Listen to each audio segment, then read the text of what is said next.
Obono gini kama chozunu Imana chukwa koti womo Onyele miu Nyelu yumi What am I looking for? See my God, he don't bless me, yo. He give you me, give me you. Obun kife la chasha so Obun kife me chasha me my baby, you know, say you go love for me. Hey, yeah. I do go. I could go. When I call your name, Shakara for me. Oh, Roma. I will be your Romeo. You go be my Julie.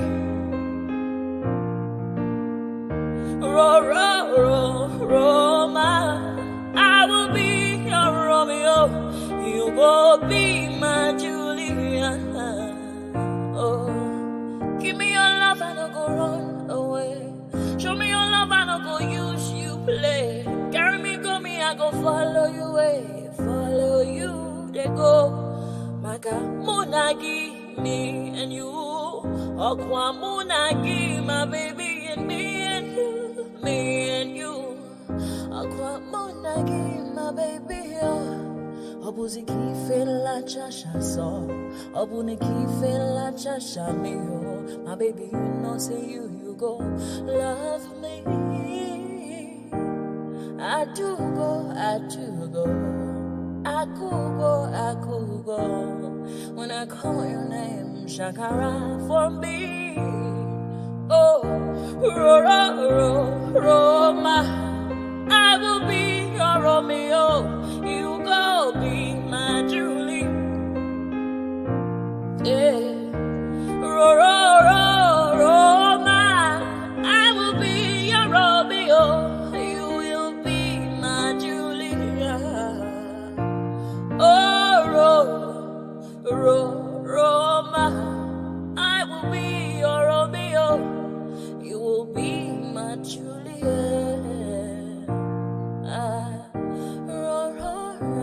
Roma, I will be your Romeo. You will be my Juliet. Ejemini ekebo, akobi ewe ayo, ewe tumeje, itulo ni otun ese. Ìfà lóní kan fà ìmọ́ra, àìbínú gbogbo àtàrí, gbogbo méjì ọkà bàbà, gbogbo mẹ́ta ọkà wáṣẹ́. Orí ló túmọ̀ ẹ̀dùn, gbogbo ọ̀nà ní túmọ̀ ẹsẹ̀. Akọni ìmọ̀ tú ìmọ̀ jọ, ìmọ̀ èmi ni wọn kì í dálẹ̀. Bọ́bá lọ mẹ́lẹ́mọ́, wá fi jóyè ẹlẹ́mọ́. Akọni wọn bá lọ gbé fèrè, wọ́n á fi jòyè ẹnùkú. Bọ́wọ́ wọn bá tẹ̀lé, wọ́n á fi jòyè aláre. Àwọn mẹ́tẹ̀ẹ̀ta parapọ̀, wọ́n wá jọ ń pẹ́ mọ́. Ẹ̀ẹ́mọ́ olóko jẹ, wọ́n pa Akíntọ́lá ọmọ Ògún. Wọ́n pàdé ìyọ̀dà ọmọ àtàlàbọ̀bà. Àkọ́bí wọ́n pàdé ṣàtàdá dẹ ọmọ ọba Ìjẹ̀bú mèrè. Aṣíwájú odò gbólùkẹrẹ, ajagun lólòdì ọ̀run. Tó o bá ṣe pé tìyẹ, tó o bá ṣe pé tìyẹ, lọ́ bá ń darí jọ wí. Àgbèrò ni kún gbọ́wọ́. Ọ̀gọ́ ti ṣìgìdì máa gbé, àgétì ló máa ń gbé, àyàn ti ìlàyàn ewúrẹ́. Ọlọ́run dákun má padà lẹ́yìn ẹ, kó má gbàgbé ọ̀rọ̀ tẹ́ ẹ jọ sọ. Wọ́n lè di kúrò mọ́lẹ̀ wá. Kúrò mọ́lẹ̀ wá ò lè kó. Wọ́n fẹ́ balẹ̀ wọn tọ́ra wọn ò lè kó. Wọ́n fẹ́ balẹ̀ wọn tọ́ra wọn.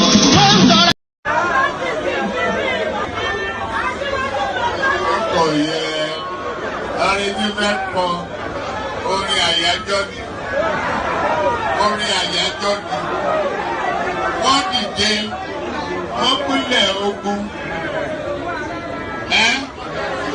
oyin tí mo ní ká bá mi wá yẹn dà ká ní kó bá mi wá.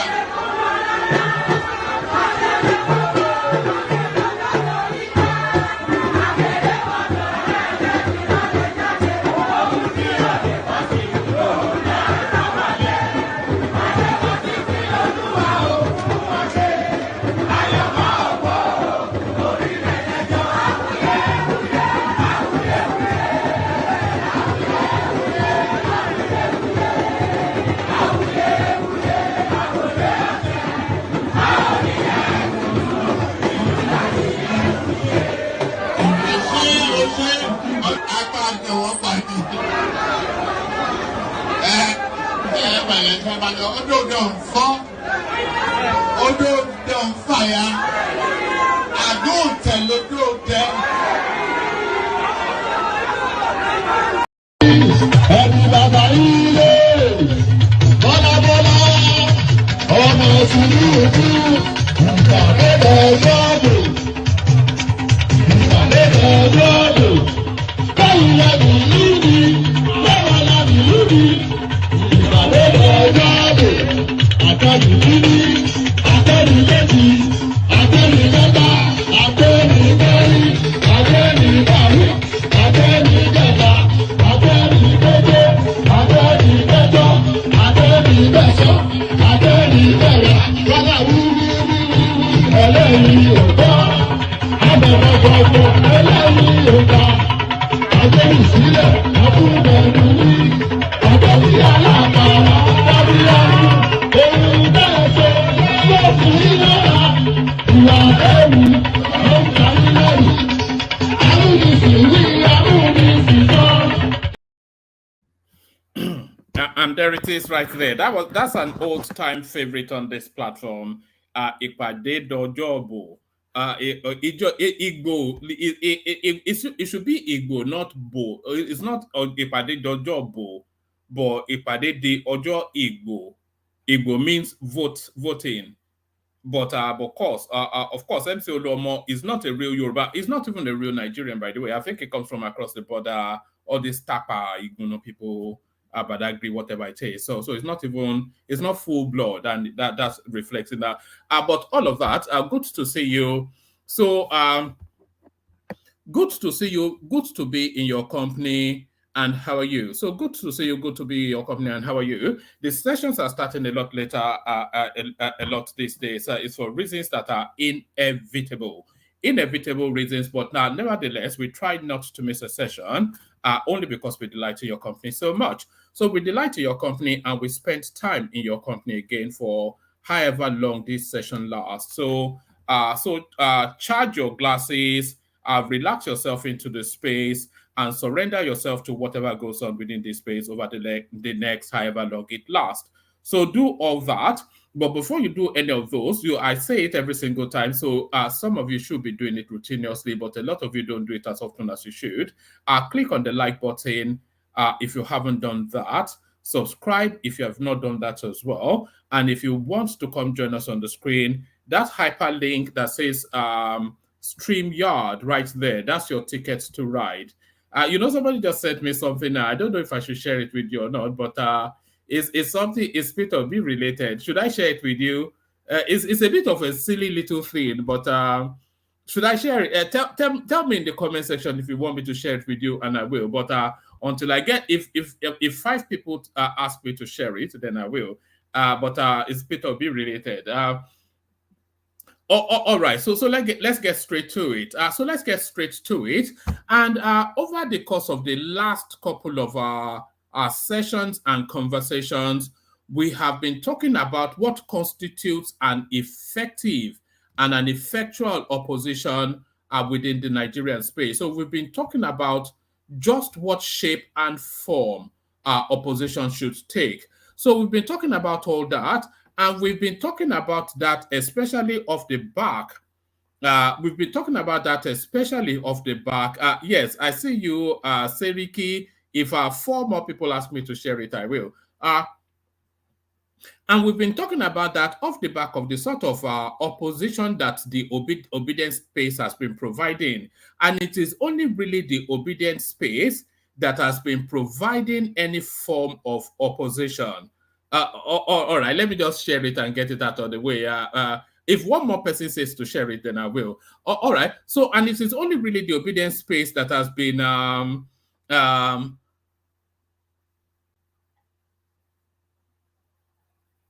right. Okay. So let me share it. This is a silly little thing, by the way. So don't label it too much. It's Peter Obi related. All right. So there it is. So there it is right there. So a very cinematic sort of photography in black and white there. Almost a couple of models you suspect, but where is this image coming from? This image is coming from the Gay Times UK. So this is from the Gay Times UK, and and what is the Gay Times UK offering us, and why are we even spending time with the Gay Times UK? The wonderful Isabella Adomako, Young, and Ose Loka Obi from our 2019 Rep Company short as part of the Best of British Theatre feature in this month's Gay Times magazine, celebrating queer people of color.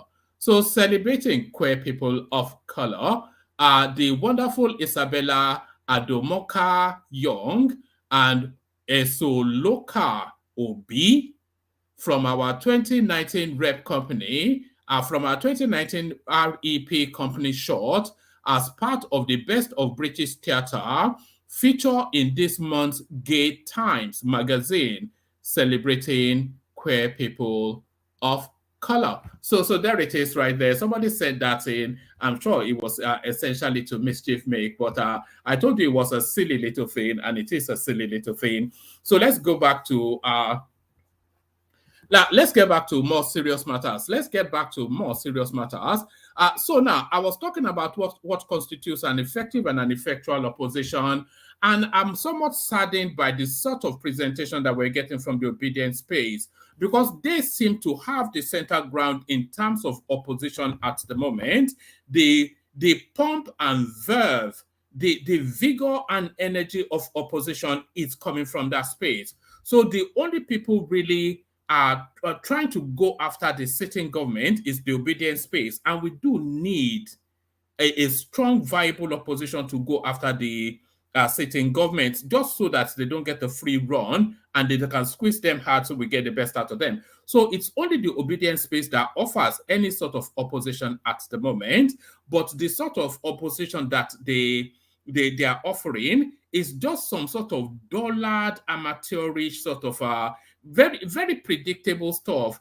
Oh, I saw just something from Peter Obi earlier on today.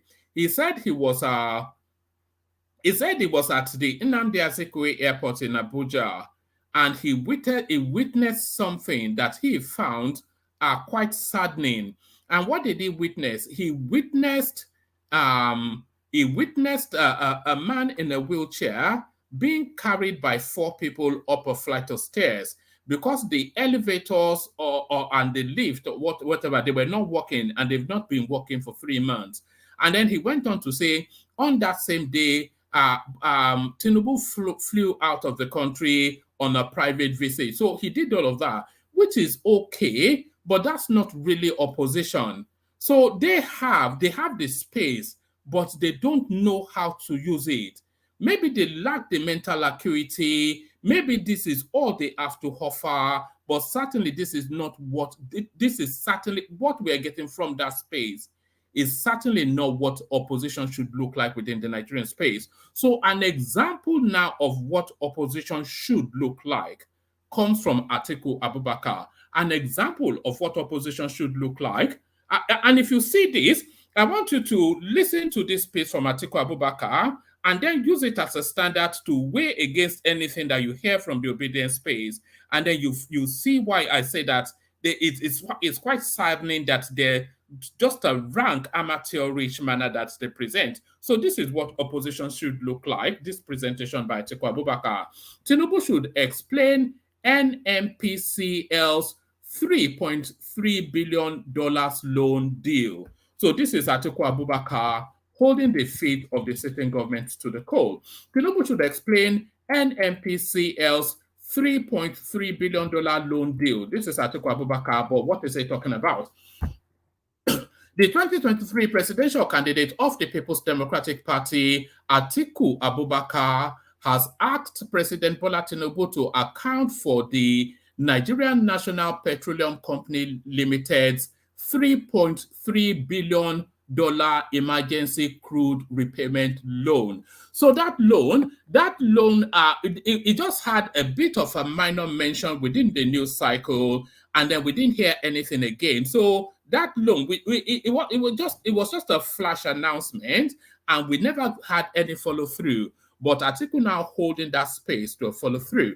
The 2023 presidential candidate of the People's Democratic Party, Atiku Abubakar, has asked President Bola Tinubu to account for the Nigerian National Petroleum Company Limited's $3.3 billion emergency crude repayment loan. On August the 16th, 2023, the NNPCL secured a $3.3 billion emergency crude repayment loan, a transaction aimed at supporting the Naira and stabilizing the foreign exchange market, arranged by the African Export-Import Bank. So I think this is the bank that is headed by Akinwumi Adesina, or yes, the man in the bow tie.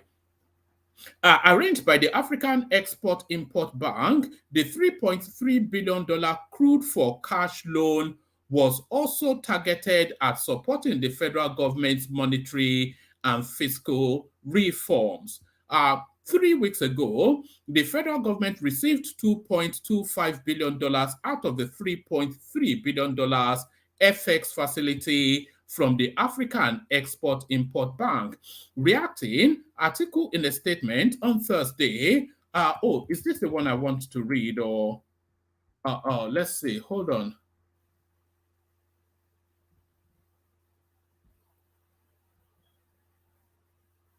Just hold on 1 second. Okay, let's go with this because the one I read earlier was quite detailed and punchy. So hopefully it's this one. So I beg your pardon. Let me pick it from the top again, but I try and speak through it. The presidential candidate of the People's Democratic Party, Atiku Abubakar, has asked President Bola Tinubu to account for the Nigerian National Petroleum Company Limited's $3.3 billion emergency crude repayment loan. On August 16, 2023, the NNPCL secured a $3.3 billion emergency crude repayment loan, a transaction aimed at supporting the Naira and stabilizing the foreign exchange market. Arranged by the African Export-Import Bank, the $3.3 billion crude for cash loan was also targeted at supporting the federal government's monetary and fiscal policy. 3 weeks ago, the federal government received $2.25 billion out of the $3.3 billion FX facility from the African Export-Import Bank. Reacting, Atiku in a statement on Thursday wondered why the only information available to the public on the mega deal is coming only through sources from the NNPCL. The former vice president said a special purpose vehicle called Project Gazelle Funding Limited is driving the deal, and it was incorporated in the Bahamas. So this is a targeted, opposition holding shrouded in mystery government policies and actions, trying to unravel it in order to indicate that there is corruption taking place there. So can you see already? So this is what opposition looks like. It's not the way when a national, we cannot continue like this. Any Nigeria, no, forget all. This is what opposition looks like. Reacting, Atiku in a statement on Thursday wondered why the only information available to the public on the mega deal is coming only through sources from the NNPCL. The former vice president said a special purpose vehicle called Project Gazelle Funding Limited is driving the deal, and it was incorporated in the Bahamas. It said SPV is the borrower, while the NNPCL is the sponsor, with an arrangement to pay with crude oil to the SPV in order to liquidate the loan at an interest rate that is a little over 12%. So that already an alarm, because that is an excessive interest rate, but it's beyond the is within the realms of bearability, but certainly on the threshold of alarm. He said the SPV is the borrower, whilst the NNPCL is the sponsor, with an agreement to pay with crude to the SPV in order to liquidate the loan at an interest rate that is a little over 12%. The statement added, what is more confounding about this deal is why the federal government would register a company in the Bahamas, knowing full well the recent scandal of the Paradise Papers. So that should be Pandora Papers, but they wrote Paradise here. Knowing full well, pardon me, knowing full well, they hold on actually. The statement added, what is even more confounding about this deal is why the federal government would register a company in the Bahamas, knowing full well the recent scandal of the Paradise, which should be Pandora Papers, that involved that company. Curiously also, Nigeria's current barrels produced daily, BPD, is 1.38 million, and according to the Project Gazelle deal, Nigeria is to supply 90,000 barrels of its daily production starting from 2024 till it is up to 164.25 million barrels for the repayment of the loan. Now, this is where the details is getting disturbing, because this is where the details is getting disturbing, because Nigeria's benchmark for the sale of crude per barrel in 2024 is $77.96 dollars. A simple multiplication of that figure by 164.25 will give us a whopping $12 billion. So what Atiku is saying to us essentially, because very often we hear this crude for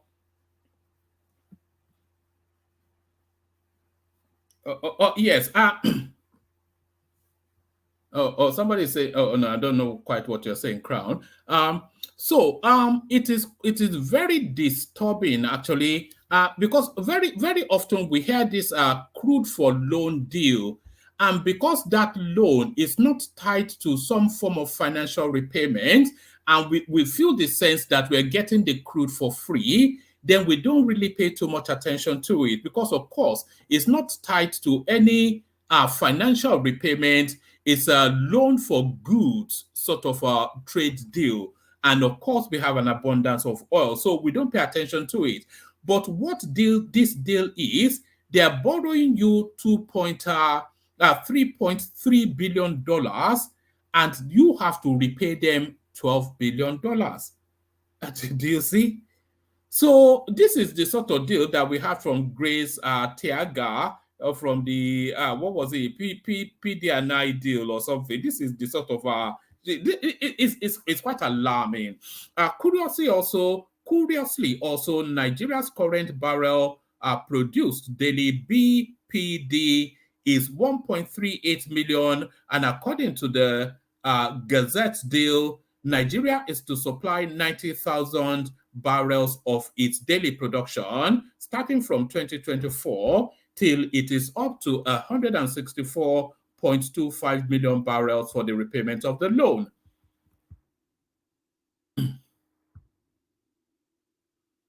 Now, this is where the details get disturbing because Nigeria's benchmark for the sale of crude per barrel in 2024 is $77.96. A simple multiplication of that figure by 164.25 will give us a whopping $12 billion.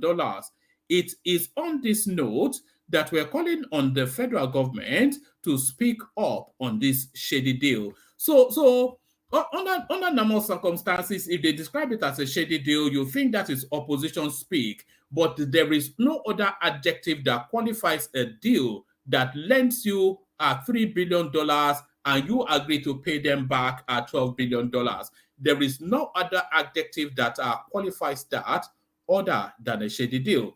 It is inconceivable that the federal government will lead the country to take a loan of $3.3 billion with an interest rate that is not more than 12%, but with estimated repayment amounting to $12 billion.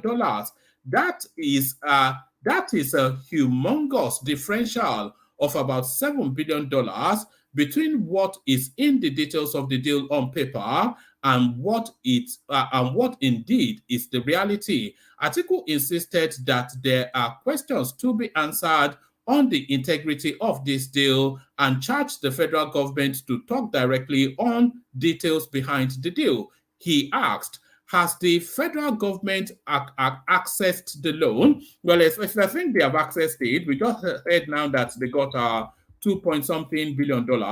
He asked, has the federal government accessed the loan? Is the loan in the government borrowing plan as approved by the National Assembly? Who are the parties to the loan? And what specific roles are they expected to play? What are the conditions of the loan, including tenor, repayment terms, the collateral, and the interest rate? And lastly, why register an SPV in the Bahamas, knowing the recent scandal of the country's notoriety for warehousing unclean assets? So, if there is anybody that is perfectly suited to being an opposition person, it is Atiku Abubakar. He knows the inner workings of governance in toto. He knows the inner workings of the government of governance in toto at the highest level, because he has been in Aso Rock and he was a big beast when he was in Aso Rock. By the way, it wasn't like sort of Oshibanjo's T-boy style vice president. He was actually challenging Obasanjo for supremacy there. So it's a real shock, and he knows the inner workings of governance at the highest level. In addition to that, is one of the most corrupt human beings to have ever walked the face of this earth. So he knows how a corrupt deal is structured, and he is telling you that this is a corrupt deal. And that is what opposition looks like, by the way. What Atiku Abubakar just did here is what opposition is not. Hey, look, they have gone and bought 160 million naira for school. When people, that money could have built a TV in Uma here. We cannot continue like this. I know Nigeria. No. That's just that must. We need more sophistry. We need more elegance. We need more nuance. We need details like this, and we need a real breakdown that directly points to the fault line of the presidency, not some sentimentality and tribalized dog whistling and hoo-ha and brouhaha. So it's not hoo-ha and brouhaha, it's holding their feet to the coal. Hold their feet to the coal. Sanusi backs relocation of CBN units departments to Lagos. So it looks as though this might well be fait accompli. Former Central Bank of Nigeria, CBN Governor Lamido Sanusi, has supported the relocation of some departments of the Apex Bank from Abuja to Lagos. He said it was the right thing to do, dismissing those against the let's do that all over again. Former Central Bank of Nigeria CBN Governor Sanusi Lamido Sanusi has supported the relocation of some departments of the Apex Bank from Abuja to Lagos. He said it was the right thing to do, dismissing those against the relocation as plain dirty politics. There have been criticisms in some quarters since the CBN announced the relocation of some departments and units to Lagos. Some northern politicians kicked against the move, warning it will have political consequences. But Sanusi, who was the 14th Emir of Kano, in a statement said the relocation is an eminently sensible move. According to him, moving certain functions to the Lagos office, which is bigger than the Abuja head office, is an eminently sensible move.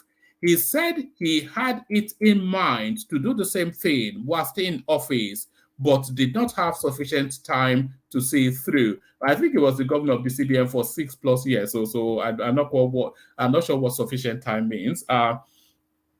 In my mind, what I would have done was to move FSS.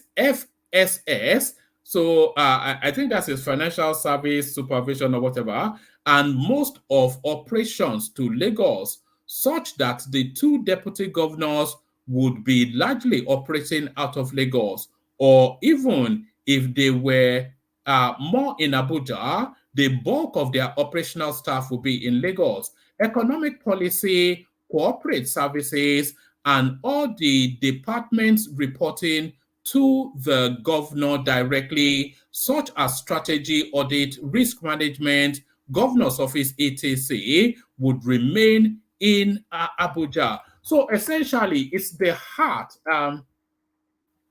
It is the heartbeat of the bank that needs to be in Nigeria, not in Nigeria, in Lagos. It's the heartbeat of the bank that needs to be in Lagos, because Lagos is the financial heartbeat of the country. And then the shell of the carcass can be in Abuja, essentially what's been said.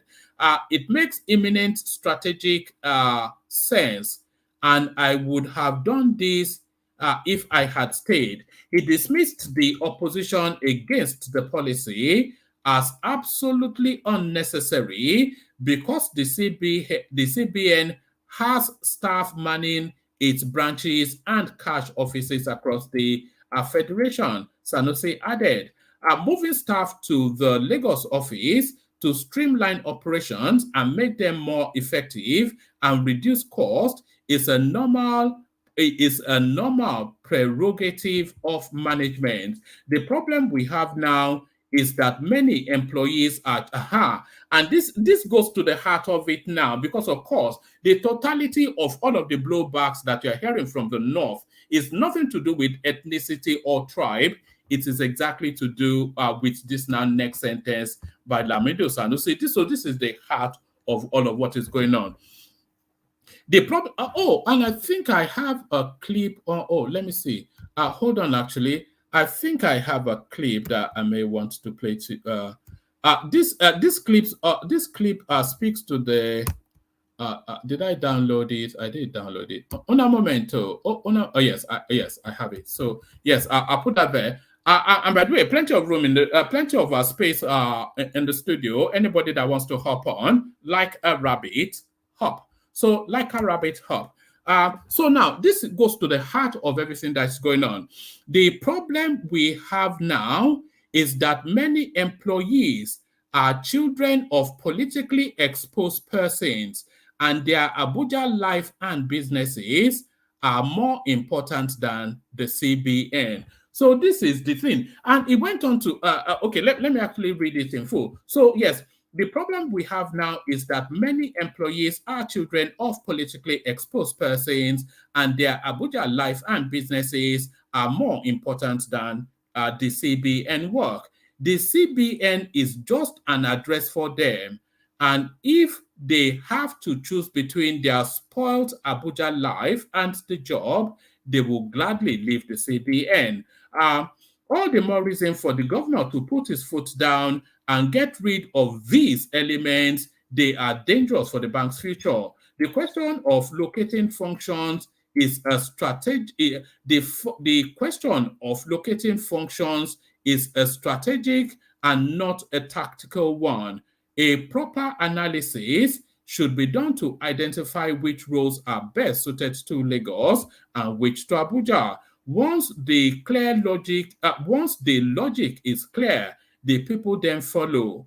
Non-communication of strategic intent opens the door to mischievous misinterpretation and arbitrariness. I don't like the idea of arguing that the office structure cannot handle the staff numbers. I am sure Julius Berger would refute that if they wanted to engage. On how the relocation of staff should be done, he suggested individual situations should be considered.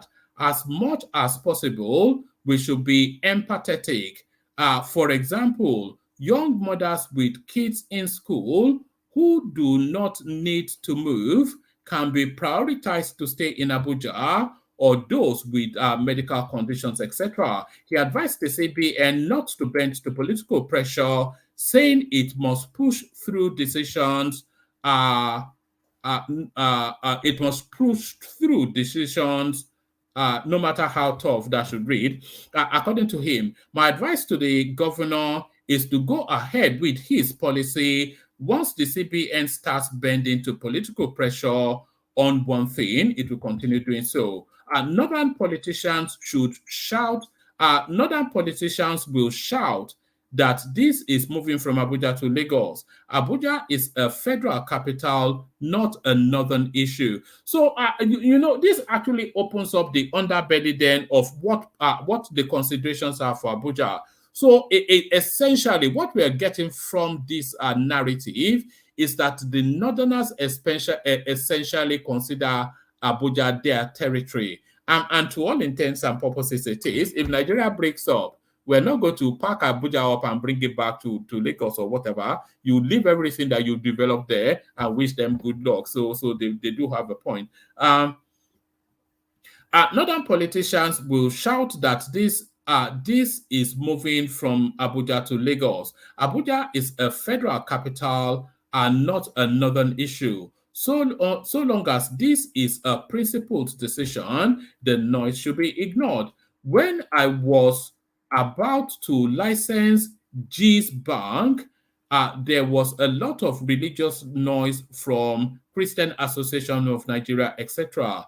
Even enlightened people like Emalema were going to sue me to court on religious grounds. I ignored it and licensed the bank. Nothing happened.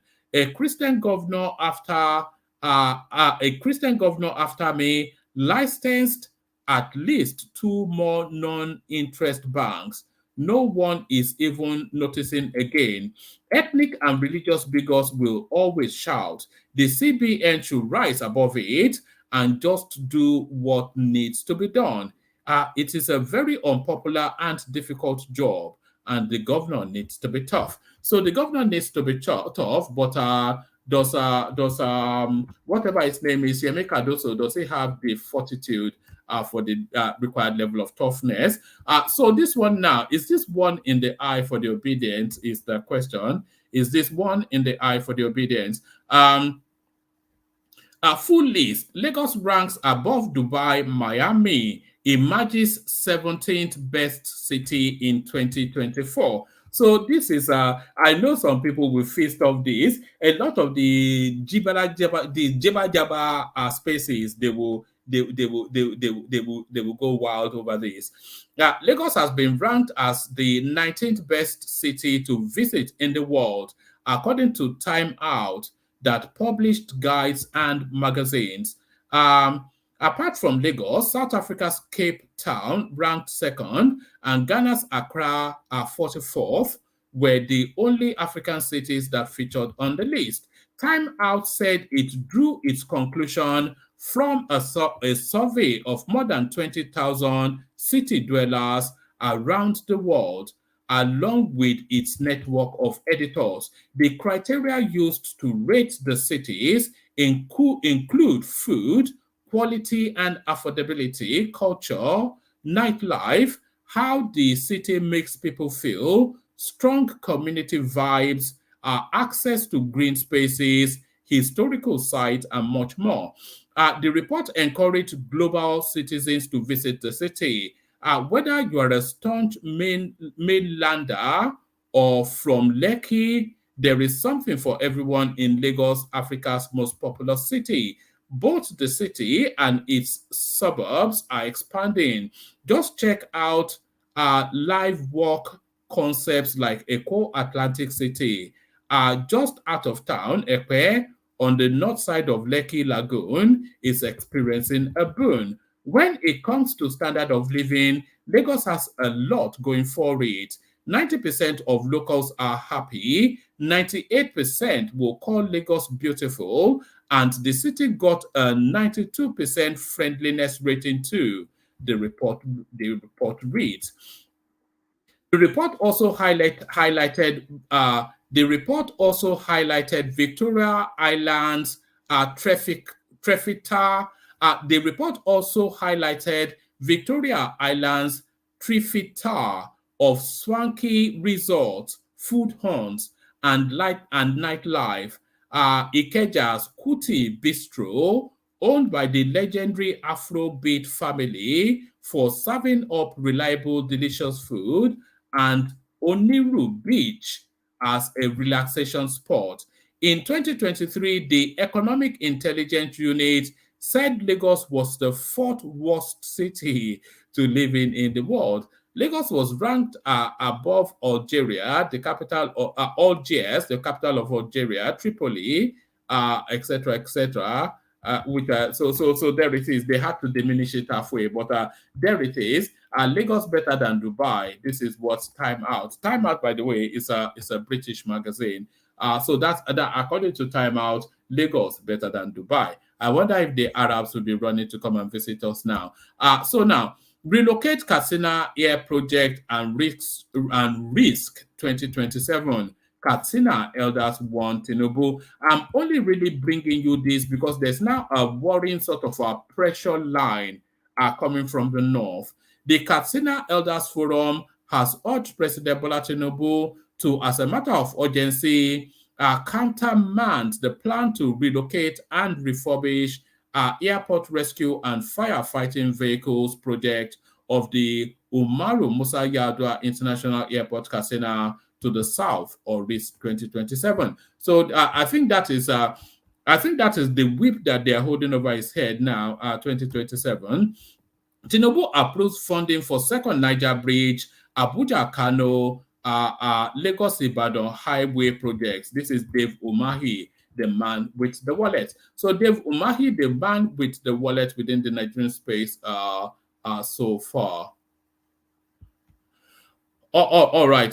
So I think that's sufficient enough to be going with. I did say for people to come in the room, but let's go with the people that we have so far. Let me play you the K guys. Bring the people assembled. There's plenty of room in there. Like I always say, if you want the session to carry on, then you. It is a participatory. It's not a spectator sport. It is a participatory sport. So participate. Hop on. As I play you the K guys. Water, only water. Water, only water. Where they see ma. Water. Oh yes, you go come again. Water, water, water, water, water, water, water, water, water, water. Water, only water. Where they see ma. Hapa oh night oh. Hapa oh night oh. Hapa you don't come oh.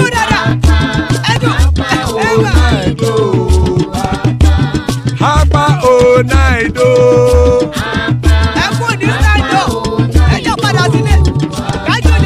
Oro keke elemu ye o. Ide shodi ya keke elemu re o. Bobby master keke elemu re o. Chief Latif keke elemu re o.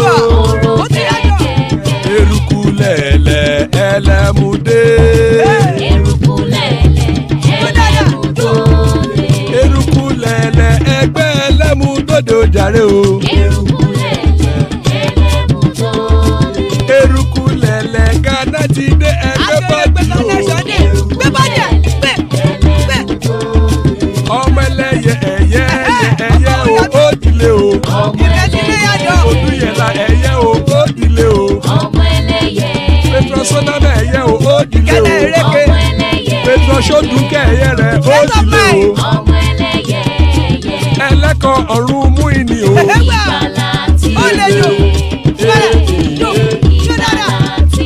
Àkùkọ ọ̀run mẹ́kọ̀.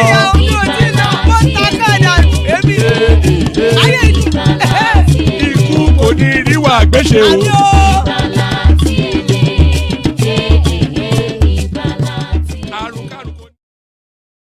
All right, so somebody just reminded me, and somebody, of course, the elegant Choma. I did promise you a clip, so let me play that clip before I bring the panelists on. It's only about a minute 40 seconds, so here it is. This speaks to the Federal Aviation Authority space. The same storyline are similar to the CBN. Watch this. I smile because that has generated quite a bit of emotions in the public space. I think the first is to say that the FANS HQ was moved to Abuja, I believe, in 2020. And at the point where the relocation happened, the understanding was that it was ill-advised at the moment, obviously for certain reasons. The infrastructure required to support my colleagues and my team who work in those spaces were not available. You would also know that the core of our operations, 60% of our operations actually sit out of MMIA. But despite that, majority of the staff in question have actually been back in Lagos. It was more semantics and technicality rather than, a potential of the noise that it elicited about FAN moving back, because a lot of those team members who are affected are actually back in Lagos. So what are you saying? So what I'm saying is that the staff and the team members are here. We are working out of here, but it doesn't stop our operations, right, in Abuja. We still have a very sizable operation in the SCT. We will continue to do that. Myself, my colleagues, and our directors will also continue to operate out of all of the locations. The plan, however, is to continue to make sure that we have available infrastructure and working tools in both locations to support us as we move forward. So there it is, right there. It's essentially that's probably one of the most polite get lost that I've yet heard. So Ikoko Neru Agbeche, amen to that on behalf of myself and you, my friends. So you, my friends, but my very special friend, the elegant Prince Daddy. He's in the house. So the elegant Prince Daddy, of course, always delighting Prince Daddy here. Majestic King Emekus, who has been away a couple of days, so refreshed and back with the band. Our father of the bride, Ajan Lekoko. So that's Ajan Lekoko right there. Thomas, to keep things 100, a man of prestige, fresh from Lagos and raring to go. So fresh from Lagos and raring to go. So let's kick it off with let's kick it off with Prince Daddy. Prince, are you ready to go? Hello, woman. Yeah, sure. Salam alaikum. Yeah, same to you. Same to you. Look at this. This American. Assalamu alaikum. Alaikum salam. Oh, right. So about that. You do know. This is a turn up for the books, isn't it? Yeah. You know that Chinese symbol that is black and white that curves. So the black is yin and the white is yang. So just as early as a few months ago, the report came out to tell us that Lagos is the worst city on the planet. And now they're telling us that Lagos better than Dubai. Lagos ranks above Dubai, Miami, emerges 19th best city in 2024. So what are you making of that? And they give their reasons, by the way. What are you making of that, Prince Daddy? Yeah, hello, one man. Hello, everyone. like, share, and subscribe, and love the show. Um, Interestingly, yeah, in the past 12 months, actually, I would say I've been to both cities. So um, I would like to know the criteria for for choosing Lagos over Miami, actually, because if I were to answer with that, It was not. It's not so much infrastructural, but it was more vibe. They were looking at things like it says the criteria used include. You may disagree still. The criteria used to rate the cities include food quality and affordability, culture, nightlife, how the city makes people feel, strong community vibes, access to green spaces, historical sites, and more. um, well, nightlife, um, sure. I mean, actually, I'll give Lagos an edge over Miami. Not really, because I'm not from Miami, right? So, but because I know more about Lagos nightlife, yes, I give Lagos an edge. But in terms of green space, cleanliness, you know, affordability, yeah, Miami can be expensive actually, but come on, Lagos is quite expensive too. And let's be frank about the quality of food in Lagos. Really, over the years, the quality of food in Nigeria or Lagos has gone down. If you want like really nice food quality, you have to step up the game. Yeah, you can run in some local, places, restaurants, and get some good meals, sure. But the last time, going to a decent, like a really nice restaurant uh, in Lagos was in VI. It's called the Ox Restaurant. Yeah, it was high class. No, everything on the menu is pretty much scrumptious, right? But not in every place. Every place. Some places the food quality, it's not the best for what you pay for it. And relatively to Miami, it's fairly expensive, but at the same time, you can get some good food in Miami actually. Um, the in Miami, you have more access to the beachfront, you know, than you do in Lagos without anybody harassing you. Okay, um, walking in Miami, the weather is pretty, depending the time of the year, but it has good weather year round for the most part. It's beautiful to walk around in Miami. No, no fear of anyone harassing you. I mean, uh, yeah. So from my experience, I nah, I don't know how they came up with that. It's No quite way. a curiosity. You defending America over your own home country. Look at this guy. No, I'm just keeping it real. If I were to choose where to, stay longer and I have more affinity to the environment and culture, of course it's Lagos. That's why I don't go to Abuja. I go straight from where I am You, straight to you, you Lagos. know, I think they are actually looking at the top end of Lagos, not of course the slums and because they're talking about Victoria Island, places like Lekki, the sort of life that space sort of offers. Okay. Okay. But the accessibility to those amenities also, it cannot be as easier as that of Miami. No way. And if they're going that far, that means they go with the upper echelon, the people high class, people that get a lot of money, not just money, got a lot of money to spend or waste.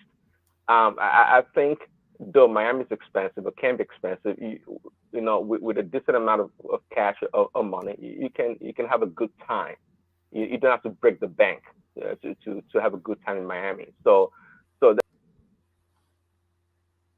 that actually gives an edge to Miami in that regards.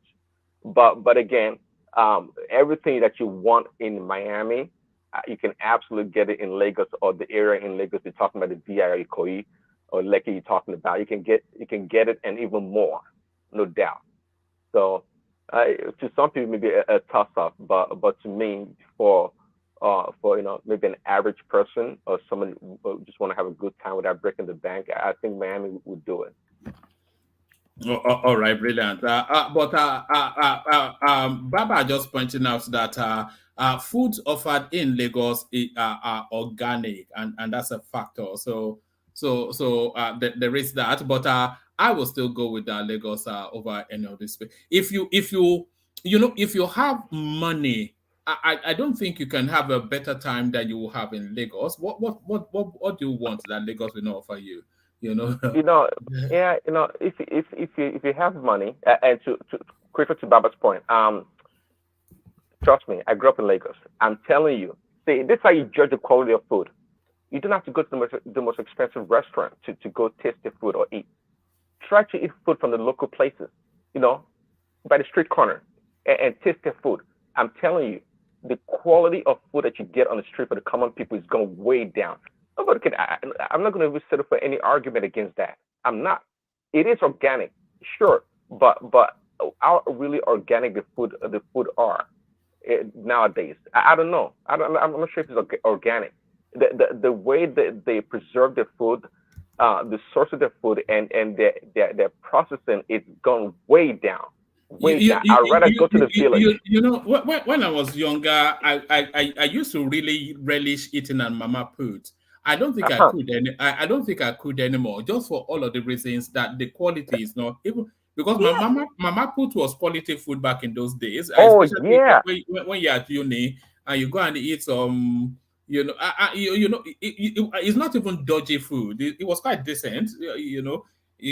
And you're immune to cholera because you live amongst cholera anyway. But you know, I think Miss Daddy got it right. If you want to eat Uh-huh. in Lagos, you have to go to classic restaurant, and you have to spend a lot of money to eat that. It's not just like woman she mentioned now. Back in the days, where's the expense? What do you have to do with expensive restaurant? You can eat quality food anywhere. Anywhere. Corner, so these people with their criteria, sometimes I think some of the criteria are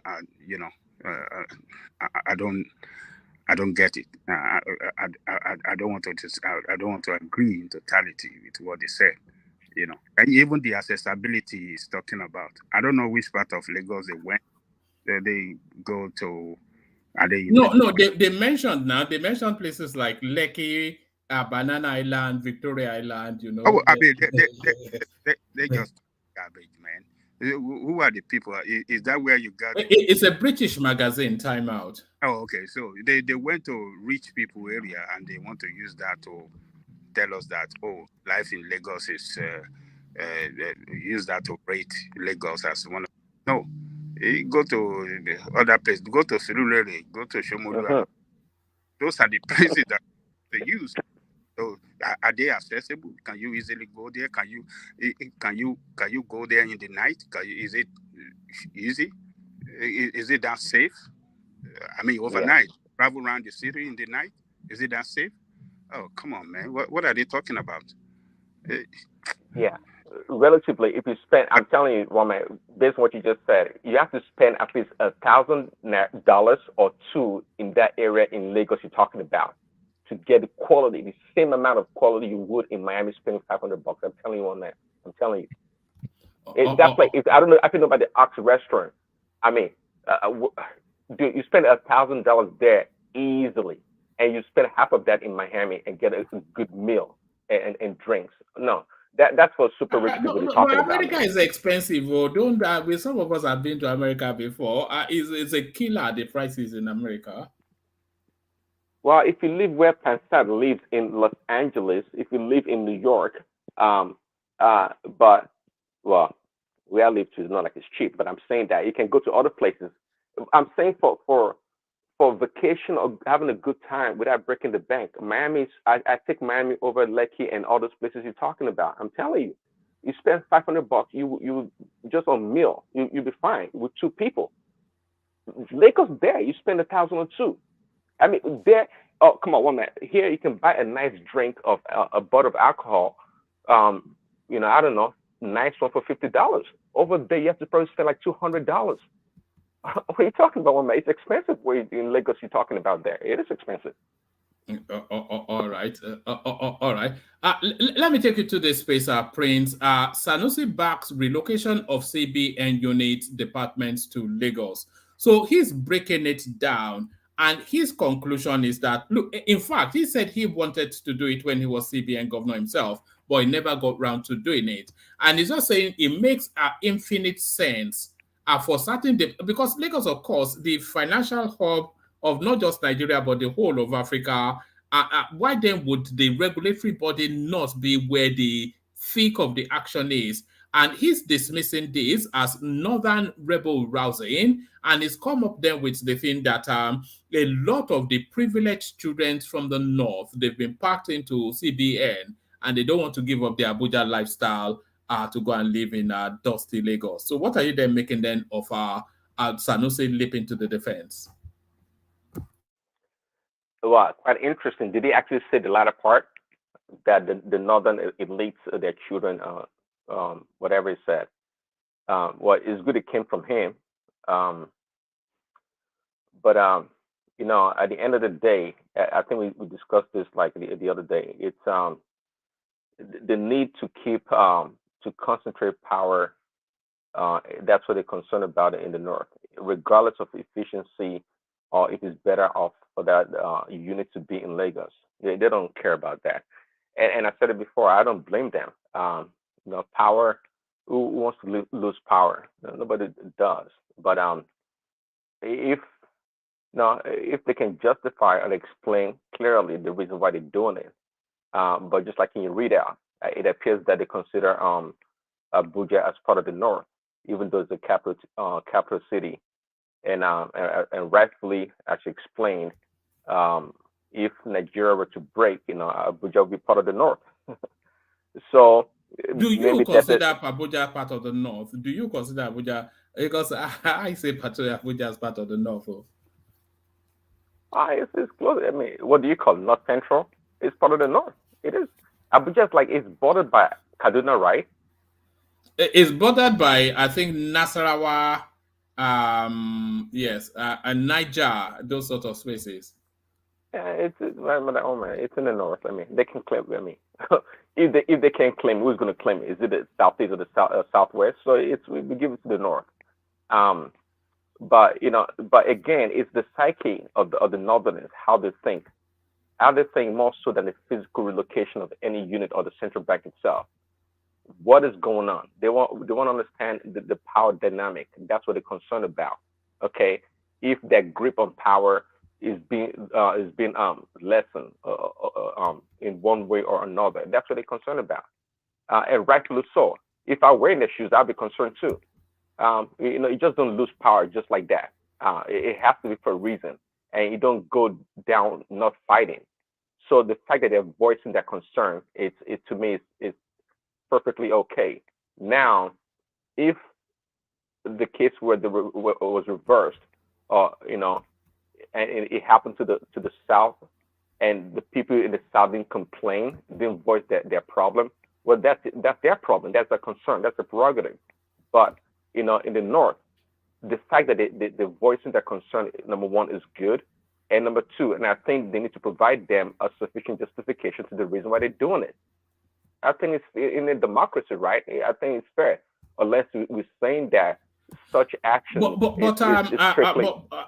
Prince, Sanusi makes the argument that it's not really a northern issue, because Abuja is not a northern state or a northern territory, but the federal territory, capital territory of the whole country. So it's somewhat of mischief making for them to make that claim. I disagree. So that's why Sanusi is not the president nor a governor. He's not a true politician in that regards. See, the concern of the people, it's all based on their perception and their reality.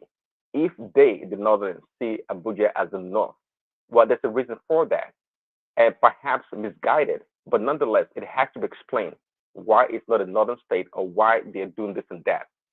The government holds the people explanation. I believe that.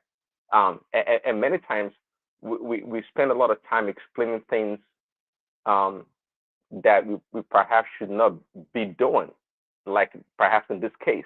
But what matters here is that some people have put forward a concern, something that bothers them, and I think again the government holds them the right, it holds them the explanation to explain to them why they're doing it. Because they've not done so in the past, doesn't mean they don't have to do it right now. Why do they have that perception that Buja belongs to the North? Life is how we see it. Um, our experience is come forth our expectation. That's the experience of the Northerners. They see that they see the Buja as part of. And again, to me, I think they're looking more so to the power of the central bank, or how the action of what the central bank governor is doing affects them, and that's why they're voicing their concern. Yeah. All right, brilliant. Let me take you to this space. This space somewhat excites me because this is Atiku Abubakar now playing an opposition role, and in probably the most effective that we've seen opposition played in Nigeria so far.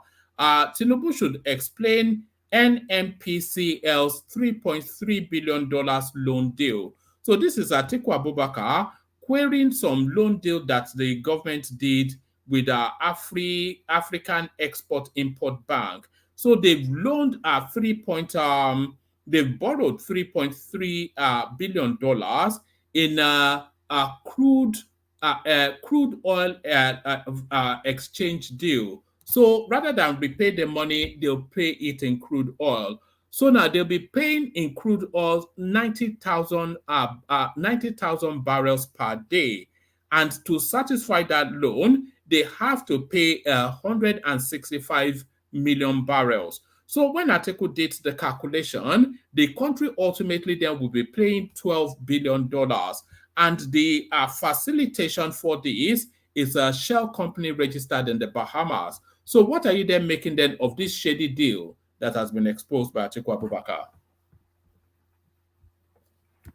Well, Waziri is known to not know anything.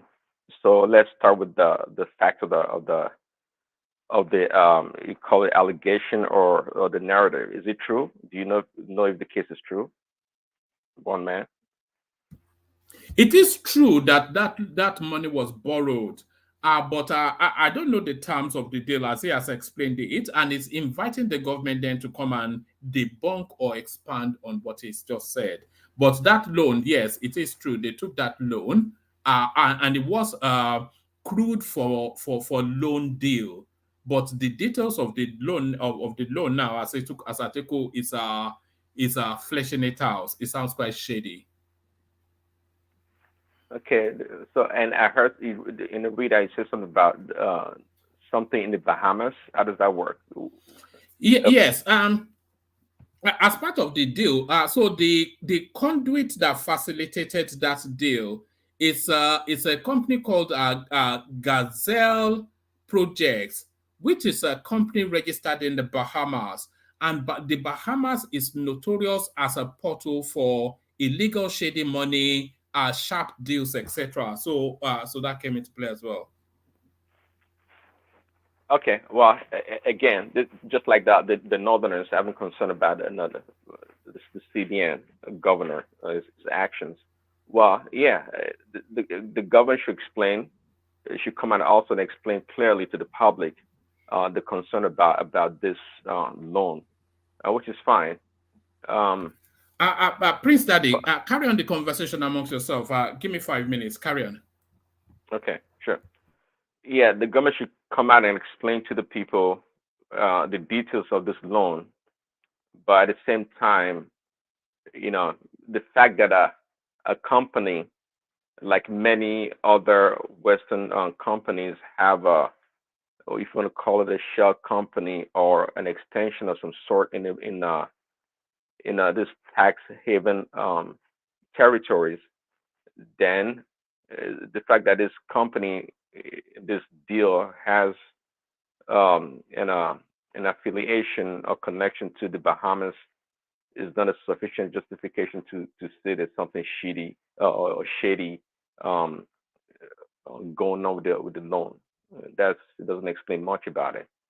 But again, um, given Atiku's background, that he himself, if from the tape we've heard in the past during the election, talking about it, the way you call it, the special purpose vehicles.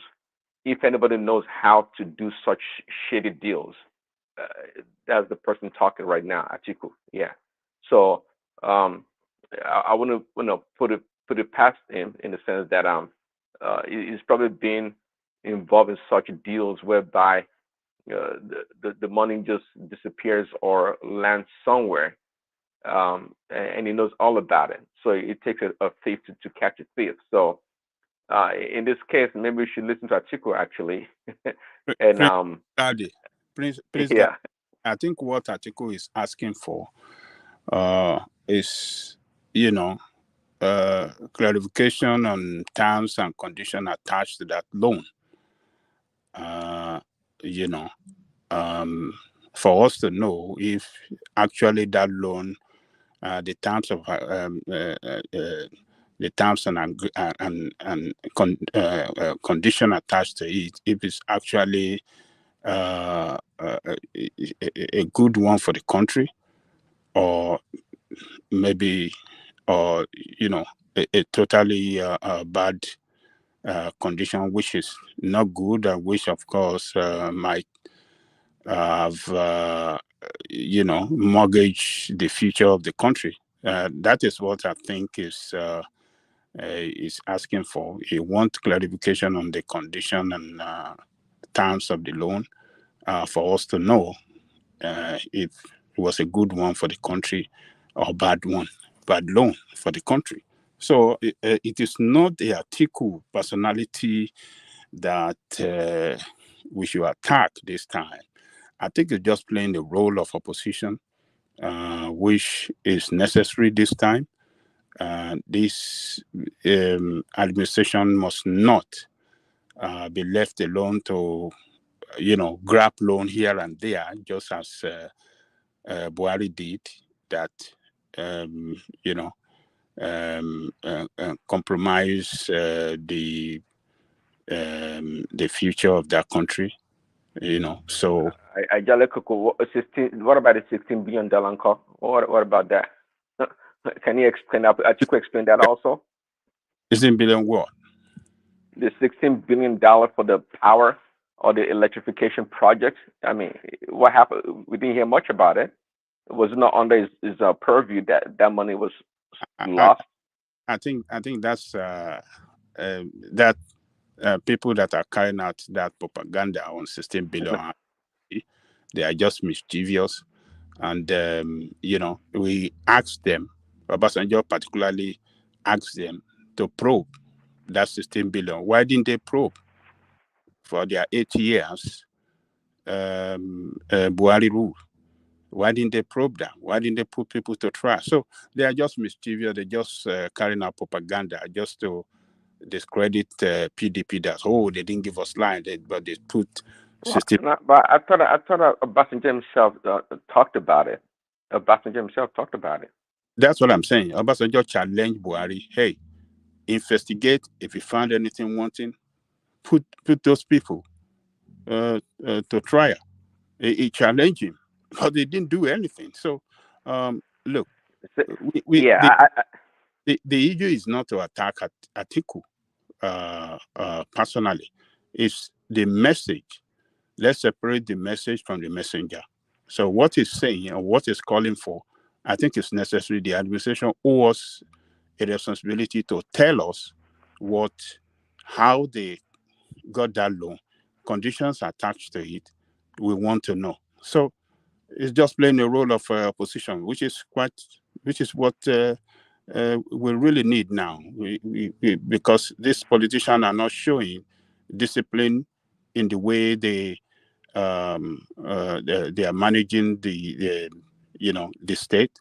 They are not showing discipline. They are not showing that they are ready to sacrifice anything, as Nigerian people sacrificing seriously now. So Atiku is not the problem, but I hope they can respond to it and let us know what is going on. Well, yeah, I hear you. You're absolutely right. I mean, we shouldn't go after the or criticize the messenger. But yeah, which is correct. I agree. But Atiku happens to be the wrong messenger, really, because this man is Yeah, not to be trusted for anything. but would you say Atiku is the wrong messenger? Because in my readout, I was suggesting that Atiku is the perfect person to sort of interrogate that space. He's notoriously globally known corrupt. Even the Americans are after Yeah, him. So he knows how corruption works, and he knows how the inner sanctums of the presidency works, and he knows how all of these shady deals are crafted. So who better yeah, than Atiku to expose it? right. You missed that one, man. That was my earlier submission that Sorry. if anybody knew how these things work with these special purpose vehicles, um, it would know, and it happens to be a perfect person to uncover or expose such shenanigans. But in terms of a moral perspective, just put it that way, Atiku is the least person. Is the one that came out and said he made his money when he was the custom officer or in charge of customs, doing a side business, doing transportation business. This guy they took us for a fool. Doing a side transportation business. That's how he made all his money. Come on. This guy's so corrupt from A to Z. And Angelica was just defending him that the $16 billion electrification project back in his days in leadership was just a propaganda by the Buhari administration, whomever. Like it never existed. I think it existed. I think this guy is super corrupt. But again, I believe in using all our assets. I think if Atiku wants to be uh, of value to the country, we can use his talents, his talent of stealing. We can use it to uncover the theft that's going on in the country. Yeah, absolutely. I'm down for it. But let's not be blinded by his dubious character and his shady deals. Um, Selfish person. Atiku is super selfish. Someone that's been running to be the president for the past what 5 6 times, shafting everybody along the way, using money to corrupt and usurp power. Come on, this is not a guy for more or anything. It's not the person. So, but anyway, again, I welcome him. I will take his advice, and I won't give because it's actually talking about it. I'm not going to give Tinubu and his people or his cronies the excuse or the opportunity to steal or run down the country. No, we would take his advice gladly, and I think that the administration should come out and let the public know and give us more details. Absolutely. And then one man, you see, Yeah. I think we have done better than this too. I'm not saying he has not done well for asking for conditions and everything, the attached to this loan and or whatnot. But he should have done better, like what Duhati, the what do you call this guy in Lagos, the governorship candidate of ADC did when he came out with fact and figure against what do you call it, Sanwo-Olu. So I think Atiku should have done his investigation well. He should have collected all those facts and figure, everything, all the facts that, in relationship with this loan, and push it out there, for us to know. No, it can only push out what he has access to now. I think it's giving us only Let me tell you, yes. You see, yes, they have representative in the House. They approved that loan for the administration to go ahead and get it. So what is this opposition party doing? This is the role of the legislators. If legislature does not approve any loan for the administration to go ahead and get, they cannot do it. So what are the conditions? This is where you should have consulted with the senators and, got the fact right and then flash it up there. You understand? For everyone to the so this politician, I don't get it sometimes. It just show that these people are lazy. They can talk but they are lazy at doing their job right in the best interest of Nigerian people and expose corruption. So, Ajale Koko, let me ask you something. Yeah. So you expect Akpabio to disapprove anything that Tinubu wants to be done in this Nigeria? Impossible. It's a Do rubber you stamp expect that? now. Come on, Ajale Koko. You know Hold how on. the Nigerian system Hold works. on. No, hold on. Is Yeah. Akpabio an opposition? Akpabio is not opposition. Where is the opposition? Do we have an opposition within the Hold parliament? on. All of them, don't go Listen. there, go chop. All of them don't go there, go chop. Tell me any Listen. opposition. Is That it LP? Is it PDP? None of have you ever Then seen you anyone didn't of want them to speak? listen to me. That's what I'm saying. I'm saying that if we have opposition party representing the interests of the people where they are in that house, they gave the approval.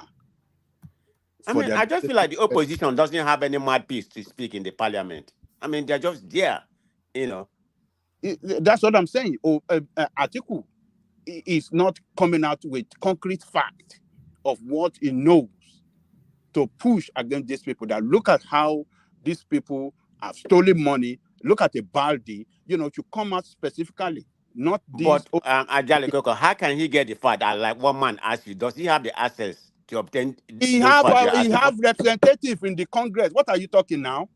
Does he not have senators there? What are you talking? Like I said, what is those senators? All of them want to be APC. You know how it works. What do you say? I said all those PDP and LP, all of them want to be APC. I mean, what do you mean by all of them? Are they APC already? They are not, but they want to power so to what are they doing there? Are they not representing their party? Are they not representing PDP? Do they not have? Hold on. Do they not have minority leaders? I mean, what are we talking about? No. I completely agree with you. I'm just looking at it from the other side. How the Nigerian parliament operate, particularly this dispensation, I mean, everybody wants what they can get. It shouldn't operate like that. That's how they've been operating, and that is what is killing the nation. The opposition. I completely agree with you, Ajale. Okay, yes. I don't disagree with you. I'm just skeptical about the people in the parliament. They're not there to do. They are not there to do their job. Any kind of opposition. All of them just want to palliate to a Pabio. This.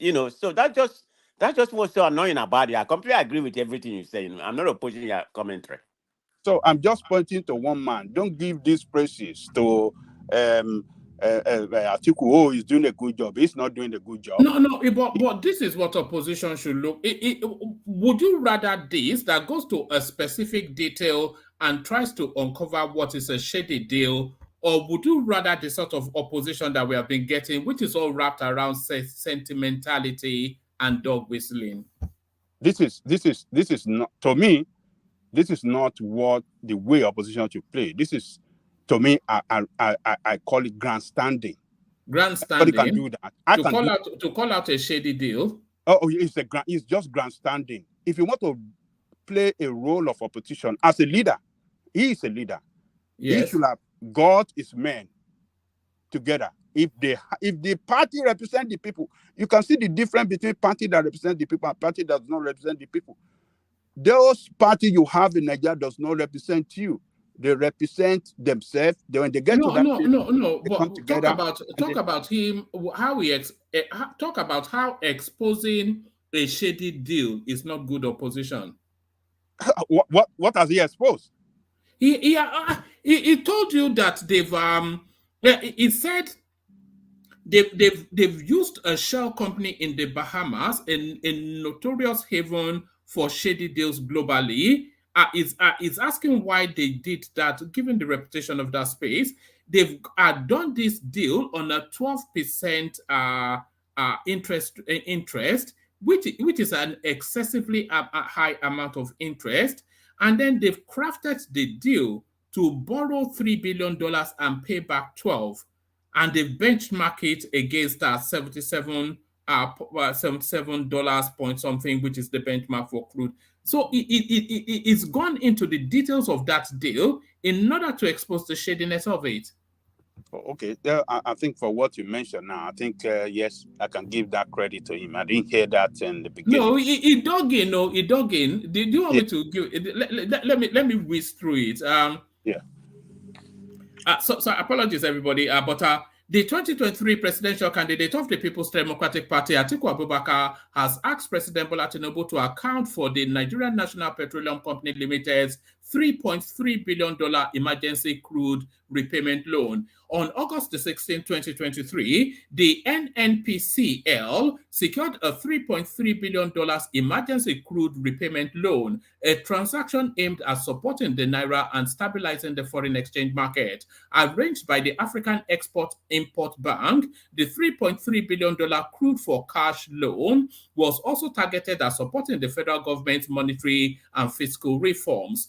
3 weeks ago, the federal government received $2.25 billion out of the $3.3 billion FX facility from the African Export-Import Bank. Reacting, Atiku in a statement on Thursday wondered why the only information available to the public on the mega deal is coming through sources from the NNPCL. The former vice president said a special purpose vehicle called Project Gazelle Funding Limited is driving the deal, and it was incorporated in the Bahamas. He said the SPV is the borrower, whilst the NNPCL is the sponsor, with an arrangement to pay with crude to the SPV in order to liquidate the loan at an interest rate of over 12%. The statement added, what is even more confounding about this deal is why the federal government would register a company in the Bahamas, knowing full well the recent scandal of the Paradise Papers that involved that country. Curiously also, Nigeria's current barrel produced daily, BPB, is 1.38 million, and according to the Project Gazelle deal, Nigeria is to supply 90,000 barrels of its daily production, starting from 2024 till it is up to 164.25 million barrels for the repayment of the loan. Now, this is where the deals get disturbing, because Nigeria's benchmark for the sale of crude per barrel in 2024 is $77.96. A simple multiplication of that figure by 164.25 will give us a whopping $12 billion. It is on this note that we're calling on the federal government to speak on this shady deal. It is inconceivable that the federal government will lead the country to take a loan of $3.3 billion with an interest rate that is not more than 12%, with the estimated repayment amounting to $12 billion. That is a humongous differential of about $7 billion. What is in that deal on paper and what is in the reality of it? So it goes on and on. Atiku insisted that there are questions to be answered on the integrity of the deal and charged the federal government to talk directly on the details behind the deal. He asked, has the federal government accessed the loan? Is the loan in the government's borrowing plan as approved by the National Assembly? Who are the parties to the loan, and what specific roles are they expected to play? What are the conditions of the loan, including the tenor, repayment terms, the collateral, and the interest rate? And lastly, why register an SPV in the Bahamas, knowing the recent scandal of that country's notoriety for warehousing unclean assets? So he really went in. I think this is a marked departure from just the inane gnashing of the teeth that we usually get as an opposition in Nigeria. Yeah, that's a shady deal. Yeah, he digged into it. He did a good job. I didn't hear all this breakdown before. So I think it's just shameful that it's coming from him. I think the National Assembly, the representative of PDP and Labour should have, opposed this, just like Saraki did. When Saraki was the Senate president, he stood up against this kind of deal. You remember one man? Yes, remember when they wanted to go and arrest him in his house, and suddenly he stood up. This is the same kind of deal that Buhari, carried out during his own time. So what's the difference between what Buhari This is a mortgaging the future of the country. This is a mortgage the future of the country. This is, I mean, this is, it's unbelievable. So this is what Saraki was standing up against, that you cannot get this loan. These are not good loans for the country. It's going to mortgage difficult. But all the Yoruba people there, Saraki is holding them back. He's holding Buhari back. He doesn't want Buhari to succeed. Now we have seen the way Buhari, when they took him out, now, what's the name of that guy from the north, the former Senate president? He allowed Buhari to go, and Gbadabi Amila, all of them were, open border to loan, and then Buhari bankrupted the economy that their father is facing now, and they are all crying, they are shedding crocodile tears. So it's very, very, very shameful, one man. Yeah. So Atiku should be commended for this. It went into details of this shady deal, and it should be commended. So let me leave it there. We should not go at him. Yeah, but what I wanted to highlight was that this should be the direction of opposition rather than just the banal, just screaming. Yes, you're right. But this is a pointed, detailed, researched. So they have to respond to this. They don't have to respond to people just screaming on the. They don't have to respond, but they have to respond to this. You're talking about the man of prestige, and is not man of prestige, but is that obedience space? This is the sort of opposition that we want from the obedience space. Give us details, give us numbers. Let us launch against the government. We are here to launch against the government and give them a hard time. But not just scream. Yeah. Atiku did well, and I hope they can respond to it, and particularly the the NFPC man and the finance man should speak. They have to. We have to start holding these people accountable for this kind of shady deal and expose them. Look, one man, 3 billion to 12 point something billion. You have to repay. By the time of repayment, you will be paying back 12 point something billion. And it's going to be more than that, one man. Because if you look at all the variants that are going to come out that can be extracted from that quidol, it's a lot. No. Even if they are benchmarking it at $77, I hope that varies with the fluctuation in crude. Because if they hold it steady at that price, then those people they will they will make the risk of the price going down also to half of that or even below, right? The future markets of crude oil. So, but also you talk about 12% interest rate.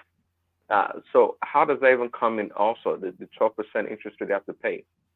Oh, is it 8%? No, 12% was what he said.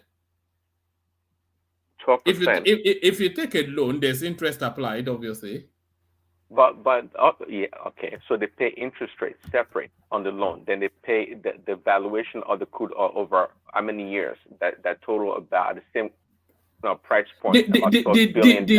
Yes, the deal is for 160 something million barrels of crude, and the agreement was that Nigeria will be handing over 90,000 barrels of crude every single day until that 160 something is met at an interest rate of 12%. This is a total budget. This is one of those P&ID sort of deals. This is a criminal. This is a criminal something. It is borderline criminal, if not outright criminal. Where did so this document did this cite its numbers or where you got the info from? I think what that is.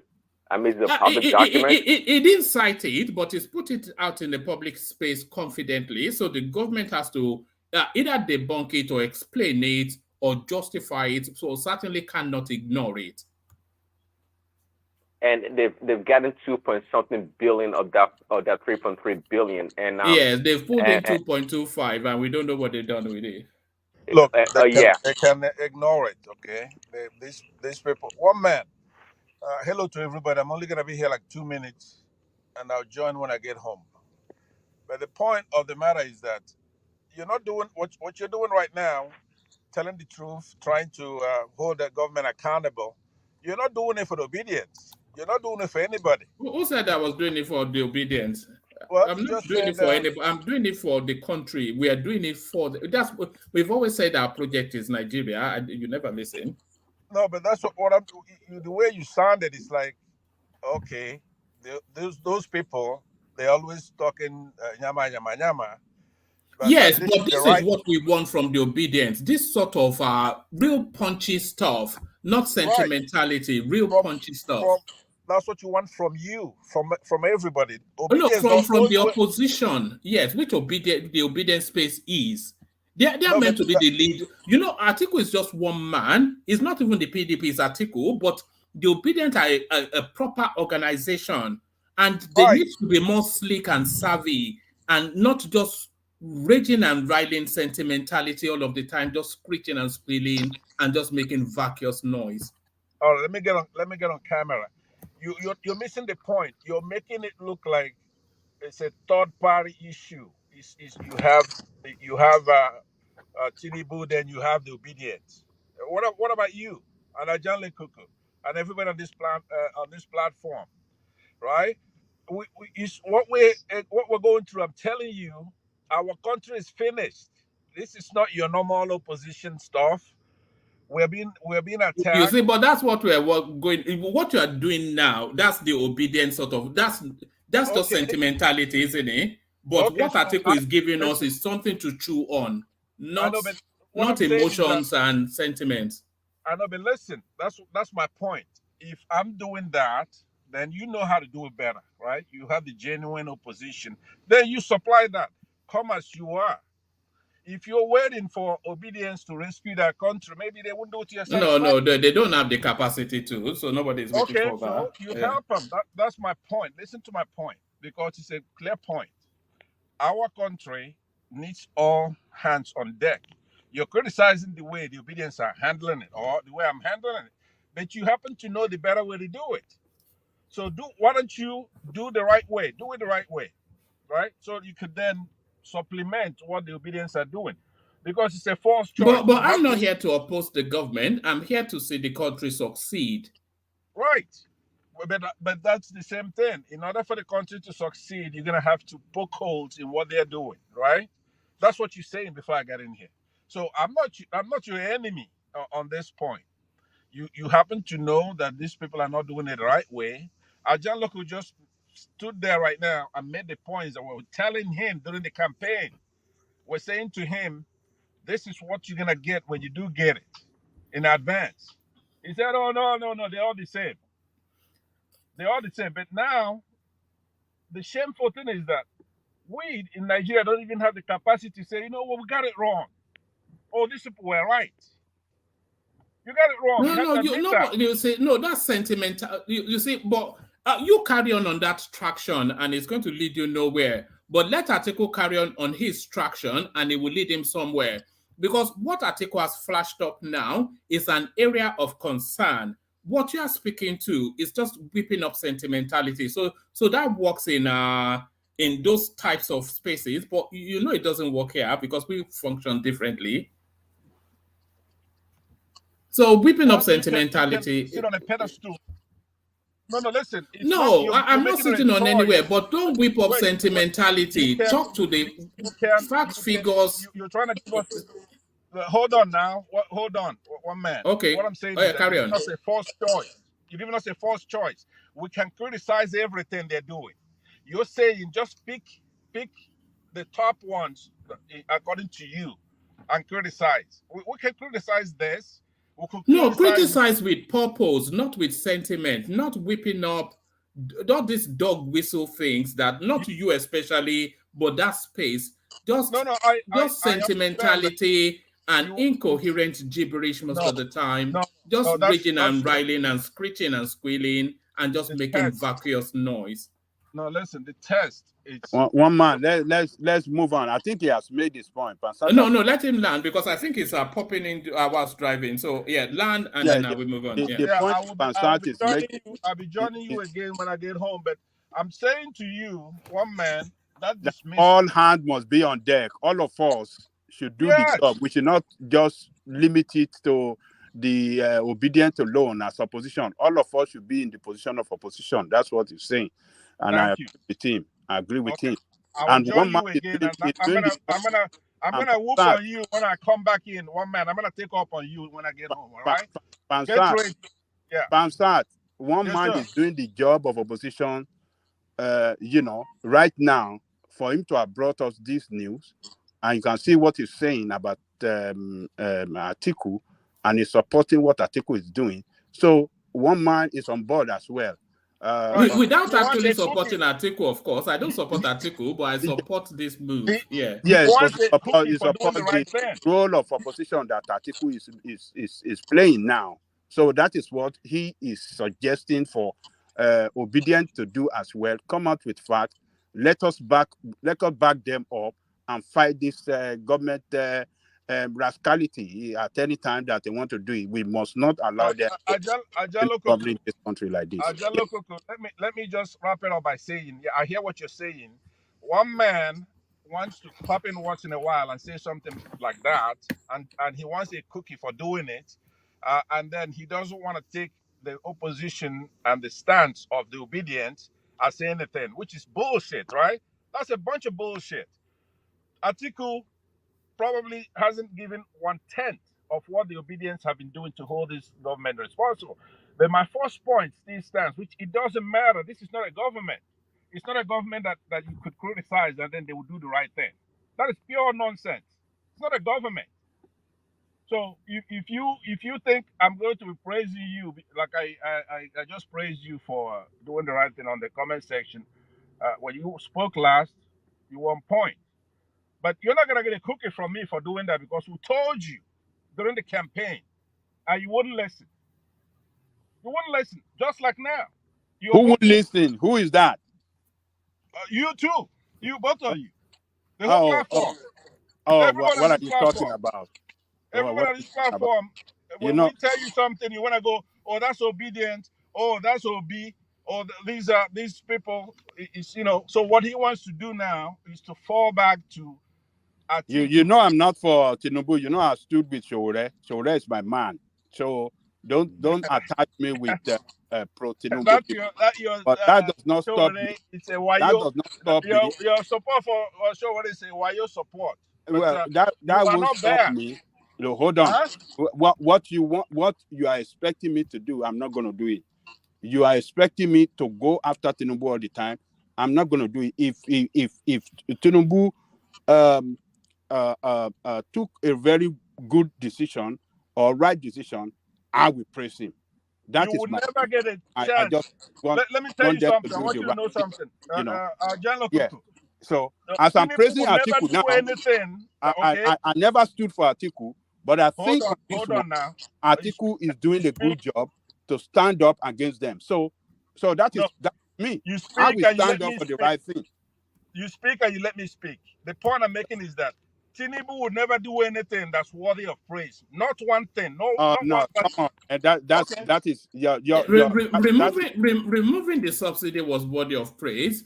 The student loan scheme, that's worthy of praise. He did not remove the subsidy. All right. You say, but that's the obedient type of opposition.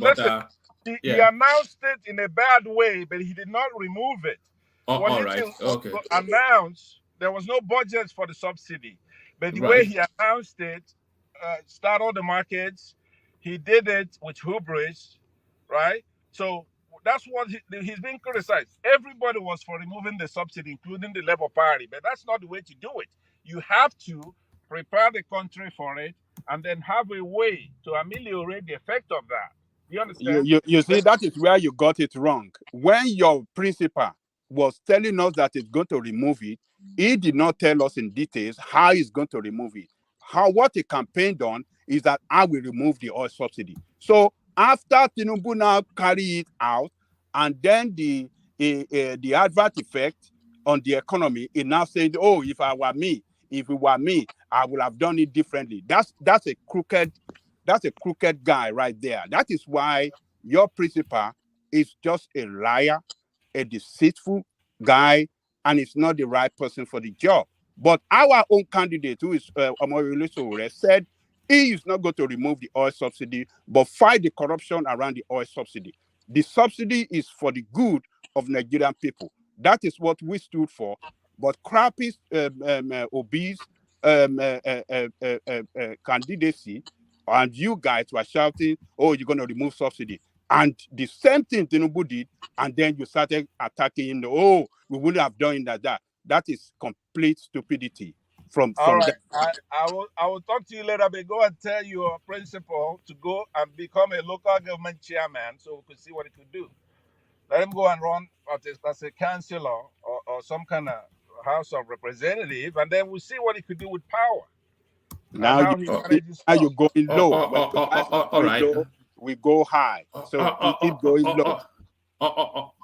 All right. Let's get back to Prince Daddy. Right. So Prince Daddy, back to you. Wrap up that space, and then I'm going to play a clip. Invite a micro comment from you, and then move the conversation on to. I was going to say move the conversation on to a maker, but we don't seem to have him anymore. But we move the conversation on to our Man of Press stage. Prince, back to you. Yeah, thanks, woman.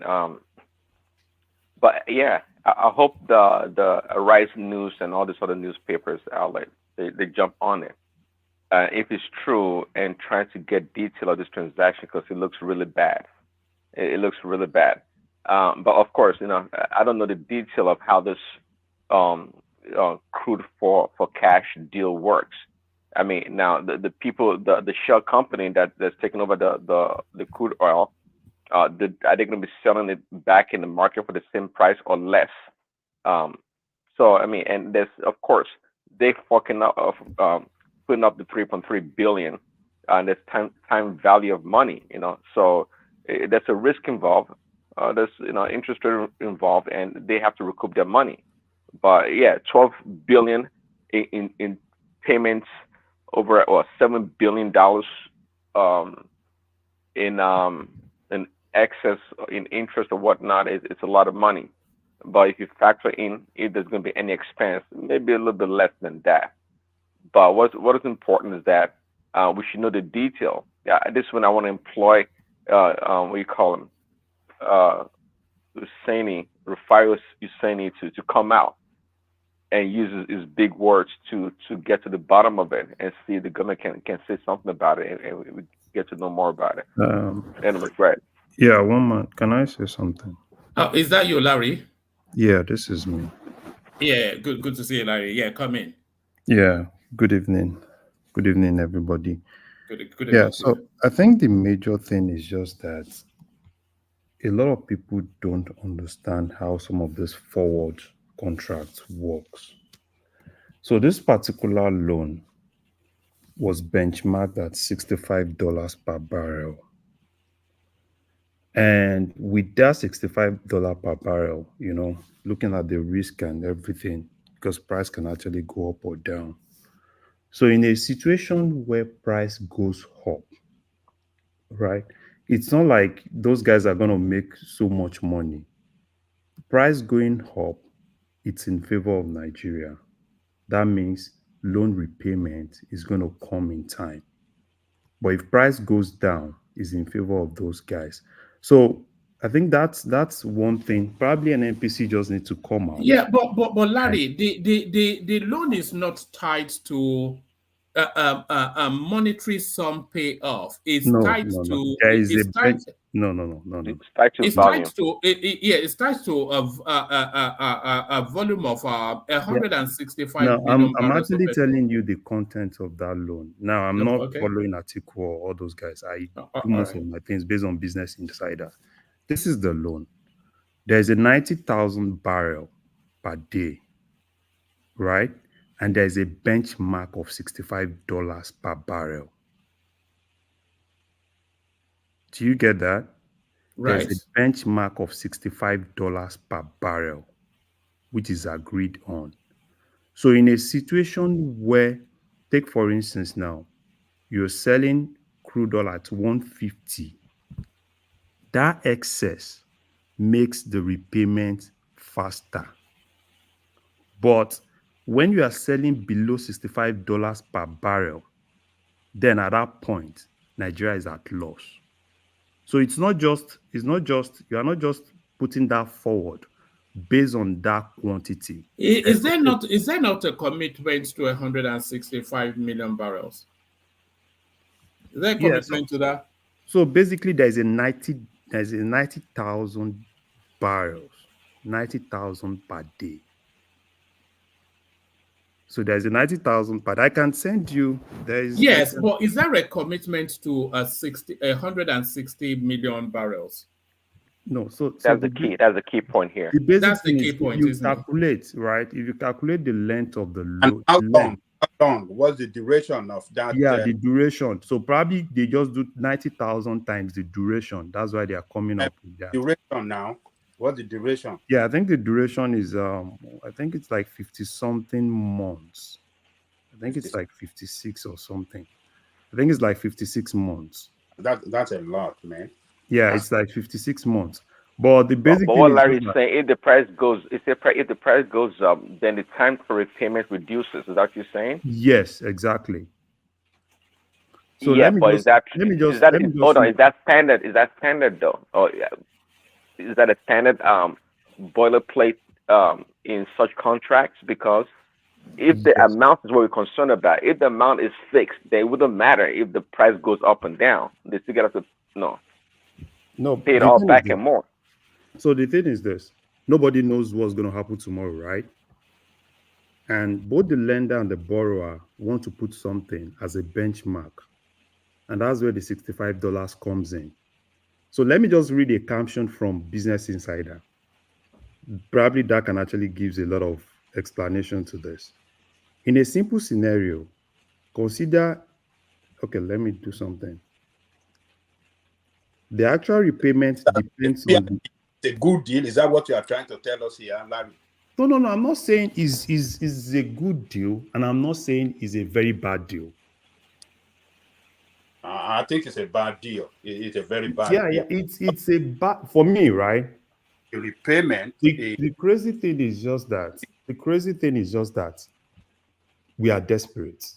We are still at loss. We are desperate does not mean no matter how desperate we are. That's what I'm saying. For the guys that actually went into this particular deal, that desperation was so crazy, because I remember that time. I think corruption is injected into it, not only desperation. Yeah, corruption and some other. You know that $7 billion differential. That will be that. You know how it works in Nigeria now. That's not going to the pocket of the borrower. It's going to be shared amongst them. That's usually how it works. You know. For me, right? I'm not even pro these guys, because I think they didn't do a good job. You understand what I'm saying? I think they didn't do a good job. But did they do a criminal job? Is more the question. They didn't do a good job, and these are things that we'll still continue saying, and that's where the problem I have with National Assembly. Because they are meant to be the smart people. They were tended. That's how Tinubu came in. That they were the smart people. City boy and all that. You know, I told you at a point, right, that when they say people are smart, that's why all of them all together, the economic team and all of them, I don't respect any of them, because I respect people based on what they've done. Even Cardoso and the likes of them, what exactly have they done? Than you come in and, kind of like being a CEO of a bank that actually went aground. But this particular deal, I can tell you it's not a good deal. And they will still go into some of all these deals, because they are trying to do, they are trying to do what they cannot do. And they believe that the only way they could stabilize Forex is to go into some of these deals. And that is what they need to really focus on. So as far as I'm concerned, we'll still see more of deals like this until probably somebody has to hold them responsible. It's not just you making some of these deals open to National Assembly guys, because we don't even trust those guys anymore. because I expect them to scrutinize some of this before, scrutinize some of this loan. But unfortunately, what do we have in National Assembly? All they are interested in is how to buy the latest Jeep and all sorts of things. Nobody even cares. There is a lot of shady deals that are happening in NNPC, and nobody's even, ready to tell us the truth. Imagine NNPC that have not even audited their accounts since when? So for me, right, people, I think it's good. I really respect what Atiku has done, and I need more of this. And this is exactly where the press needs to really come in. There's freedom of information law, so they should explore that thing to the fullest. Let us know exactly what happened. So now coming to the SPV, right? That is what I want people to probe. Because I remember when that particular loan was actually out, they were looking for people, people here and there. And I think Afri-Exim, or what do they call them? They were looking for people, investors, and nobody really want to invest, right? Until probably they gave them something, that really, make a lot of sense.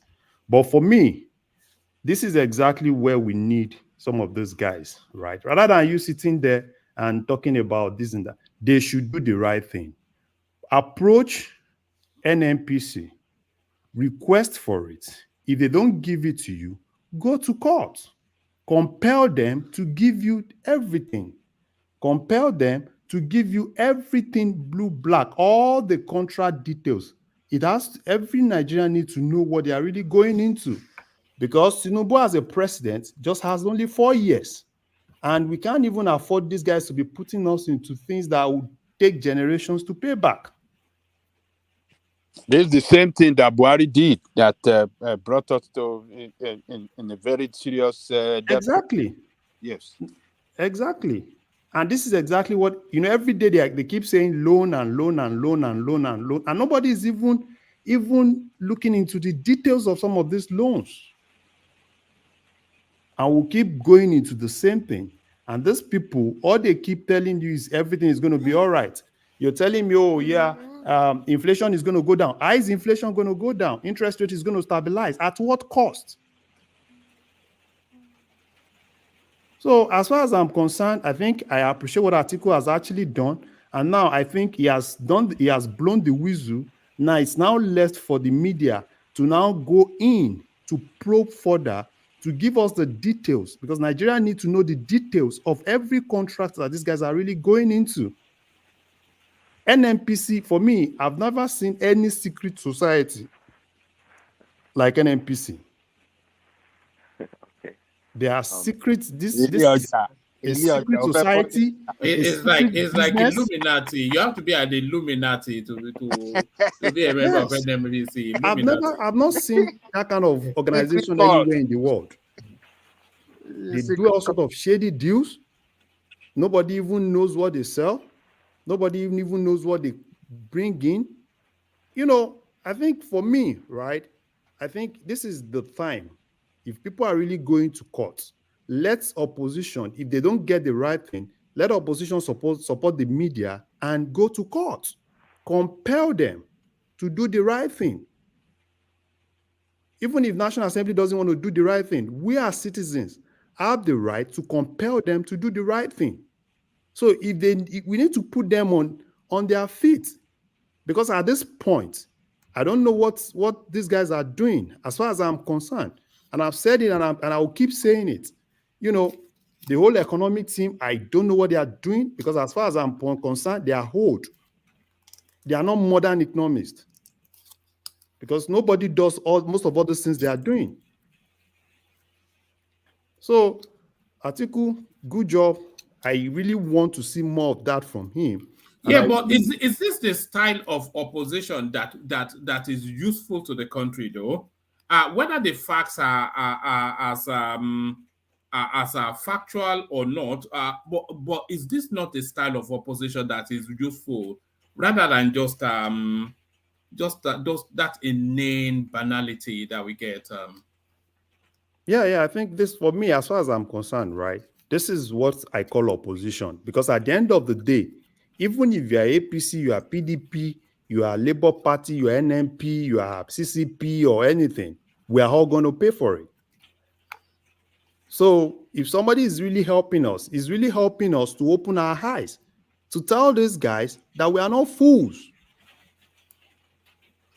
We need to tell, it's just good that somebody is helping us tell them. And these are things I like Sowore for. So I expect Sowore to kind of like... but Sowore is played out, isn't it? It's a damn squib, isn't it? It's just he has no verb, does he? It's forget Sowore, man. It's just no. One man. Let's give it to Sowore. As of today, if Sowore came out with this, people would just laugh and move on. See, one man. Let's just give it. Let's give Sowore his flowers. Today in Nigeria, if I want to see anything about government, any secret, Sahara Reporter is my number one. Even people will say all sorts of things, but if you confirm 90% of what Sahara Reporter brings out is truth. So he's doing his own bit, but don't forget that this guy is just a single person, right? He's faced a lot in that country. So he's doing his own bit. Look at a situation where there is Sahara Reporters, right? And there are like 5 of them doing the same thing. Even if you look at the whole Nigerian space, the journalism in Nigeria, how many people are really going into details, trying to look for facts for us? None of them. The only person I've seen, right, in terms of investigative journalism, there's this other guy that I've read 2, 3, 4, 5 of his works, Fisai Oshoyombo. That's another great guy that goes to that length to really get details. So for me, I'm not really a fan of all these Arise TV channels and all those. I see them as political journalists. So I'm not really a fan of those guys. So if people can actually help Nigeria, if people that are really interested want to really help Nigeria, then they should get into details of this. And even if this one is gone, right, so as to really stop these guys from going further to collect more loans that will put us into problems. So that's what I just believe in. They need to stop these guys. If you're giving us a loan, let's look at it. Is it a good deal? If it's not a good deal, we won't die. All right, brilliant. Excellent input from Larry there. So thank you, Larry. So Larry, let me play this clip. Get a micro reaction from Prince Daddy. Move the conversation on to King Emeka, who I think is having connection problems and probably wants to go to bed. But let's watch this. But this now, I think there's no mistake in the face on the screen. Of course, you all know who this chappie is right here. Once infamous Abuja kidnapper, but apparently not. So here it is now, his interaction with the press. This clip here is one of the #1 trending clips within the Nigerian space. But why? Listen to him. I want to greet the President of the Federal Republic of Nigeria. You said? Mr. Bola Tinubu. And ordinary president. Like the family. But anything I say today, let it be recorded. That's why we are here. I know some people will say I'm lying because this is how we always do. I'm going to say, everything I'm going to say is the truth and nothing but the truth.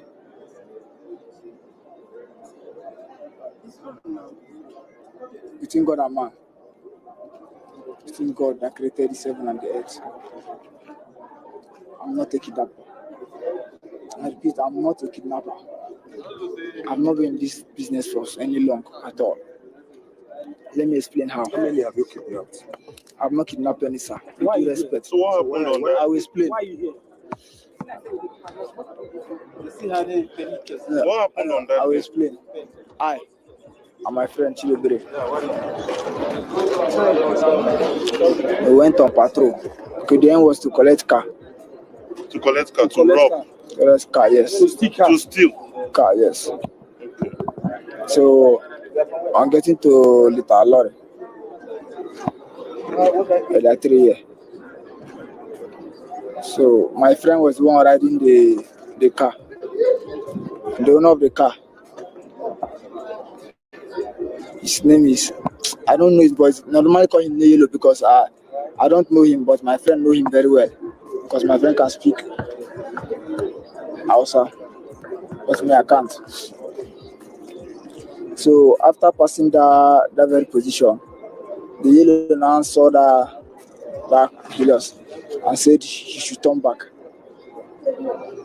And after turning back, that's how my friend Chidiwe drove into the compound. And they asked the man for the key. The man gave them the key. To be sincere, their aim and plan was not to take the man with them. But I don't know why the Yellow, which is the one that is sponsoring the whole has the car and that has the weapons, say the man should enter the back seat. So me sitting there, I can't say anything because Chidibiri is in the Benz, and the Yellow is driving the man's car. I collected the key, and the man is inside the back seat. Me too, I'm at the back seat. So we drove. So not knowing that why Yellow took the man along was he needed to collect some money from him. So Yellow asked him, how much does he have in his account? The man first said it was 5 million. Then later on, he said it was 2 million. And Yellow now said, look, no problem. I was going to give him the money, but nobody's going to touch him, that we don't keep you, we are not kidnappers. So and so. So me, I didn't say anything. Even when they interviewed me for the first time, the suspect was there. The complainant, which is the man, he knows everything. He knows that me that's inside there, I don't have power to say anything. I don't have power to talk to Yellow. I don't have power to talk to the other person. It was Howard that is sitting with close to the man. I was pointing the man gun, and Yellow that is driving. That is it. So their main aim, they want to snatch the car and take it, to move it to Kano. So how many guns were you people carrying that day? Yellow normally come from Kano. The first day he came was on 16th. Understand me? He came on 16th. So that 16th, we didn't see anything. So he went back to sleep in the garage. That was the first day I saw Yellow. But the Chidibira I was telling you about is my friend. I know him very well. I know that one very well. But the Yellow, I only know Yellow through that Chidibira, and I know the other Awal through three. It was Yellow that brought the guns. So how long have you been in this armed robbery business, and how many are you in your gang? How many cars una don't carry? How many cars una don't carry? Sir, with due respect, let the word here. I've not snatched any car or gunpoint to anybody or carry anybody's car. The last time I was in problem, which I was interviewed very well. Tingo that man. I just came out from somewhere, from challenge that I have with Morga, Mr. Aruna, because I'm an electrical engineer.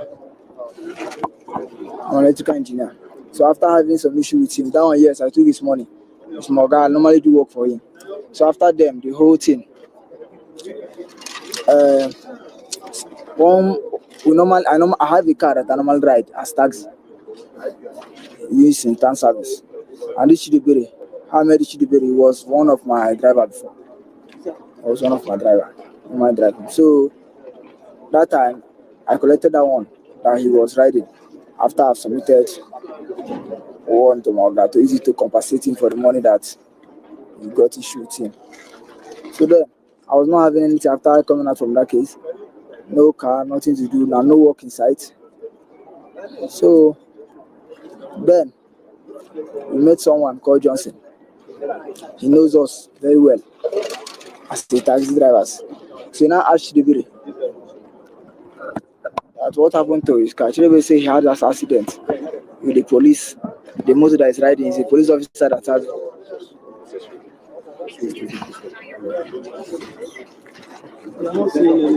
When did you start rubbing? I'm not. I just made this. All right. So that's the narrative of the once upon a time kidnapper, now self-confessed armed robber, who in the process of his confession actually described a kidnapping incident. So what are you tracking this guy, and what are you making of his storyline, Prince Daddy? Yeah, a few seconds, woman.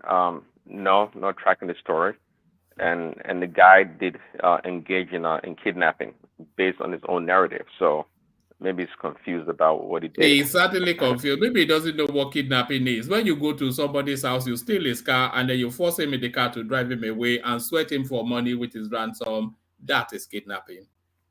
Right. He was trying to insinuate that, they had a plan to go rob. He said carry the car. I mean, carjack. That's what he meant, to steal a car. Okay. And along the way, somebody or they changed their plan and told somebody that they're trying to, forget about it. It was in kidnapping business. Okay, woman, that's it for me. All right, brilliant. Thank you. Let's bring Emeka on board. Mikus, right, you thanks. there? Yeah, one man. Look at that. You sound rough, man. No, not really. Yeah. How's it going? Not too bad. You've been missing in action. It's been a busy week. But we thank God. We thank God. Good evening, everyone. Good evening, one man, co-panelists, and those in the comment section and viewers at home. I hope you're enjoying the shows with your friends, loved ones, as well as your enemies. Keep enjoying your enemies because they're the reason, their existence really matter. You don't have enemies is a bad one. No. It's good to have enemies, Emeka. If you are not living a full enough life if you don't have people that dislike you. Honestly speaking, you have to have them, the haters, right? Yeah, they are an important component of life, the haters. Important stakeholders. Yes. Important one. Let's go ahead. Where do you want to come into it? I like come into it from the go on. I like this one. This newbie kidnapper and there. But let me start with the article loan analysis. That's a fantastic one. I've been listening off and on with on what some of the panelists have chimed in on. It's I think article did a brilliant job, and that job comes from experience. That's not a job where you just look at it. We've been talking about this loan, and they say they've made a part payment of 2.2 billion already. Now, the details of this loan, right? Looking at it, you can see the shadiness. The loan is being called Project Gazelle. Okay, and what article has brilliantly done was to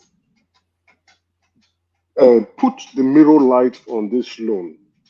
Exactly, and to let us see how those who structured the loan are going to benefit from it largely, and how shady this loan is. Like you have rightly said, there is no way the government will not respond to this because it has opened up their nyash.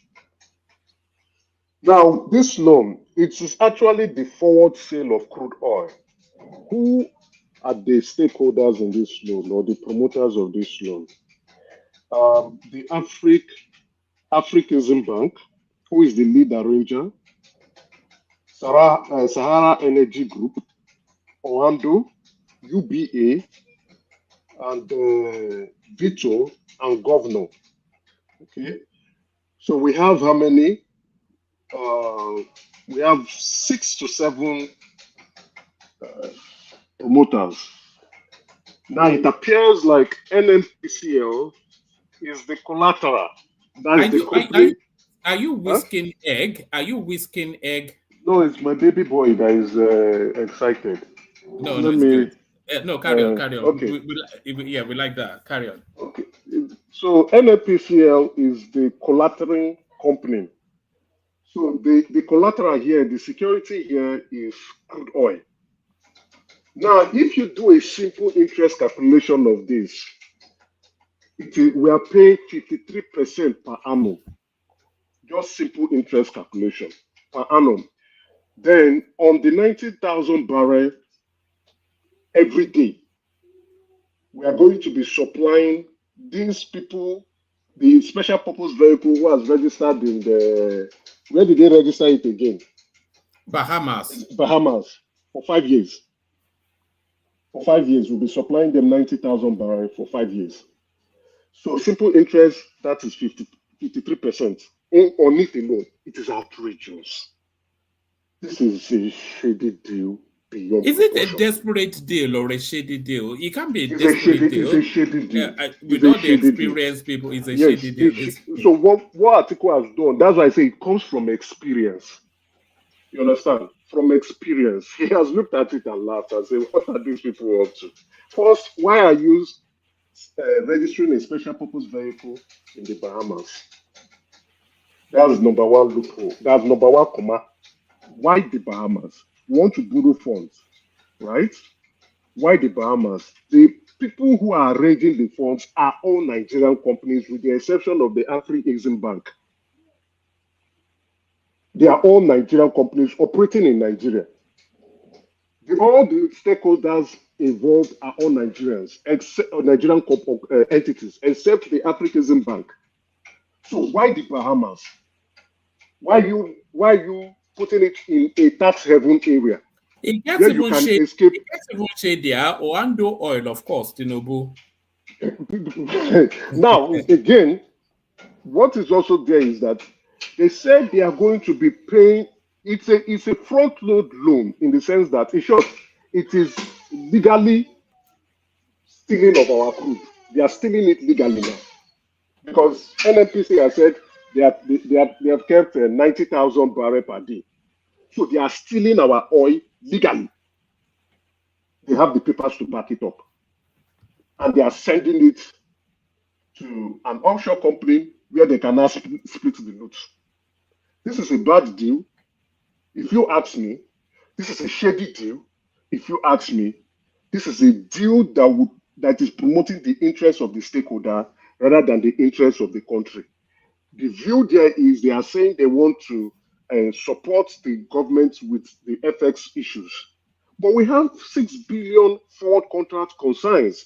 If we are now borrowing 3.3 billion, the shortfall, what happened? And we are borrowing at an enormous rate. As a matter of fact, we are just giving them the crude oil. This is forward contract of crude oil. And these companies will now take this oil and sell in the regular market and make good money for themselves for 5 years. For 5 years. This is a sweet deal for the participants. This is a sweet deal for the participants, but a bad deal for Nigeria. Well done to Atiku for putting this up. You understand, for analyzing about it and bringing it to the forefront to the public. And so we expect the government to now respond. But again, like we all do, Nigerians are very docile people. They respond, we move on. But the deal still takes place. This is a kind of deal that should get a lot of people to the streets and say it cannot happen. If the World Bank is even going to borrow this money, the World Bank will be borrowing 3.3 billion at a less interest rate, even 0.5%. Why are we doing this deal? Why are we doing this deal? If IMF is even going to borrow this fund, we will borrow at a less interest rate. If China is going to borrow us this money, we will borrow at a less interest rate. Why are we doing this deal? That is why I say Nigeria, we are very docile people. We don't take actions. We just look at things, we carry on with our life, and we proceed as if nothing is happening. But good job to Atiku, but that's where it ends for him. He's just only putting the touch at the shadiness of the deal. But really, it's just whether this actually this is the sort of holding the government to account that we want, isn't it really? Going into the details of the goings on within the government and asking them to account for it. He went. He didn't go in depth. He's still asking questions. Who are the promoters? The tenor. What's the collateral? We now know. We have an idea of what the collateral is. The collateral is our crude oil for 5 years. Actually, that's how they will make the payment. So the tenor, I've calculated it, is 5 years. The interest rate outrageous. If you are paying 8.7 for interest rates, if you are paying 12 billion over the lifetime of this loan period, and you are taking 3.3, that's 8.7 billion that you are paying as interest. That's excessive. $1 billion, that's excessive. So this group of people just sat down and say, okay, the country is having a problem. Let's see how we can make money out of it and partially solve their problem. That's what just happened. That's just what happened. So if Nigerians are very serious people, we should be hitting the street and say this loan cannot be, we don't want this loan. This loan cannot happen. We can't take this loan. But, we won't do anything. We will take the loan. Those who are involved will enjoy from the loot, enjoy the sweet deal, and probably structure another one again and say, yes, we still have more FX issues. Let's see if we can go back to the same market and restructure this loan for them and let everybody benefit. That's my take in all this. It's a shady deal. It's a bad deal. It's a very bad deal. It's a deal done without considering the country at heart. Let's be very realistic about this. And that is what has been happening in our country for a very long time. People structure things for their own personal interests at the mess or putting the country's interests and not prioritizing the country's interests. All right, Bredan. Let me take you to the space, Emeka. So we're still with the CBN space, and Sanusi now comes to back up the CBN, saying that he was actually saying that he would have moved it if he had more time. But there was something that he said that especially struck me. He said the pushback was actually about people not wanting their children to move to Lagos, people that have slotted their children into CBN. So what are you then making of Sanusi and his obviously, that's just it, obviously. Everybody with a sense know that this deal is the right thing to do. It's a strategic one. It's about promoting more efficiencies in operations of the CBN. It's a deal that should have been done a very long time ago. It's a deal that if the CBN is serious about its function, its regulatory function, must happen. It has to happen. It just has to happen. If you look at most of the regulatory bodies in the world, they are centered around where the economic activities happens.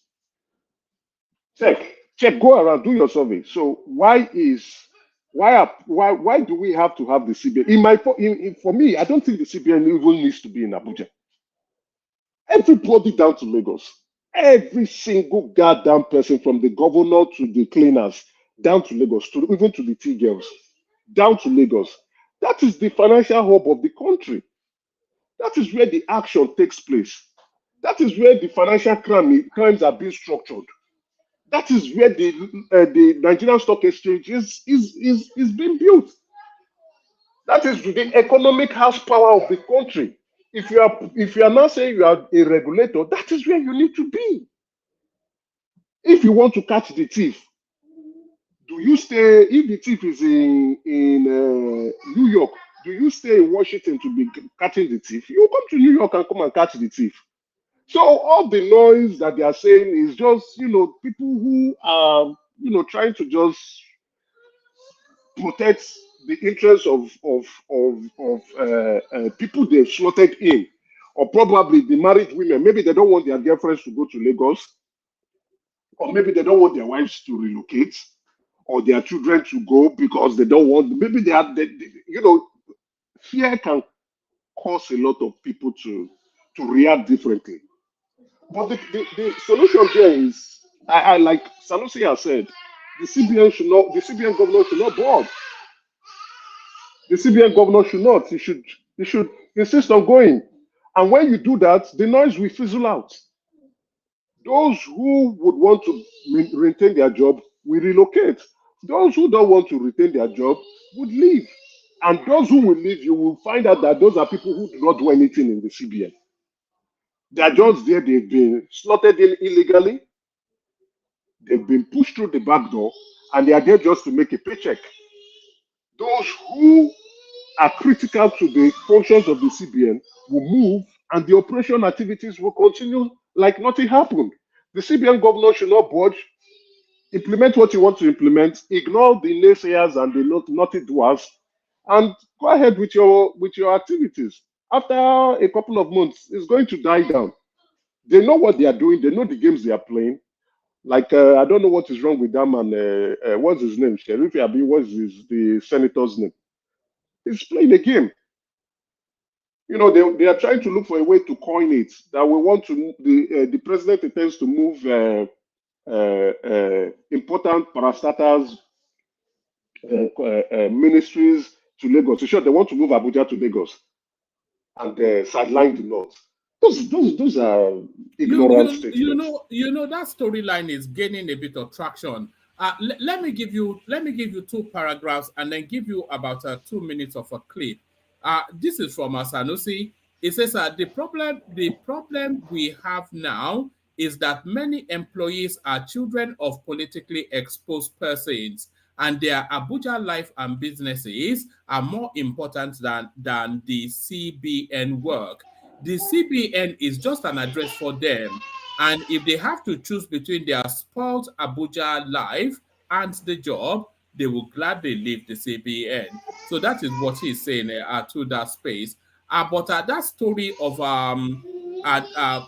Tinubu moving infrastructures from the north is gaining traction, and this is how it's playing out in the everyday man or man on the street in the north. Yes, ladies and gentlemen, this is Comrade Muhammad Ali Ringim.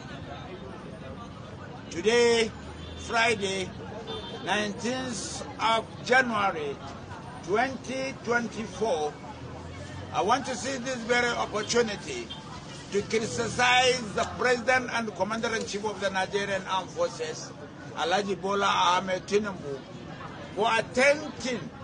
for his attempt to sabotage the effort made by late General Murtala Ramat Mohammed and former President Olusegun Obasanjo and all presidents that had took place before this tenure of Alhaji Bola Ahmed Tinubu.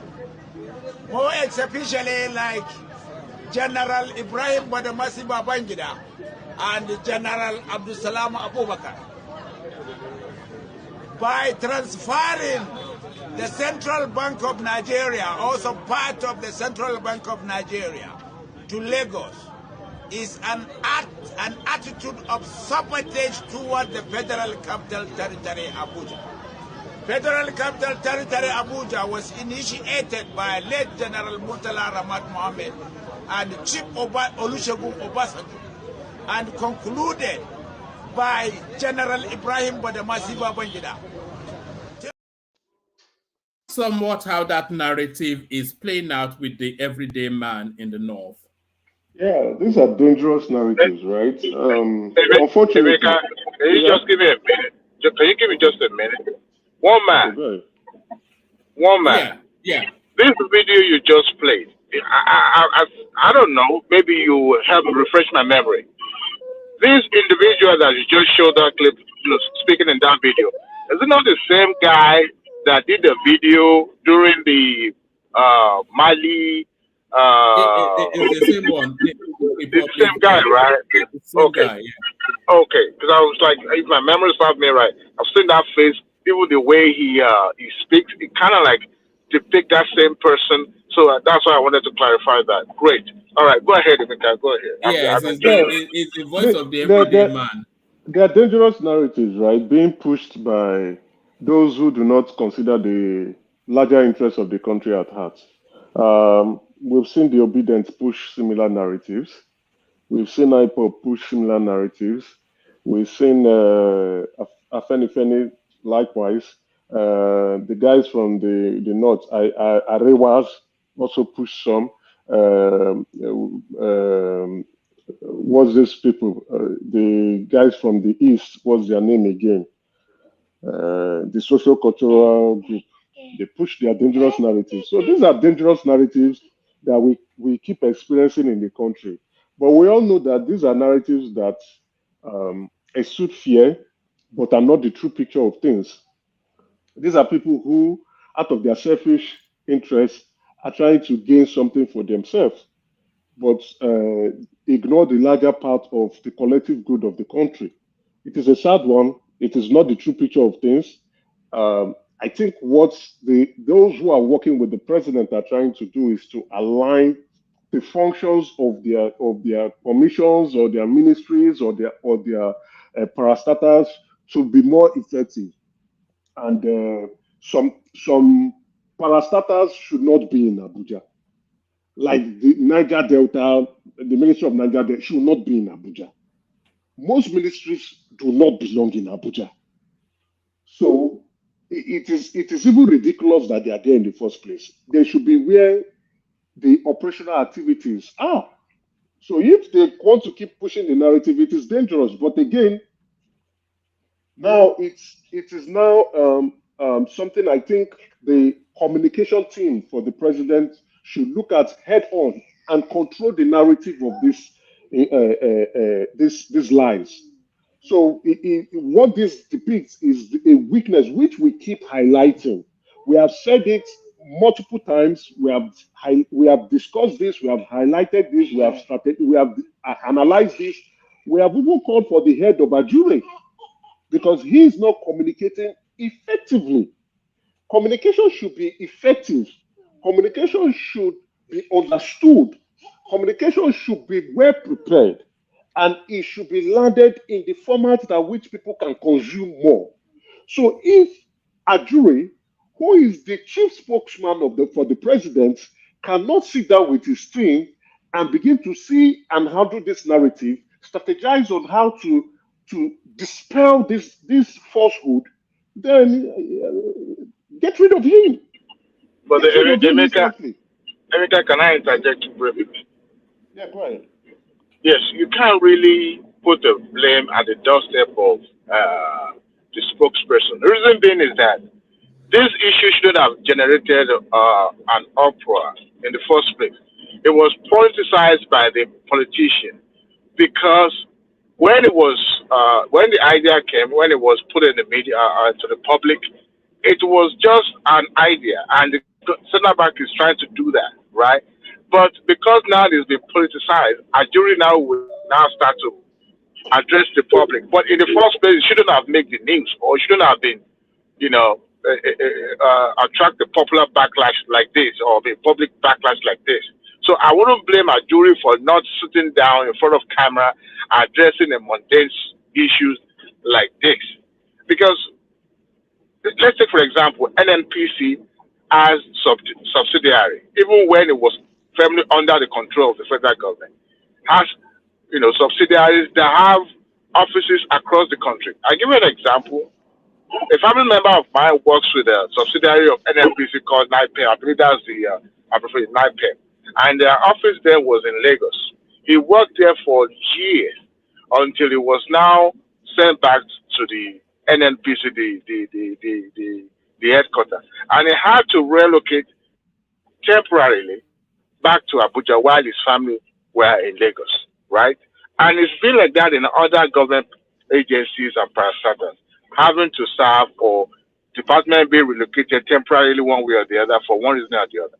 But you see, it didn't make news at the beginning because it was not politicized. But now that it's politicized, a jury will now have maybe to address it or not to address it. But it's unfortunate that jury has to sit in front of camera to address situation like this that shouldn't have even generate any uproar at the beginning. So I wouldn't blame a jury for not even paying attention to it in the first place. Yeah, my brother Bishop, I believe this is Bishop that spoke. You see, I'm not saying you are not wrong, but again, we have analyzed and we have, it continues to depict the weakness of Ajure. Ajure cannot pick what hits the news. Ajure cannot pick what the narrative should be. Ajure cannot uh, uh, ascertain how the news will be perceived by individuals. But what Ajure can do is a fight back, right? I have seen some of the SSAs to the president, even those who are also not involved in the in governance, like the Reno Mokri. We've even seen our friend, what is his name again, Bawa, also providing their own insight into it. What I would be expecting for Ajure, it shows. That's why I said Ajure is weak. The news is being. Let me land this point. The news is being constructed to paint a narrative for the Northerners, right? The Northerners will begin to perceive the president in a different light. I'll be expecting an Nigerian to deliver a news in Hausa, take it to BBC Hausa, NTA, and other local media platforms where that news, where that information will be disseminated heavily to dispel the narrative and paint it that it is the fraudulent politicians, the ones that are killing the people, the ones that don't want the people to progress, that are pushing this narrative. It is the northern politicians who want to continue to steal money or to promote their own personal gains, the gains of the northern elites that are pushing this narrative, that the president actually means well. And that is why these things are like this. In Hausa language, I can tell you that the delivery will be effective. You see, and I keep saying it, I'm not saying I'm talking out of the out of my house. No, Ajuri is not strategizing properly. You cannot determine what hits the news. You cannot determine how the people will perceive the news. But you must fight specific narratives that are being created by evil people. You must fight that perception, and you must fight it head on. You must analyze, you must strategize, you must be ahead of the game. Anticipate what your enemies want to do and fight them with it. That is where Ajuri is not doing. That's what he's not doing. That's where he's wrong. That's where he's wrong. That's what I'm saying. I just, sitting down now and putting this out, this would land the death blow on these evildoers.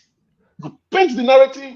These are the selective wicked politicians, the northern elites, trying to promote the interests of their children who they have smuggled into CBN and don't want their children to lose their job when their children also have another job that they are doing or businesses. You say it in Hausa, and those people will look at it and say, "Oh, this thing makes sense." So that is true. To hell with them.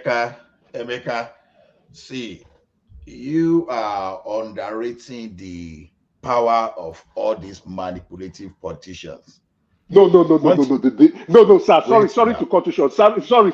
Let me speak on that. Wait, before you go dive for that. Wait now. It's my point now. Before you dive for that, you fight propaganda with propaganda. Yeah. Now, if you wait, somebody has put a face to this narrative. He knows himself. Hold on, sir. Hold on, sir. Ndume has put a face to this narrative. You mischaracterize him. That's exactly what I'm saying. Ajuri will not be the best to fight him. Hold on, sir, now. But Ajuri should be the strategist.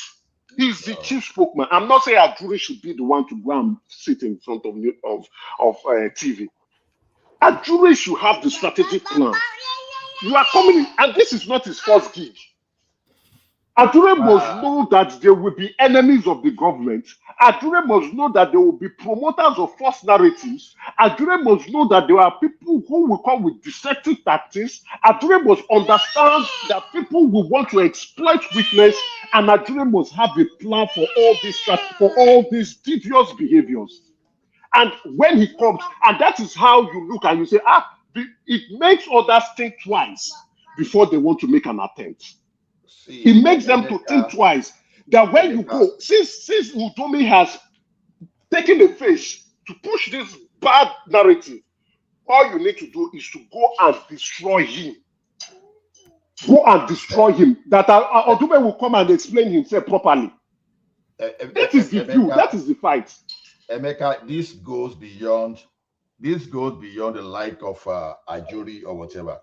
Let me tell you something. No, it doesn't. There was a time. Sir, it doesn't. That is his job. Now, you Emeka, know, it doesn't. I will hold on. Go ahead. See, the thing is this. There was a time that Obasanjo tried to tackle Buhari, and Femi Adesina wanted to respond. It was then Femi Adesina said, Buhari said, don't respond. You are too small to dabble into that matter. When you are very too small, you'll be crushed along the line. You see, one thing is this. When the like of Udume speak, don't look at Udume as like a peer to the like of Ajuri. When you want to counter heavyweights, you know, whether we like it or not, we may just look at that guy, Udume, as so lightweight. No, it's not a lightweight politician. It's a heavyweight, and it's destructive as well. So when you want to tackle people like that, you won't use Ajuri. Even if Ajuri let Ajuri publish the entire book, a whole book, and distribute around. No, they won't listen. But if you look at someone, a potent, a heavyweight northerner, can I and you used to push the narrative back, then it's another thing entirely. I will agree with your strategy. Sir, hold on, sir. So hold on, sir. Let me just respond quickly. I did not. I think maybe if you listen, right? I did not say Ajure should be the face. It is his job. Ajure is a lightweight to an Ndome politically.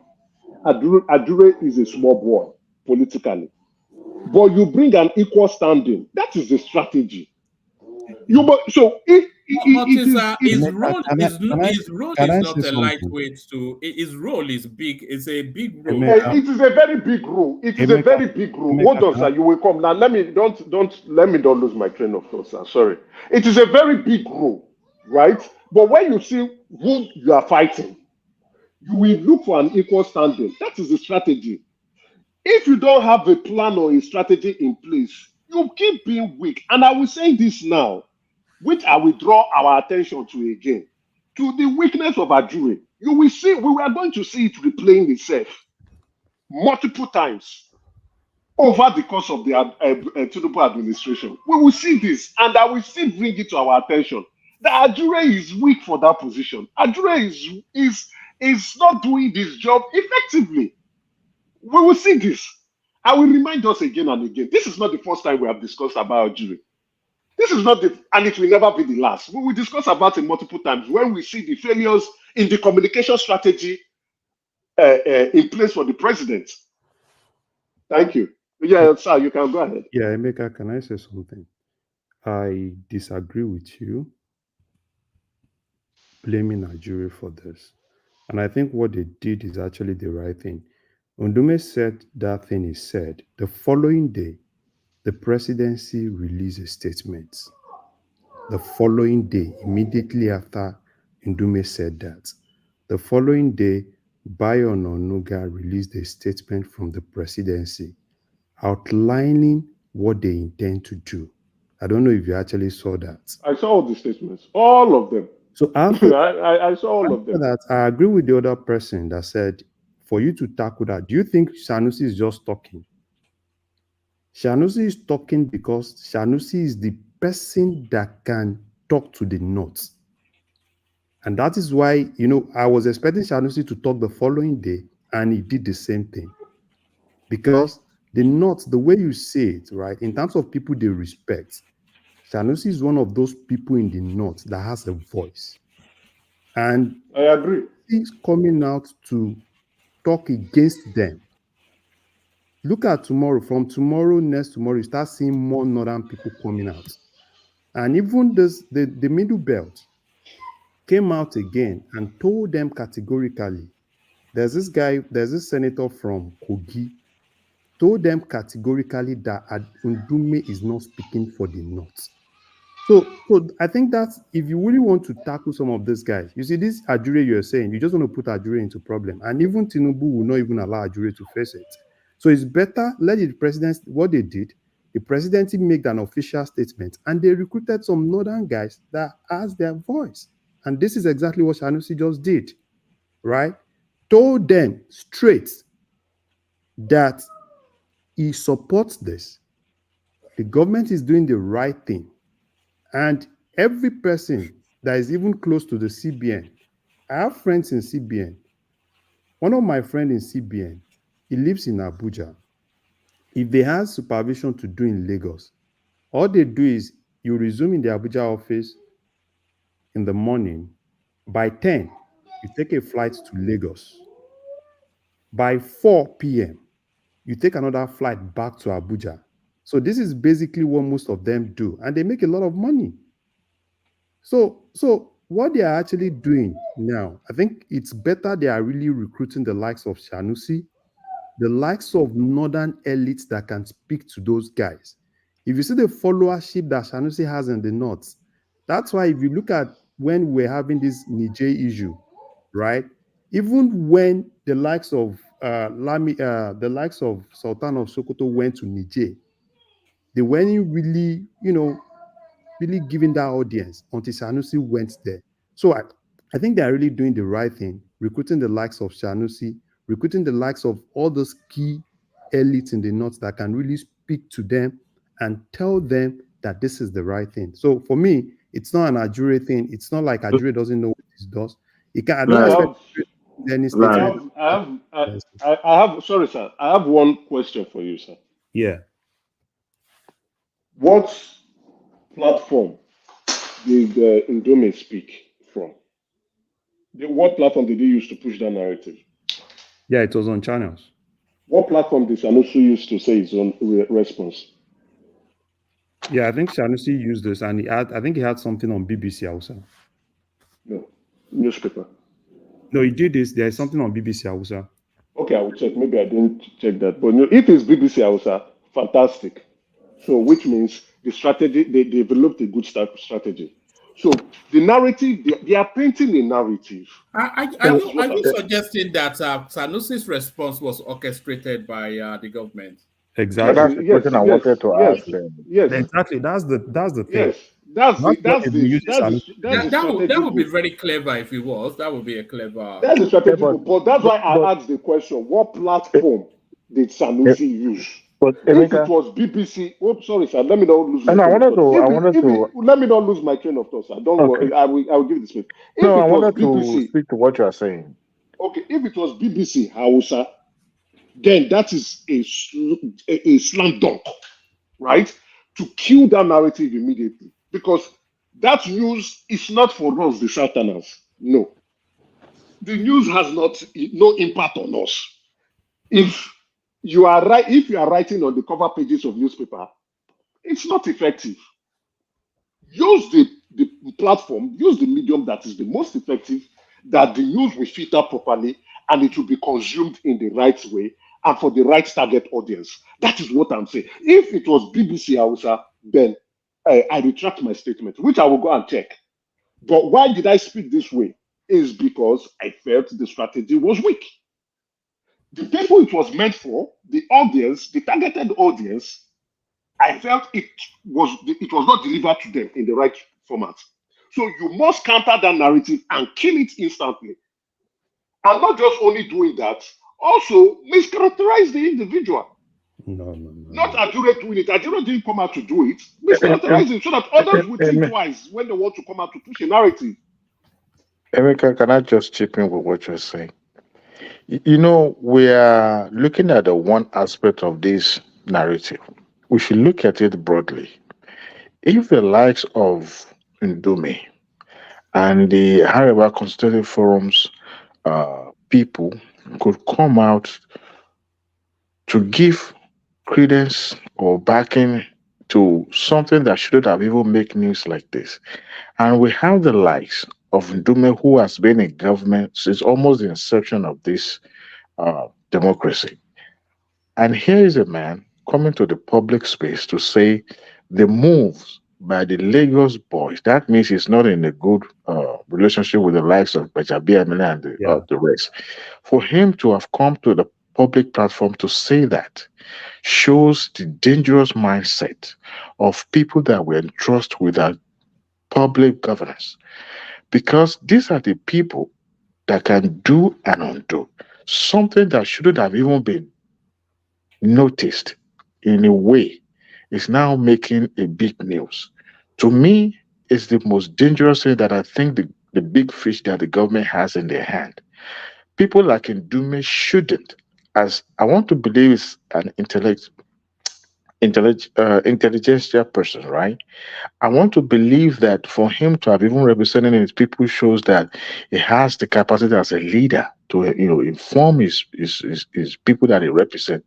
But for him to be the one to be the mouthpiece of characterize them as opposition shows a dangerous mindset. I think the person that came to the Arise News or so also from a lawyer, very intelligent person, but they're now giving credit to something that should have made news. I think that is what government should be dealing with, not just what's being said or what the media are not doing, but countering that narrative is one thing. Because the people that could orchestrate this and make it a big deal could as well go and turn the country upside down for Tinubu. So if such dangerous mindset is still in operation in Abuja, and I think the government, has a bigger fish to fry, that is the one that they should be dealing with. How to weed them out of that system so that at least they'll be able to operate in a way that they will not be poisoning the mind of people. Because ordinarily, what we are now throwing around as if it is, I mean, taking CBN to Lagos. It was never a plan to take CBN, but a department. But see the way they're changing the narratives. That is the most dangerous thing, and I think government should pay attention to that rather than just countering that on the media or something like that. That's the way I see it. Thank you. This was a bishop again. This was a bishop. Not that Ndume, not that he's saying something. He actually threatened. He actually politically threatened the president that it is going to have political consequence. You understand? He said that thing categorically. Why will I even blame people like that? Because over time we've had some kind of weak leaders from other parts of the country that actually believe that the country belongs to only a segment of Nigerians. Because look at Abuja. Why should, to be honest with ourselves, why should someone even from the corner be fighting over Abuja? What happens in Abuja? But when you have people like Emefiele that started recruiting political elite children and put them, what do we expect in a situation like this? The CBN itself has been politicized, and that place, not only they should relocate that particular segment of that bank to where it's supposed to be. There are some people that do not merit that career, that do not merit career in CBN, that they should find a way over time to be relieved of such unnecessary because this is the best way to relieve them of the job. Exactly. Is the best way. So it's the best way to do it's that. dangerous. What kind of mentality? What kind of dangerous mentality? Can I come so that we don't drag this further, right? So that I can give you guys the space to speak. If you ask me, in my own personal conviction and opinion, I think Udume did a fantastic job. What Udume has done is to let the government pay attention to the threats. Udume has shot himself not just only to a particular point of influence. Let's not ignore the fact that he's also an APC member. He's a high-ranking senior officer. He's the majority leader in the Senate.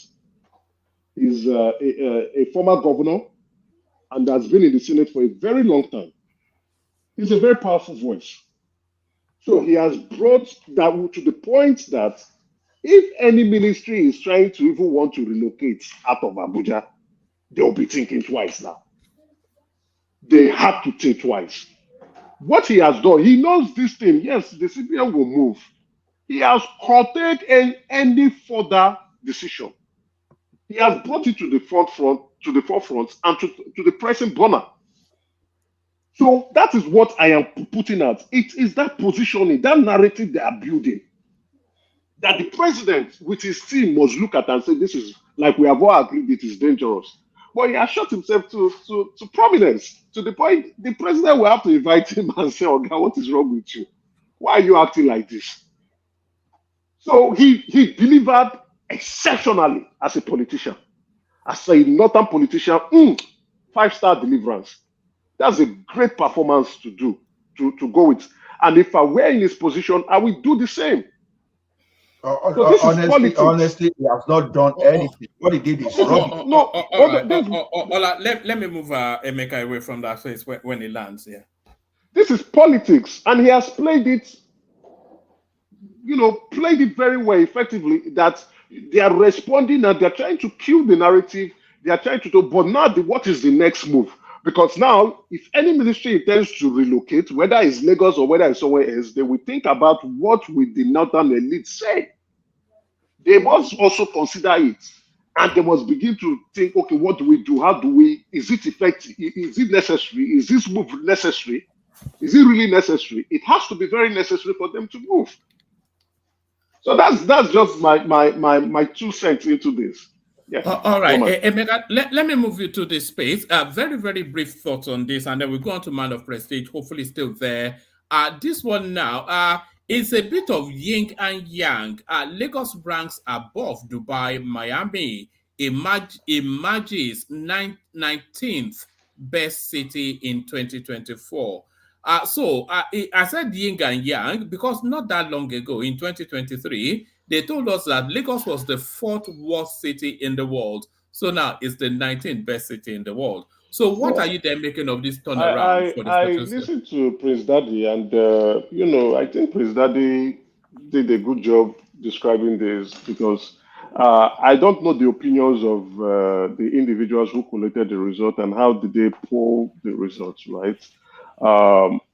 So I think I am not equipped enough to speak on this because I don't understand the indicators that were used to poll this. We all know how Lagos is. Comparing it to major cities in the world, it doesn't stand a chance. But since they might have used some different indices to calibrate their results. I'm hoping, I didn't read this, but I'm hoping if they know what they are doing anyway, that they are trying to speak to those indices and not holistically that Lagos is actually a world-class city. No, it's more of they were talking more about vibes and the pump and energy. More like a party scene sort of a thing. Yeah. If those are, like I said, the indices that they use, if those are those indicators, yeah, I think Lagos, in terms of social life, Lagos stands a chance with other major cities in the world. If in terms of social life, there's always a party everywhere and almost every corner in Lagos State. The socialness and the social appeal in Lagos is there for all to see. You are looking for a good time. I think Lagos guarantees you that.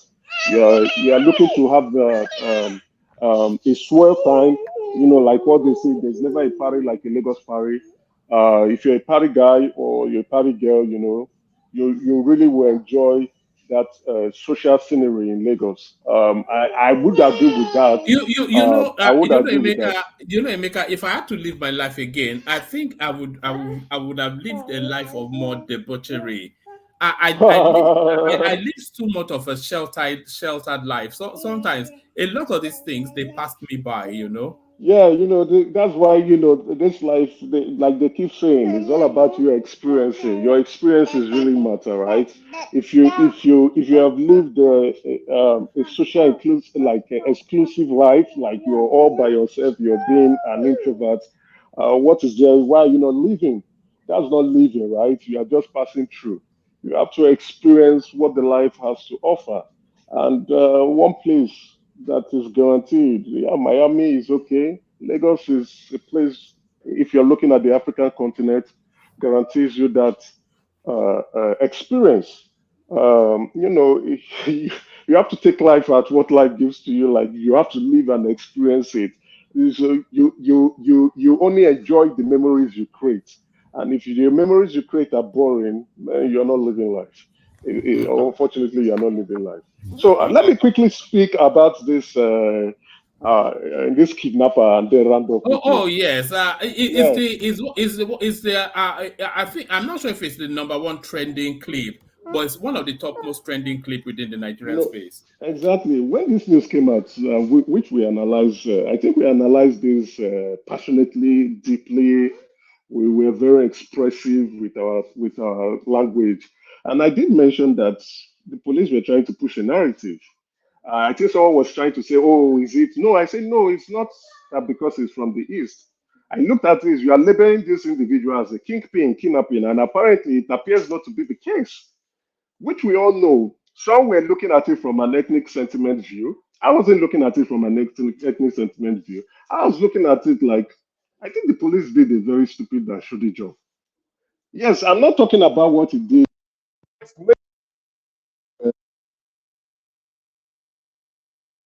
The magnitude, the grievous that he has perpetrated, or the nature of the crime itself, right? Can you hear me? Can you guys hear me? Yeah, we can now. You were dipping quite a bit Okay, for a yes, while. so I was getting a call. So he probably might not understand the gravity of the crime, right? Or even the complexity of the actual typology of the crime. But he's definitely not a kingpin. He's not even close to the operators in the kidnapping world in Nigeria. So that is the shoddiness. It shows the You know one ineptitude. thing. You know one thing that always strikes me, Emeka. Whenever I've not yet heard anybody caught making this confessional clip, admitting that they are hardcore anything. It's always this is my first time of doing it. This is my second time of doing it. It was my friend that came to. He said, let's go out somewhere. I didn't even know what he was going to do until we ended up in the middle of an armed robbery. They're always a victim of somebody else's Yeah, misleading. no, I agree with you, woman. But this guy is he's speaking out because the police are making him to be the most wanted individual in the country. You understand? It's like no.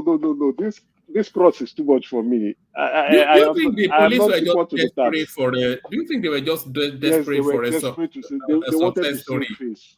Yes. Yes, they wanted to save face. They wanted to show that they were working. They wanted to and it's silly. It's very silly. Silly of the police, silly of their top leadership, silly of the way they operate. It's a poor job. It continues to depict their silliness, ineptitude, their lack of organization, and their lack of decisive strategy. It is just poor overall from top to bottom because the country was shouting about the rate and the spate of kidnapping in the country in Abuja more directly. They decided to just let's just put this guy to push him to the front that we are doing our job. It's bad in all ramifications. This guy is not close to solving the kidnapping problem. This guy is not even close to making the police look like they are doing a job. The police has failed everywhere, and I'm ashamed of what they are up to. When I saw the news, I'm like, what is the police up to? What is this nonsense? Do your job, and people will know you are doing your job. The story just did not hang together. It didn't add up. Just in terms of the personality, you don't It didn't expect add a up, guy and called which is Chinazar to be the kingpin exactly of Abuja kidnapping. when they called them out on that, they now quickly going to go and look for a last name to add to it, which is this testimony. It may not be exactly the true nature of things, but you could tell that, come on, this thing doesn't align properly with what the police painted in the first place. Now the police should look at themselves in the mirror and said, this is bad. This is clearly bad. And then they should try to redeem their image. You know, sometimes I just get repulsed with the way we organize ourselves in that country, especially specific organizations. And it clearly shows our lack of interest to work, from the civil service to law enforcement to politicians and even the citizens and residents of Nigeria itself. Clearly shows our lack of interest to do our job. And we're only just trying to paint a picture. This is wrong from every viewpoint. Unfortunately, the young man is trying to pay a price for which the weight of it does not match properly. But I don't know. It's sad. It's really sad that we have this situation going on in the country. They're trying to push us to somewhere that we should look when the crime is going on in another place. And then let me say this: I might be wrong, but my heart is telling me I'm right. I think the police is involved in the kidnapping of the country, the kidnapping situation in the country. I think they are involved. You are right. When I say the police, I'm not saying I'm saying the leadership now.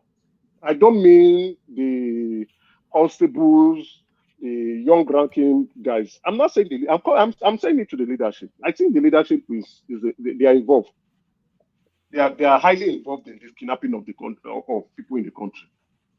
Because this smells like a rat. It looks like a rat, smells like a rat, stinks like a rat. And if they are not involved, then it is a rat. Yes, they should not solve the problem. They are all useless bunch of people. Good night, woman. Thank you. All right, brilliant. Thank you, Emeka. So that's the excellence that was Emeka. So from Emeka, we go on to a man of prestige. Prestige, good to have you. Yeah. Good evening, everybody. I greet everybody.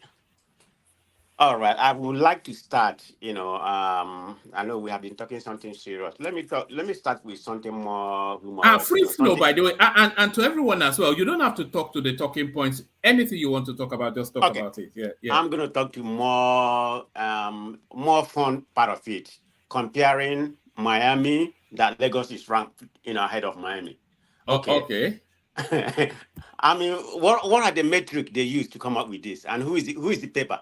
I guess somebody from London, right? Yes, Time Out magazine. They are called. Man, that magazine. I'm familiar with that magazine. That's a crap. But I'm not going to come here and condemn the best city in my own opinion in Africa. But ranking them as ahead of Miami or whatever they rank them is far, far, far too fast. And I'm gonna tell you why.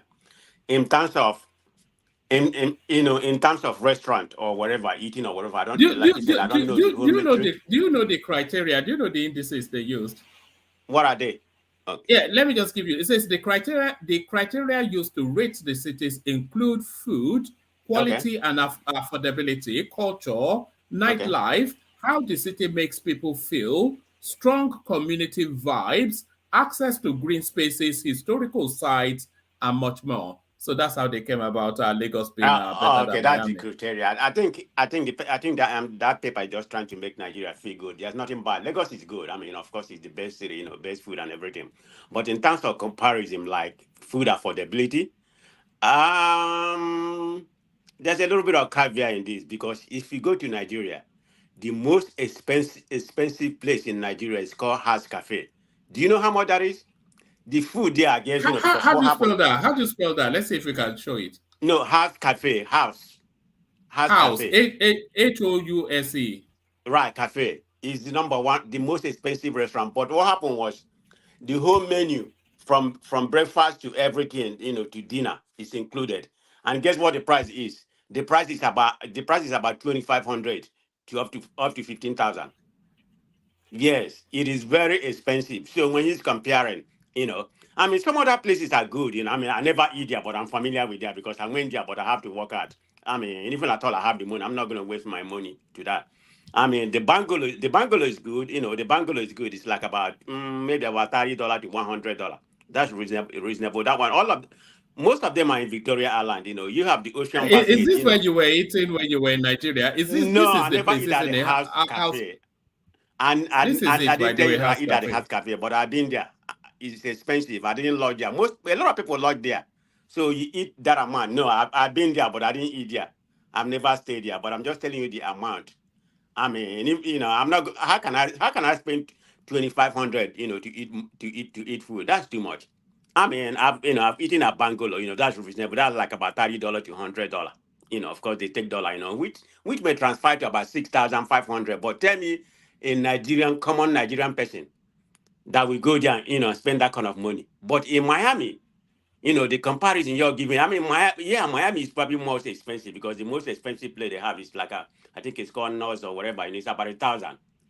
I mean, they have other places like House of Food. You can spend about $463. Some other place like Sexy Fish, it's about 280 on comparable. But the point I'm trying to make is that people in Miami can afford this, they make a lot of money. Even ordinary people that work, maybe it's a laborer's job, or I mean, like in a factory or whatever, they make good money. I think the minimum wage in Miami, it's about 20 something dollar. And I don't mean the minimum wage. A lot of people make about 20 something dollar or $30 that work in a regular factory. So they can afford, to spend that. But the comparison of Lagos, yeah, but I wouldn't say Lagos is better than Miami because there's a different side of Miami. If you really want to enjoy Miami, you go to South Beach. That's where all this restaurant is, and that's where the nightlife is uncomparable because the music there, Kanye West, everybody there come to play. The only time Nigeria is much fun, the most time Nigeria is much fun is during December. You know, that is the most time. I'm not saying there's no club that open or whatever, because there's a lot of clubs. There's a club that called Gravity Night. That's Compare the club scene. Who has the better club scene?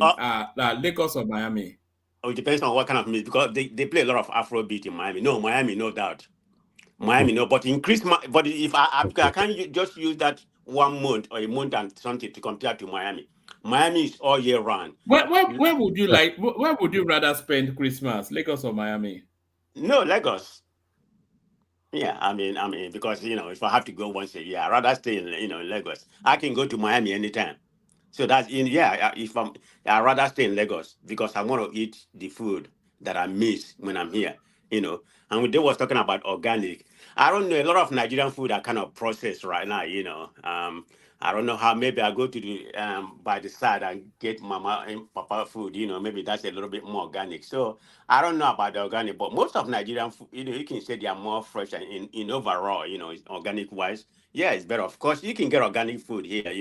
I don't know how much organic it is because my wife tried to buy most of organic, which I don't really believe. I believe it's a waste of money. That's my own opinion. There's nothing organic about that.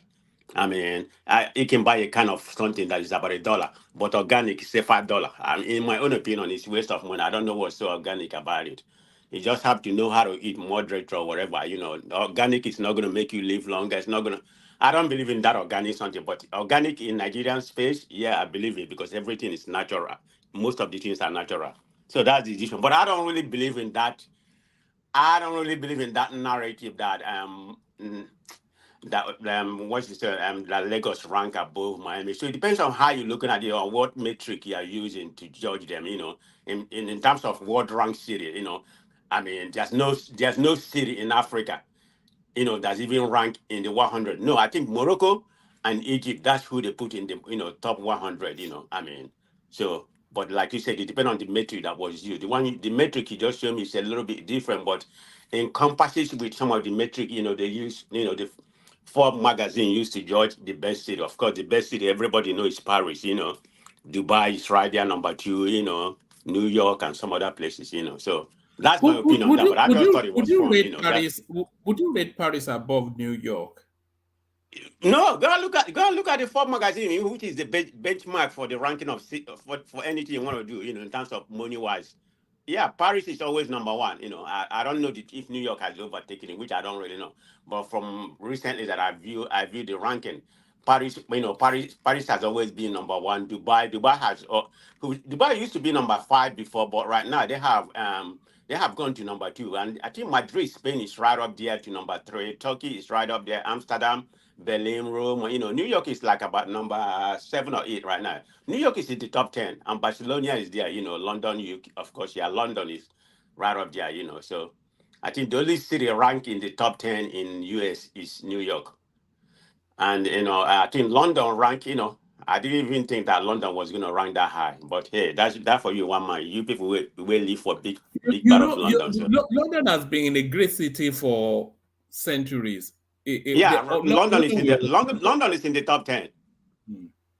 Yeah, of course. I think Miami. They rank Miami. Of course, okay. If you were to rank Nigerian cities, give me your top 5. In Nigerian cities. Nigerian cities. Okay, of course. It's undisputable. Lagos is number 1. Dubai. No, what am I talking about? Lagos number 1. The capital. Is number 2. I'm only going to talk about the place I've visited. Let me see. I don't want to be. I'm surprised Calabar. You've not mentioned Kaduna. I thought you were from Kaduna growing up. No. I'm putting Kaduna there. It's the top 5. Okay, I say Calabar, right?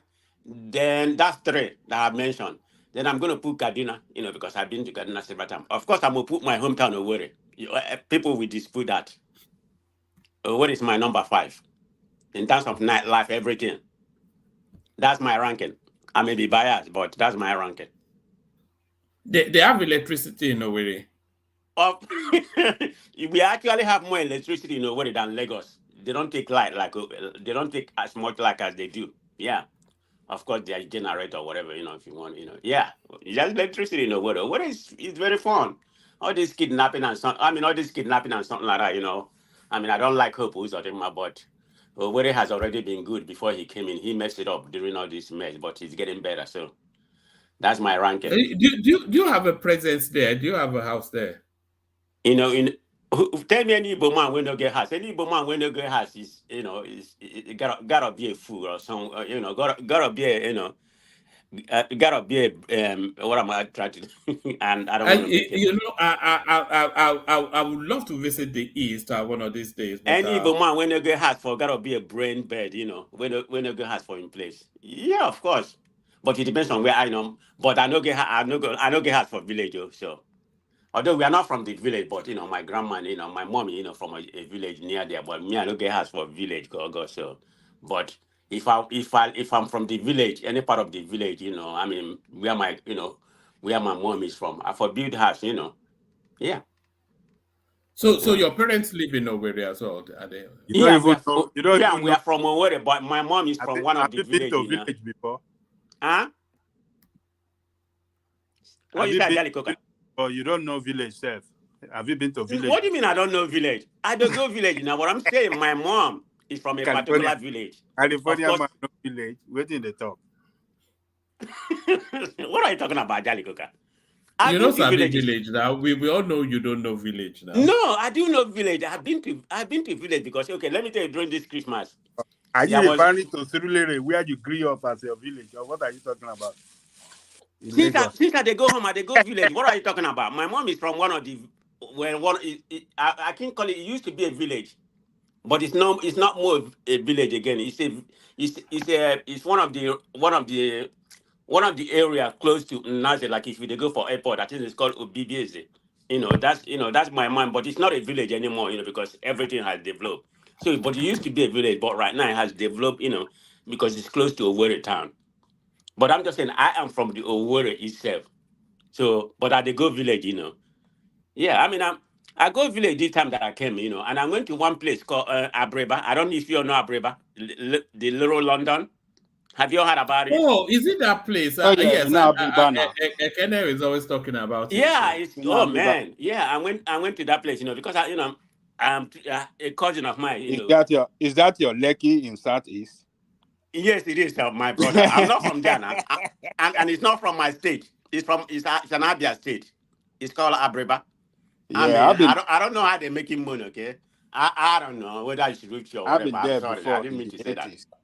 Huh? I've been there before in the 80s when I used to Go travel. see him right now. Yeah. Go see him right now, Jolly Cooker. It's exactly what they call it, Little London. But I don't know how they make money. But yeah, I'm gonna keep that to my. I'm gonna just shut up to that. No, they're not geared towards No, making a lot money. of them are business. A lot of them are business people, something like that. But it's eye to beholding. But one of the things that they need to do, most of the road are not tied, but they are working on the road. From what I heard, they are working to tie the whole road. But I mean, you go see all these mansions that if you bring here, it's like about 5 to 6 million. In Nigeria, I mean, in that places. I mean, most of the houses it's bigger than what is in Lake or something like that. Some of them like once is in Banana Island. I mean, every place. I was just wondering. Maybe I didn't go to more poorer place. I was just saying they don't have any poor people living here. I guess maybe I didn't go there that far, but it's very beautiful. But they need to. That's it. That's it on your screen, Abriba. Oh, okay. I'm looking at it right now. Okay, but you need to Yeah. go there live and see it. Carry on. I mean, they have a lot of. Yeah, I mean, it's in Abia State. It's not even in my state. So, but I visited there. Because there was some cultural atulogo that was the kind of music what used to play here before. There was masquerade dance. Yeah, they had a masquerade dance. I think that was on Monday. It was a big thing over there. So we just went over there. They had it's a yearly masquerade dance. That number. Yeah. That's the entrance. But it's beautiful anyway. But I've been to village. Okay, regardless of I'm talking about recently. I've been to village. I normally go to village to see how people are. But anyway, that's my subject on that. So can I pivot and talk about the NNPC stuff? Yeah, of course. Carry on. Yeah. I've read a little bit. I guess since you was talking about it, but it's just kind of baffling, the way. I mean, from what I got, I mean, 3.3, you know, billion naira, that was loan, which is a leverage to the oil. I mean, it's so baffled the way they construct this loan, which is a leverage, because they want naira because of this parallel market they try to promote, not to leverage for the naira, to stabilize the naira market. I mean, that's the main thing. But what is so ironic? I think Emeka speak pretty good on that. I mean, I cherish everything that Emeka said because it sounds very dubious. There has to be something. I mean, who constructed this loan and everything? And look at where they went, Bahama, a place that have issue with the Paradise Paper. Such a very corrupt area. I mean, that's who they conspire this loan with, and is done by NNPC. So there's a lot of, and the first week from what I gathered. This first week after this loan, 3.3 billion was constructed. Nigeria got about 2 point something billion already upfront. So they probably have gotten everything in it right now. So I mean, they just kind of leveraging the whole country for this. So if everything come out, the way they're talking it to be, So if we are not going to pay this money, which is 12% interest rate, which I've never seen anything like that. Like, I think it's a little bit over 12%, which is very, very high. So they leverage it with our oil. Okay, we produce about 1.38 million barrel of oil a day, and the way they constructed it, I know if we don't pay that money, which we are not paying, we don't have the money, we don't have the forest to pay them. So we're gonna be supplying them about 90,000 barrel a day daily production. That's how we're gonna be paying it. We started in 2024 already. This year that's when it starts. So by the time we finish paying it for 4 years with the oil, then we must have sell our oil about 164.25 billion barrel of oil to them. And you know what that will amount? That will amount to 12 billion repayment loan. So everything is just, I don't know, one man. Everybody has spoken well, so I don't really need to go in detail, but I've just said this is a scandal written all over the place. So it's people, what I'm thinking is people with the NNPC, right? that constructed this loan, they are the one that's going to benefit it. Tinubu needs to start checking on them because NNPC, I've never seen such a company that don't answer to nobody. I mean, need to find a way to. I mean, we don't even know how much NNPC. I thought it's a private company. Is it? Yes, it Yes, is now. it's a private, yeah. Mm. Yeah. So how come we don't even know how much how much they're making? I mean, they don't publish their financial record for people to see. I mean, I've never seen such a secret company. So, um, it's just baffling about when it comes to Nigerian space. How we're going to survive all this. So I don't know. I think they say Tinubu is not in Nigeria. He went to France or something like that. So I hope he's fine. It's gone for his booster shots. Well, I mean, everybody know. I mean, it's 70 something years or 78 or whatever. I mean, it's not going to be 100%. Everybody, and I mean, even me. That I'm not that age. I have my. Everybody has their own issue. Once you reach up to 50, 40, you start having, head problem. You're not a young man. I think a young man is like about 30 something. So, I don't put too much stock into that. If he has to go for head check, but it's unfortunate that he can't treat himself in Nigeria. I mean, what's wrong with all those hospitals that was built in Abuja? But we already flogged that one. So it's not going to start today, and there's no effort making to establish any kind of hospital. At least a world class hospital should have been built in Abuja. Where the president and everybody, because it's kind of a security issue going No, no, abroad, not just going in up. Abuja. No, no, no. I'm just saying Prestige. that should have been that should have at least the least they can do. Yeah. I think they should have one in all the 6 geopolitical zones. At least Exactly, one exactly. No, I just said first at class. least, Yeah. Yeah, that's the least they can do. Yeah, like you properly said, at least one in each geographic political zone. That makes sense. But I don't know. But hopefully he's fine. Come back to Nigeria. I mean, he's our president right now, so we just have to pray for him. Whether we supported him, which I did not. So, but yeah, that's what we got right now. Yeah, I just want to make my comment on that. And a brief thought on the CBN space. Sanusi backing Cardoso. You see, we talk about we talk about all those Hausa people, try to portray their own agenda. I think, what I'm thinking is happening. I don't know. I don't know up to what far, but this is what the government did. We need people in the north, that are big like Sanusi, speak out about what's going on in Nigeria, because exactly what Sanusi makes sense, like I properly stated earlier, I think it was 2 days ago when we speak that if what Tinubu is doing is policy based, there's nothing wrong with it. I mean, to be honestly, Lagos is the financial hub of Nigeria. I mean, and I give New York as an example. There's nothing in Washington D.C. but the airspace control. That's it. Every financial, New York Stock Exchange, everything, Federal Reserve, everything is in New York. I mean, I mean, this is supposed to be the capital is supposed to be a policy city, not a financial city. This is the reason why it was moved to Abuja, just to concentrate on policy. It wasn't there for any financial thing or something like that. That's not the way it's supposed to be. If you look at most of the countries, their financial city is different. South Africa, is the same. Of course, South Africa has like about, I think, about three cities for government. Parliament, the government, the executive. So that's a little. Their own government is kind of different. But anyway, so I don't really see anything wrong that Tinubu is doing. I mean, and if you look at some people, they explain some of the saying that Abuja is so congested, they need to decongest it, in order to be more productive. I mean, that makes sense in my opinion. But that's not even the problem of Nigeria. Why are we? I mean, even at all, it's not doing it for that. I don't really care about all those things, okay? Because that is not even the problem. If you think it's going to help Nigeria, fine. But that's not even the problem, Nigeria. We have a lot of problems than all this nonsense about moving something where yeah. No, that's the least of Nigerian problem. Okay, we need to concentrate. They need to come out.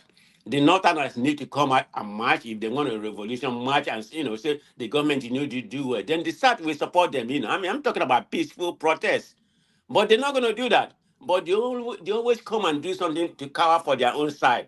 I mean, do we have Northern Nigeria agenda and the Southern Nigeria agenda? I mean, that's what it's saying.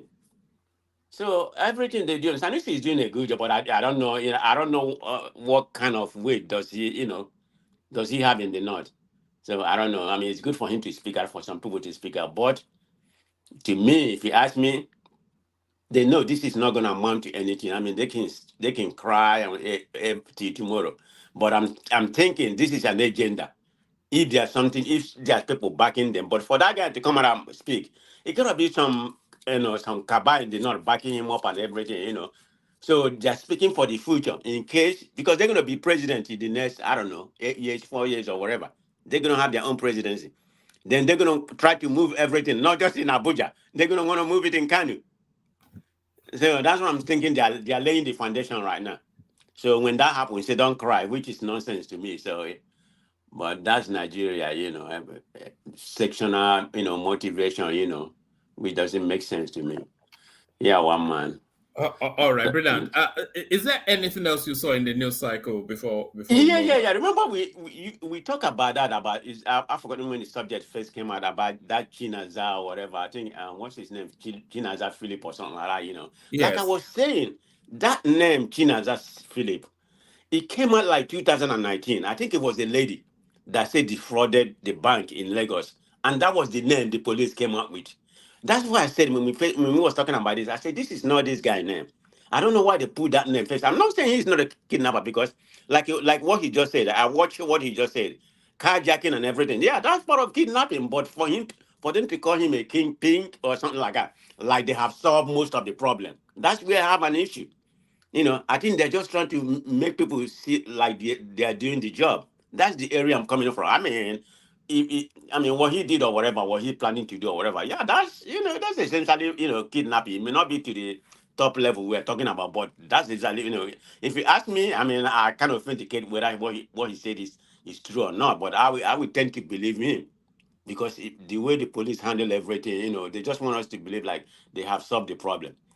Yeah, that's what I think in that. It's kind of Nigerian police is, I don't know. I think it's not, I think Emeka said that it's not necessarily the police itself, like the corporals and other thing. It's the people at the top of police, because they are benefiting from it.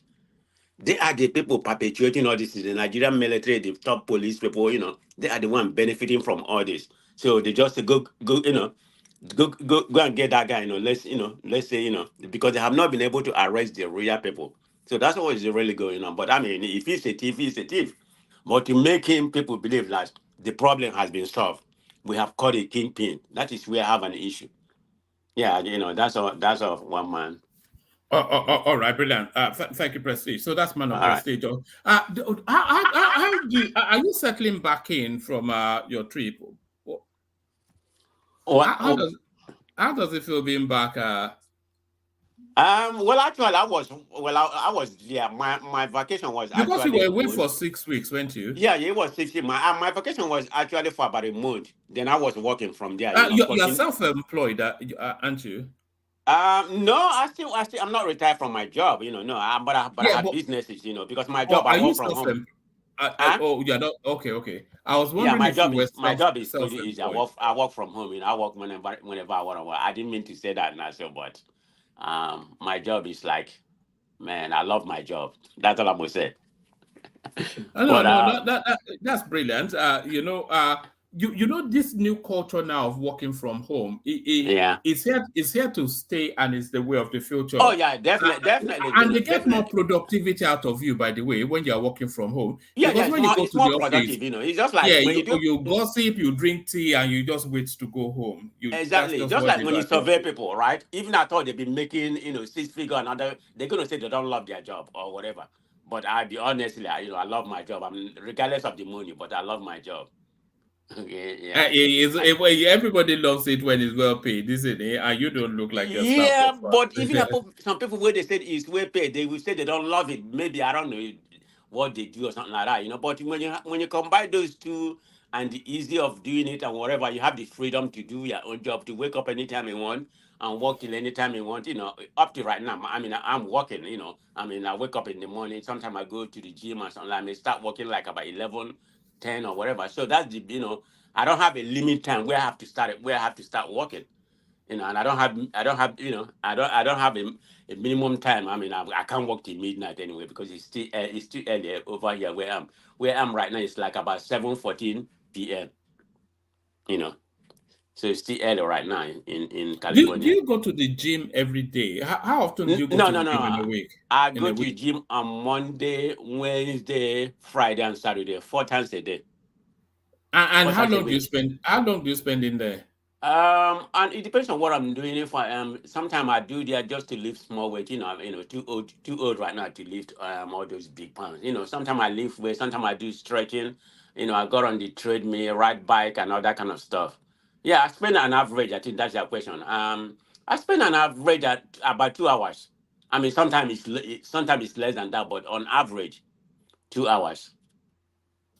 Yeah. And do you feel better for it when you do it? Oh no, one man. If I no good, right? Like when I was in Nigeria, I mean, I went to the gym, but it wasn't as I feel. So I feel very lethargic when I came. So when I came back here, I was on a vintage. I was, I was jogging outside because the other day I think it was a VA something, a VA on a politics. I was jogging when I was when I was on a VA platform. I think that was like about 9 o'clock in the morning. Yeah, because I was jogging outside, then I go to the gym later, But I'm back in shape right now, because I feel very lethargic. It make me. It's not necessarily work apart from head or whatever. In my own issue, maybe something mental. It make me feel good when I after my gym. I just feel good, mentally. Apart from other physical aspects, what it does. It's okay, but the mental part of it make me feel good. I can definitely confess on that. All Yeah. right, brilliant. All And right, brilliant. Thank you, Prestige. So that's thank you, one man. Prestige. Fit as a fiddle. So let's go on from you, Prestige, to Ajanle Koko if he's still there. Ajanle Koko, you're up next. All right, let's go to Larry whilst we're waiting for Ajanle Koko. Larry, are you there? Yeah, I'm here. Oh, brilliant. So Larry, come into the conversation wherever interests you the most. Okay, yeah, I think let me come from NNPC. All right, carry on. So for me, just like I said, it's a bad deal, but when you have a bad deal, so the best thing you need to look at is what's the minimum, the minimum thing that you can do. I think what Nigeria needs to do now is to kind of like pray that the crude oil price actually goes up, because if it goes up, it's good for us. Kind of like particularly go above $65 per barrel. That's when it's actually good for us. So basically, just to do a little bit analysis about this particular loan, let's say you have like 100 million loan, and kind of like when you have the per barrel going for like $150 per barrel.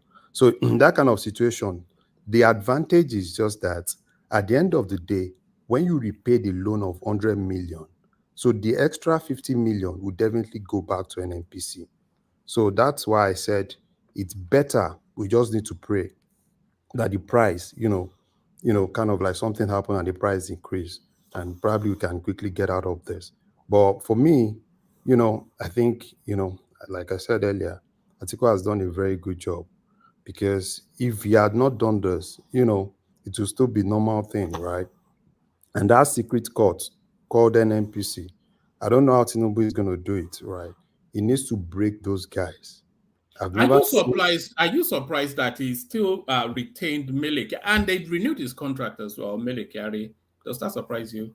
No, it doesn't. It doesn't. I think it's better, right? It's better he retains him, but he was able to do something.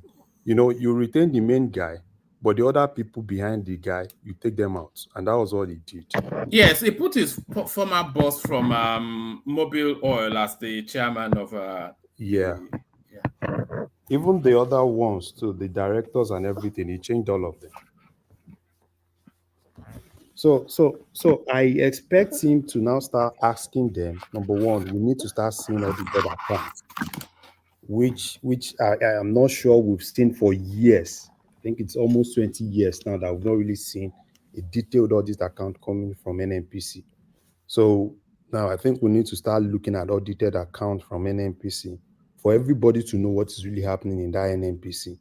Because I don't know that secret society. I've never seen a secret company like NNPC.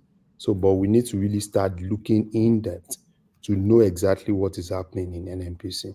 But for us, just like I said, we just need to keep praying that the oil price keep going up for us to really get out of this in time.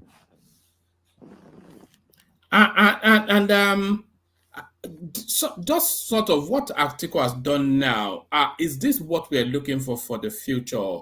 This sort of a targeted criticism of the government, inviting them to come and give account.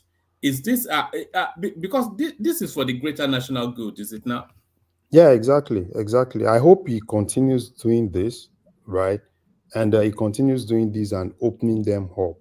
And it's not just Atiku alone, right? I hope other people, right, particularly all those brown envelope journalists that are basically political journalists, start doing, normal journalism that's going to benefit the country rather than this their brand envelope journalism that all of them do and talk about politics and everything. So yeah, I give it to him. Kudos to him, and hopefully he's able to really deep in depth. Right, I know he still has some things, particularly about that loan, that are still not open. So I know what his strategy is more like. Let them come out and say something. Now he brings more thing and we really.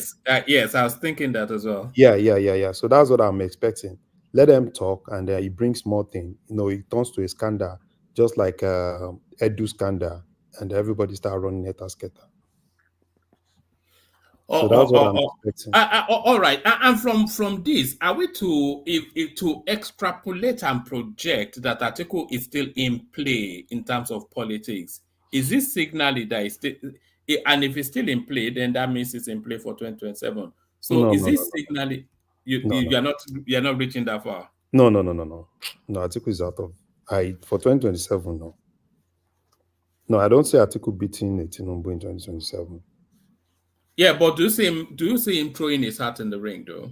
No, normally, right? He still has, Atiku is this kind of guy, he has a lot of money to push around, right? So he's still going to do the same thing, but he's going to see this tough opposition coming within the PDP itself, because his normal strategy has always been, look for somewhere where you can use your money, go into that place, infiltrate that place with money, and hijack the ticket.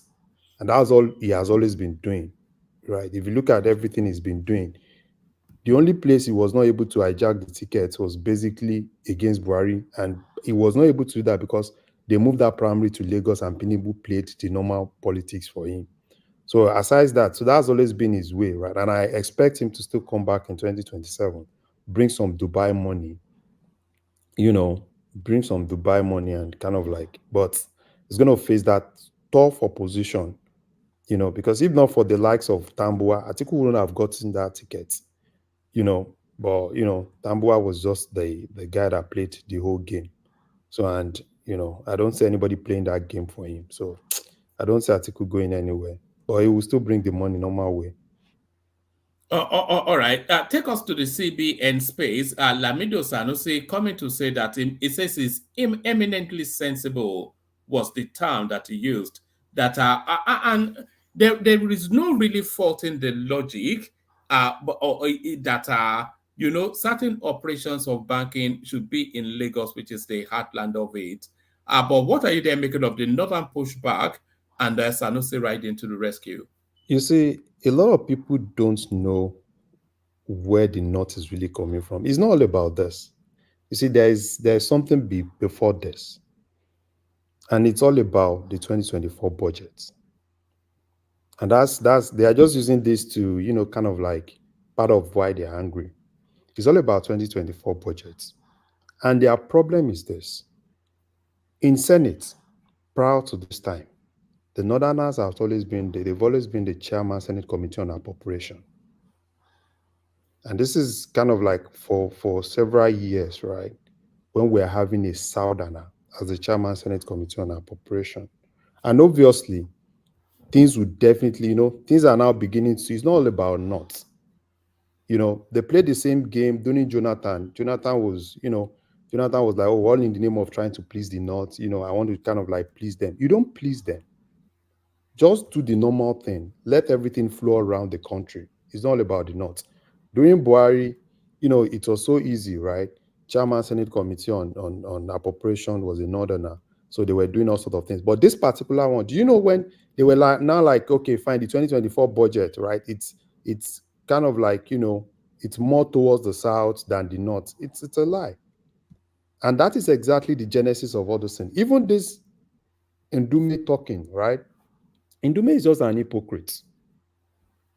And this Ndume is the deputy chairman Senate Committee on Appropriation. So everything you see in Ndume, Ndume has always been like that, right? So that it's part of Ndume is one of those politicians I don't even trust.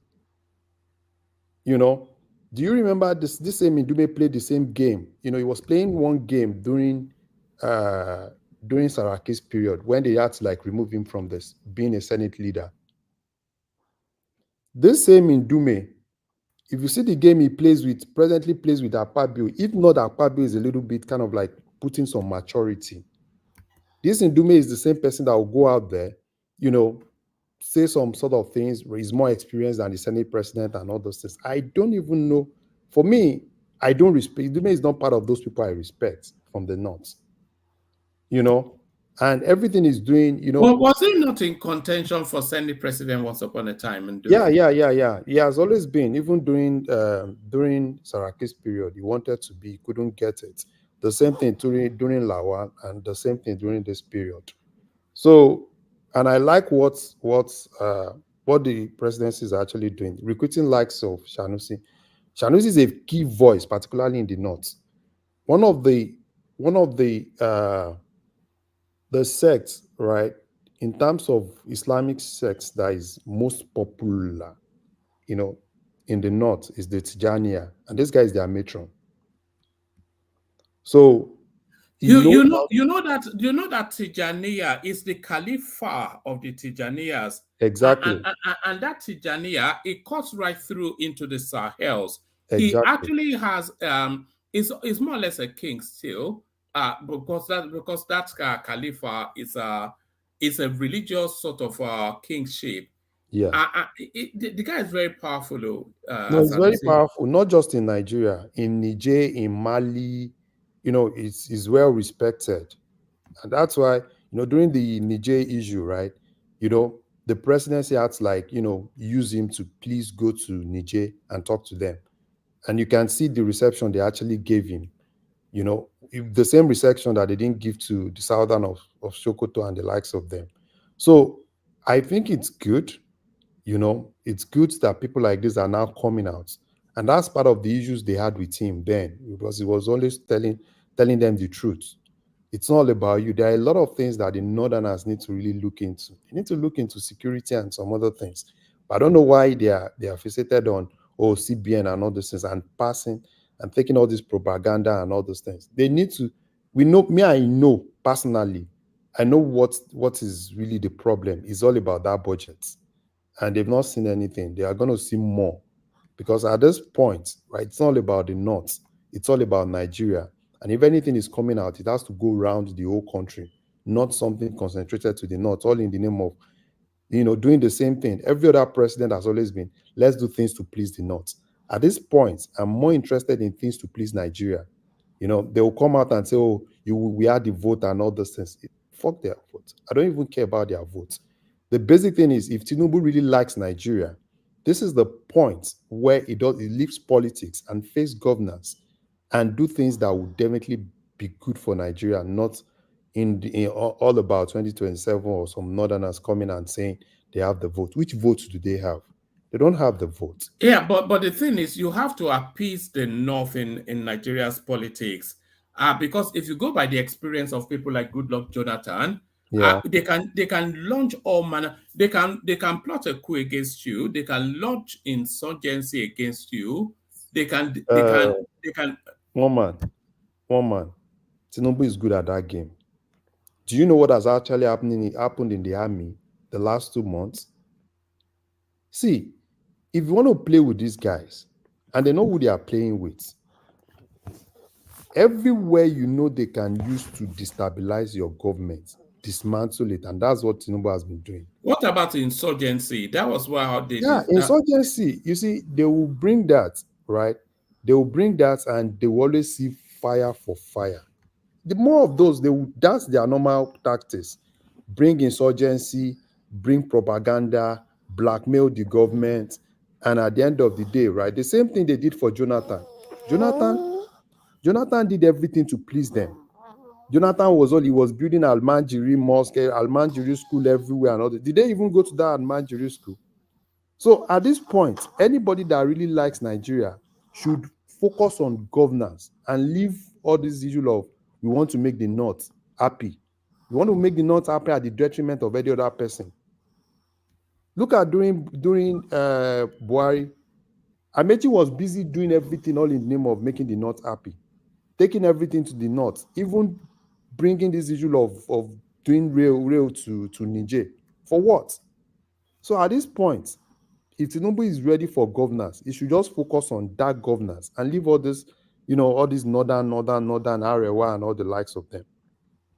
So that's for me. I like what Sanusi is doing, and I'm expecting more figures to come out from the north and tell them the truth. That it's not all about you guys. Even the Abuja that they are shouting, is Abuja northern Nigeria? So why are they are shouting Abuja? They are angry that Wike is there. It has always been something that has been reserved for them. That's one thing for them. They are angry that every other thing. They are angry that some things has always been reserved for them. And they are not really interested in every other person. They are angry that the chief of army staff is not a northerner. They are angry that the security architecture is not being manned by northerners. So for me, I think Tinubu is, if he really wants to really focus on governance, he should I trust him, and I'm sure he's not really ready to, CBN is going to do what they are supposed to do, right? And, mine is just all about results, because I have my, for me, I just hope, I pray that they actually are able to really achieve something, and hopefully we get out of all this problem, because there's a lot of problem that the country is into. So we're able to get out of it. If this is going to make them work better, yeah, as far as I'm concerned, I think I'm good. So you should forget about those northerners. They will always shout. This is just the beginning. They will still shout more, bring more propaganda, say a lot of lies and everything, and you see some learned people still doing the same thing. All right, brilliant. And Lagos being the 19th best city for 2024, how are you digesting that? Well, you see, like everybody has actually said, I never knew the indicators they actually use, right? In kind of like, see, but if it's all about, the normal social life and everything, yeah, Lagos is the only place that people go to club from Monday to Sunday. They go to club. It's all about party, party, party, party. So, like Miami, like somebody said, yeah, Miami. But for me, I think Miami it's always great during summer. But Lagos has no summer, no winter, nothing. Everything is party. You party from Monday to Sunday. Clubs, people. I was watching somebody that was like that went to Lagos recently. I was like, people go to club in Lagos, from night till like 9 a.m. in the morning. So yeah, it's normal. That's it's normal for Lagos. But I don't know about overthrowing Dubai and Miami. But yeah, Lagos, yeah, it's good for them. All right, brilliant. And finally, to our misdesignated armed robber who insists that it's not a kidnapper. Yeah, just like every other person has actually said, Nigerian police, they use the same mode of operation, right? And you can quickly predict them. And that's the problem. Before they brought this guy, I was, when I saw the old Abuja, this thing is, and I was telling my wife, I said, and we said the same thing. In 2 days, Nigerian police will catch those people. They will catch somebody and say, oh, this is the main this thing. It's a normal thing. So if people have been, if you can actually predicts Nigerian police. You understand what I'm saying? This guy is just a normal guy, car hijacker that they just arrested, and they painted it in such a way that you think, yeah, that's the major guy, right? In charge of the whole kidnapping in Abuja. And at the end of the day, because a lot of people are talking, the first time they brought this guy, he was lying down, right? He wasn't really talking, and they were like, police and this their PRO, they paint all sort of things. And yeah, they had this huge press conference and yeah. everything, make And patting themselves on have the you seen back. that most of those press conference, most people kind of like counter most of what they say? They paint this press conference, we've done a very great job. They've declared that press conference illegal in Lagos. They can't do it in Lagos anymore. Yeah, it's illegal. Do you know another shady rubbish that police did? And I like what the army did, right? There was this operation the army actually did, and I think they gave those people to the police. This Naima, or what's those people's name, family name? Police actually came out and said, "Oh, in joint operation," and all. And army came out and said, "No, that's not joint operation. We handed over to you, so that's not joint operation." Yeah, Police. but some people I say they didn't even rescue them at all, that they were ransomed. Yeah. That's the funny thing, right? That's the funny thing. And they come in and tell you, "Oh, we've been able to do this, we've been able to do that." But in actual sense, if you ask, what exactly have they really done? So, but I like the fact that they are bringing a special unit. And I'm beginning to like, even though SARS was really crazy, right? But sometimes you kind of like look at, I think we're beginning to miss SARS. So, but if they can rebrand another unit, at least let them, that we have, that can take care of some of these issues. Because we keep shouting police, right? Regular police, if you look at some of those regular police, can they even handle some of all these issues, except you have those special forces? So I think police need to do more, bring in more special forces that can handle critical issues, not an everyday policeman that is kind of like, that's not able to handle anything. So for me, this is just a normal thing. And I like the guy. The guy quickly came out and said, "Yeah, I only am robber bill. Now car hijack. No be me."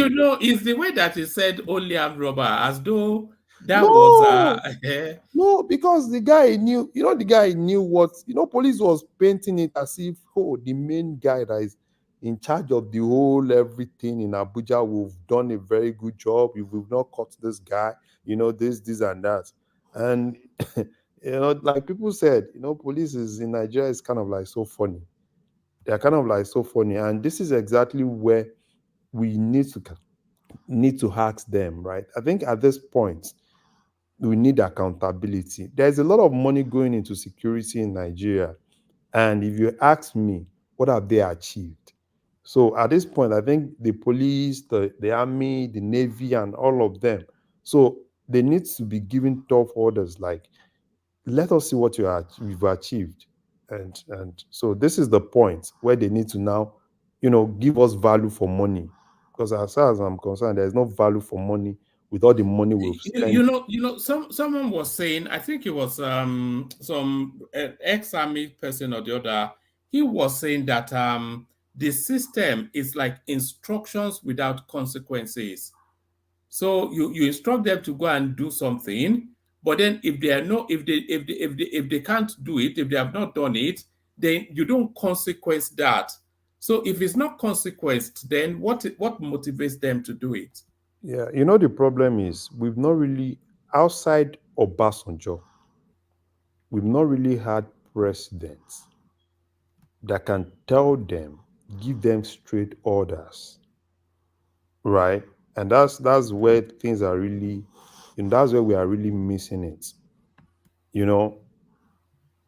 Most people, from Jonathan, even Buhari himself, even we were thinking that Buhari, as a military guy, is able to really, really give some of those guys tough order for them to really, if you can't achieve so thing in like 6 months, then I can replace you and get someone else. So I think if we get to that point, you see all these guys working, if you can take for instance now, if you say, okay, there's a security issue, now I'm giving you 8 months to clear this, but if you are not able to clear it, then we'll look for someone else to replace you. They will work. But everybody just believe, yeah, I'm there, and they will go to the president. The president will say, oh yeah, you guys are doing a good job. Which good job are they doing? Nobody, the whole everything. If you look at Nigerian budget, almost half of the budget goes into all the security and all those things. And are they really giving us value for everything? They're not giving us value. And even with the whole money they are giving them, most of the guys are even underpaid. And one thing I picked from Indume's interview, okay, an average, recruit in the army, he said he collects less than 50,000 naira, a month. So who is going to, do you expect that kind of person to risk his life for anything? So those are things that they need to really look. If you need to pay the guys, forget about those big men. They're your guys, right? They have a lot of money, right? You are giving them big budgets, but you're not really looking into an average army that is really doing the job, right? You said, okay, fine. How much they daily? How much do they really collect daily? Even those in Maduguri and the likes of those places. So if we really want to do it well, the governments need to look into their welfare, give their bosses, give them tough instructions, give them tough order, give them time. Set KPIs for them. If you can't achieve this in 1 year, yeah, we'll look for someone else. If someone else can actually do it, they will do the right thing. All right, Larry, let me play you this clip. Still speaking to that policing matter. When I actually saw this, I was taken aback somewhat. It's just and anyway, let me play it, and then you give me a reaction to it, and then we'll carry on with the conversation. But the sort of policing we have I'm just waiting for it to load up. The sort of policing we have in Nigeria, this speaks to it. What's this? I come out, I go change out for you. As you dey run, I go change out for you. As you dey run, you know what money go do, I offer you. As you dey run, if I come back from station, I go change out for you. You no go come back. If you come back, no say I no be your man. Na Nigeria we dey. Na Nigeria we dey. I go serve 1 year, I go come back. I know what I go do you. You and your family, you know what I go do you. I go check you every morning. If you come back, no say I no be your officer. Okay, now no worry. No worry, my man will come for me. He go say, they go release me. They go release me. I'll come back for you. They wait there. One man can go prison. Don't worry. So, have you seen that clip? Oh my God, I'm just seeing this. Is this you know that's no, it's not a skit. Oh, that's a criminal that was arrested, and then he offered the officer however much to let him go, but that one was insistent on taking him to prison, and he's telling the officer that, look, you better take this money, because you take me to this prison, I'll be out in a minute, and then when I come out of the prison, I'll come and deal with you. And that is where we are now in Nigeria. Yeah, so that is not just, you see, this is the whole security value chain. If you look at the whole thing, right, there's problem with the policing, there's problem with the legal system, there's problem with there's problem with even the prison itself. What goes on within the prison? So everything at the end of the day, it falls back to the society. So basically, this really shows you that there is a lot of problem that really needs to be looked into. So it's not just, a police arrest him. He knows that, okay, fine. He goes to court one way or the other. They, rather than giving him, a long time to serve, the guy just the lawyers come in and put some lies and everything. They tell him go for 1 year. And after that particular 1 year, he comes back, he goes into the same crime, right? And probably he start working for one politician, and if you start working for one politician, before you see, these are guys that you see them behind the politicians, right? They call them political talks and all those things. So it's not just a single problem. It's within the whole value chain of the legal system, value chain of policing, value chain of the prison system. So it's a lot. He knows what he's saying. It's a normal thing, right? He knows maximum. Even in Lagos in those days, you remember those guys who just tell you, oh, why? Probably, I remember those bad guys. They'll tell you probably if outside is hot, they just want to go inside for like 6 months and come back, and they will intentionally, commit a crime and obviously go for like 6 months, go and relax in the prison, come back to the society. So it's a lot. It's a lot. And it's so bad that this kind of thing is even happening. And it's a shame, right? To not just, and I pity this officer, right? Because the country, even when you want to do the right thing, these are things that you as an officer, and you've done it. Imagine this guy comes out after 1 year. This officer is not even safe. These officers' family are not even safe, right? Because I'm sure the family will be like, why do you have to, like, you see, collect? You will have even collected the money, because you can do your own to arrest this guy, but the system will release him after 1 year, which is very sure of. And even if they don't release him within 1 year, if he wants to come out, he said his guys will even come to the system. There will be jailbreak, which has always been happening severally, and some of those jailbreak don't just happen.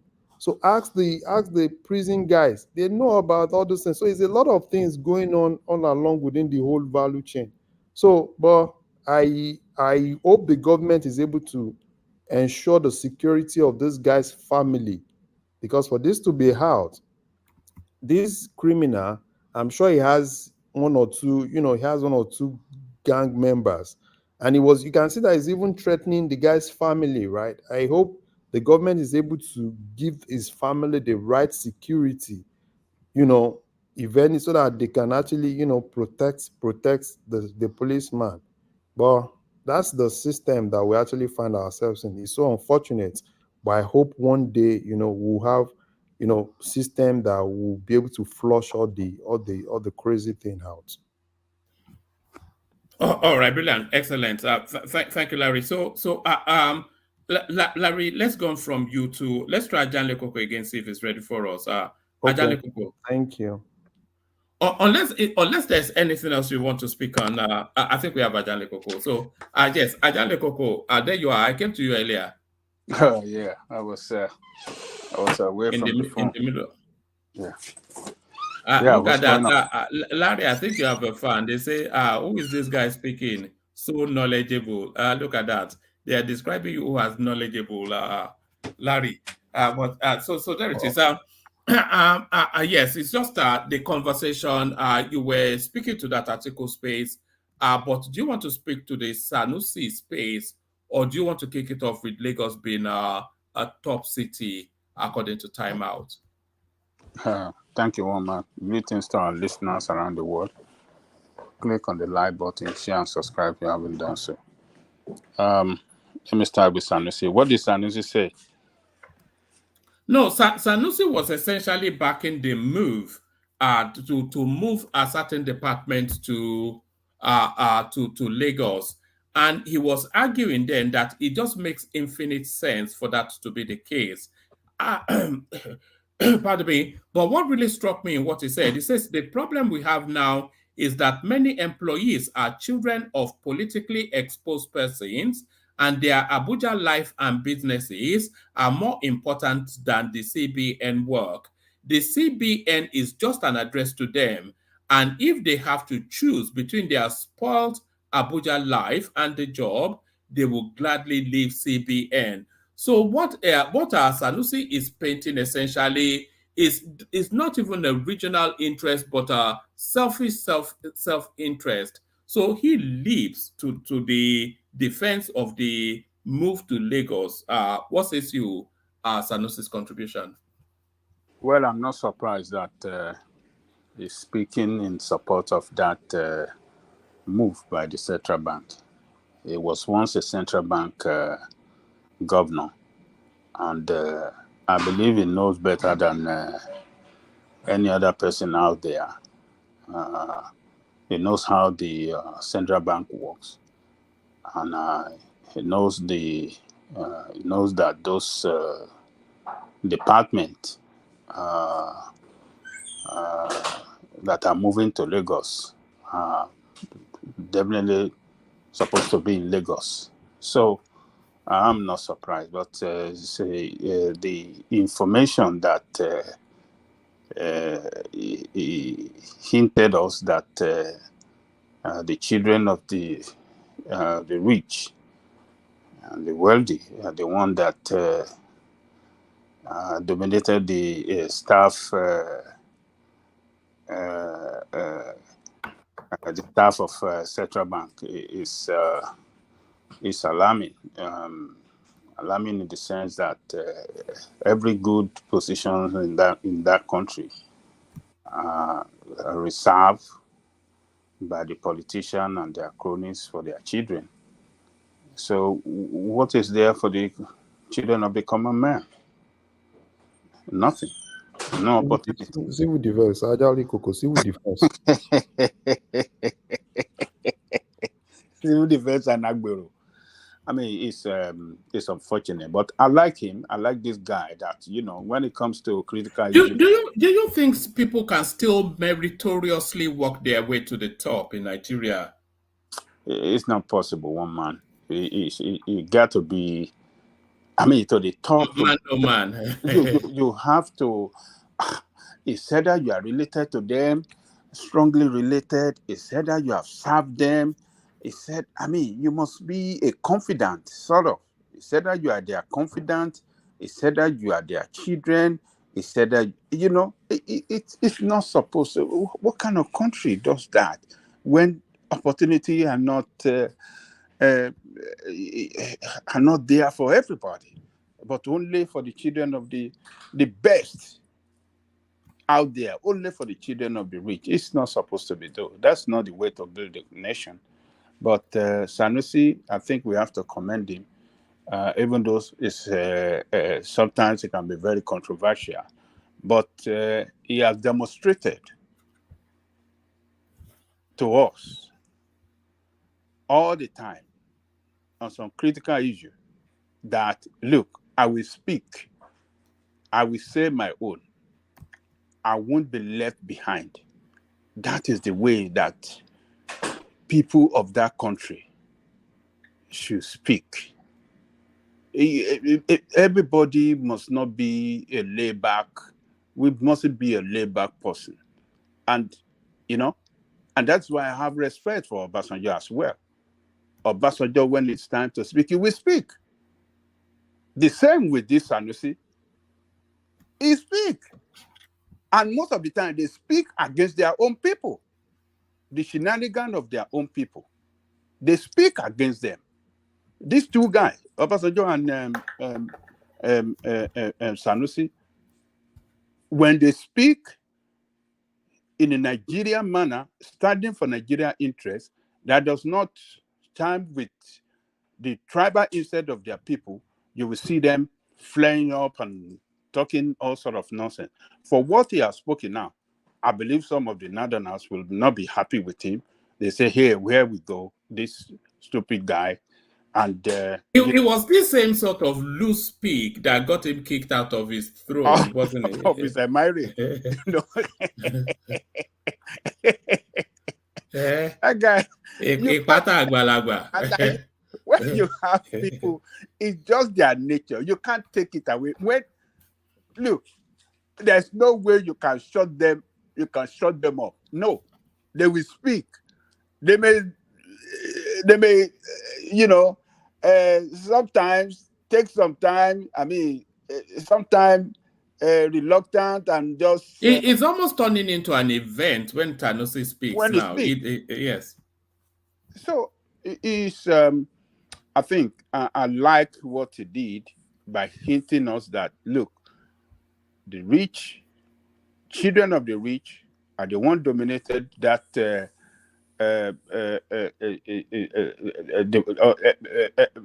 most of the key positions in central bank, and and their lifestyle in Abuja, they don't want to leave it, and that is why they are fighting that they don't want to go to Lagos. Because they have so much, investment and that, other thing that they do around the corridor of power in Abuja. So I really commend him for that. So, but it is good that we have somebody who is very notable in the North, speaking in this direction, telling the country that the central bank have the right to do what they know that is good in line with their policy in order to stimulate economic growth for that country. And I think this is the same way. This is the same direction I was speaking to a day before yesterday. If you remember, one man, I was saying that the central bank should be left alone by the president. The president must not interfere, because when you interfere politically, then it's going to derail the central bank effort to perform efficiently, and pursue their policy to the best interest of the country. This is what I was saying a day before yesterday, and I'm happy that he said the same thing too in that article that you read to us. So he is central bank must not, by the law, they are independent institution that must not be dictated to by the political class. Not at all. Even the president, they must not interfere in their job. Their job or their policy must not carry any political agenda and must not connote anything politically. It must be strictly a policy to stimulate economic growth. That's it, purely. And they can do it. I mean, where in any way they know that it's the best way to do that job, and where to do that job should not be determined to them by any political office holder. You see? So I'm happy that a former CBN governor, yes, approved the present CBN governor in the approving of the job he's doing, and he commended him that yes, he should go ahead and not listen to nonsensical political class or politician that all they are out there to do is just to how do you describe it, grandstand and make a political statement,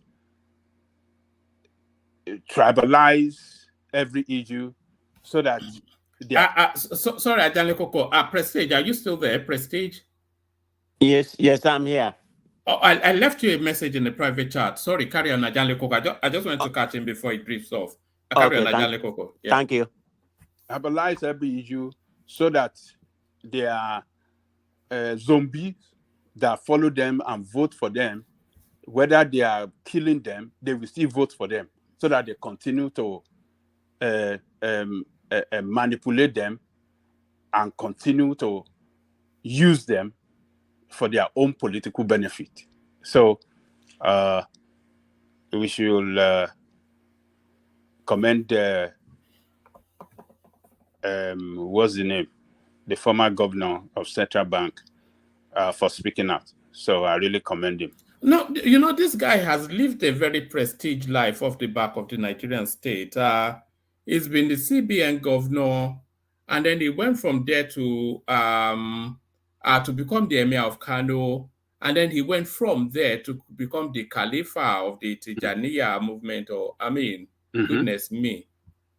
And look at what he's even doing. The organization is set up, to promote a foundation for girls or for young ladies, to give them education. You understand? He's everything, every step that this guy I've taken, or whatever he speaks to, does not chime well with those Islamic and religious leader. It's always on the contrary, against the way they run.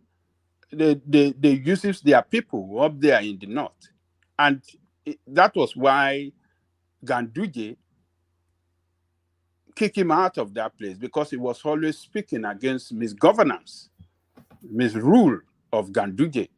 That how can we have too many children on the street not going to school? And you people are living so big with fast salary, and children are all over the place.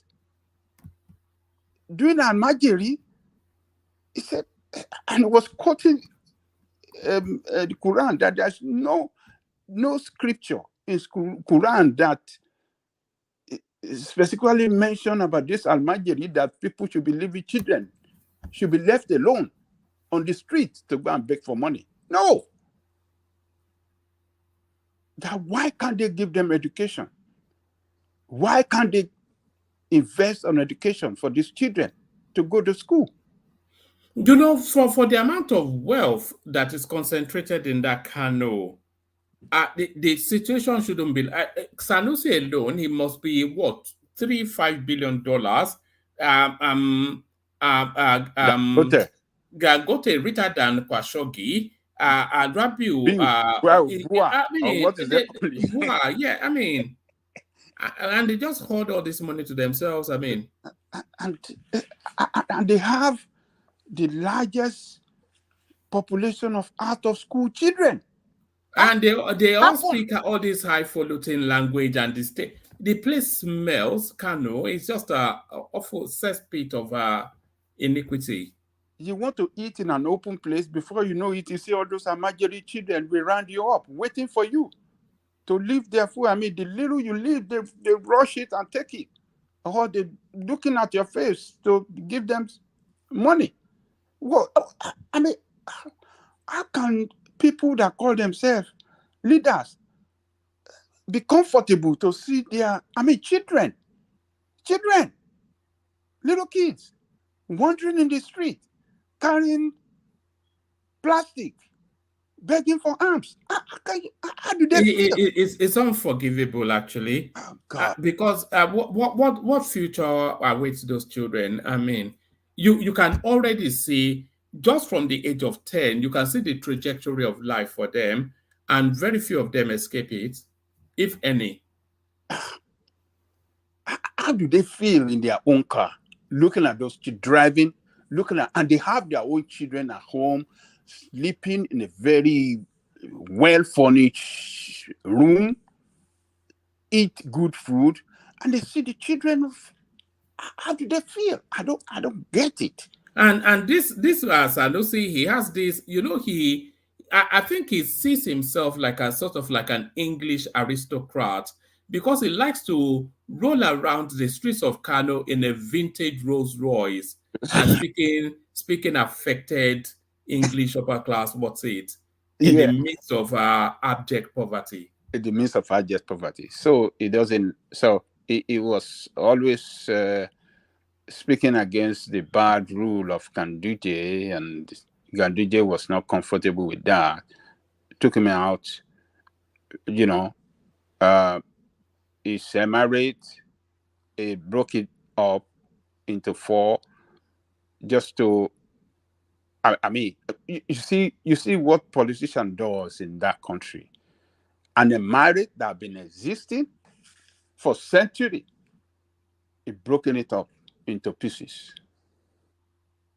into 4, just for political. Higa, as Honorable Ogbaivon would say, political kukum krakum. We have to go and find a clip. I need to have a clip of that man that's part of the library, with political kukum krakum. Just for that, just for political reason, he has to. He destroyed that emirate, and to achieve what? Now, Gandhi, I mean, the council that is back now, those one are reviewing it. They want to sack all those people that it put in the position of those new. Look at the new Maya that he installed. Do you know that criminals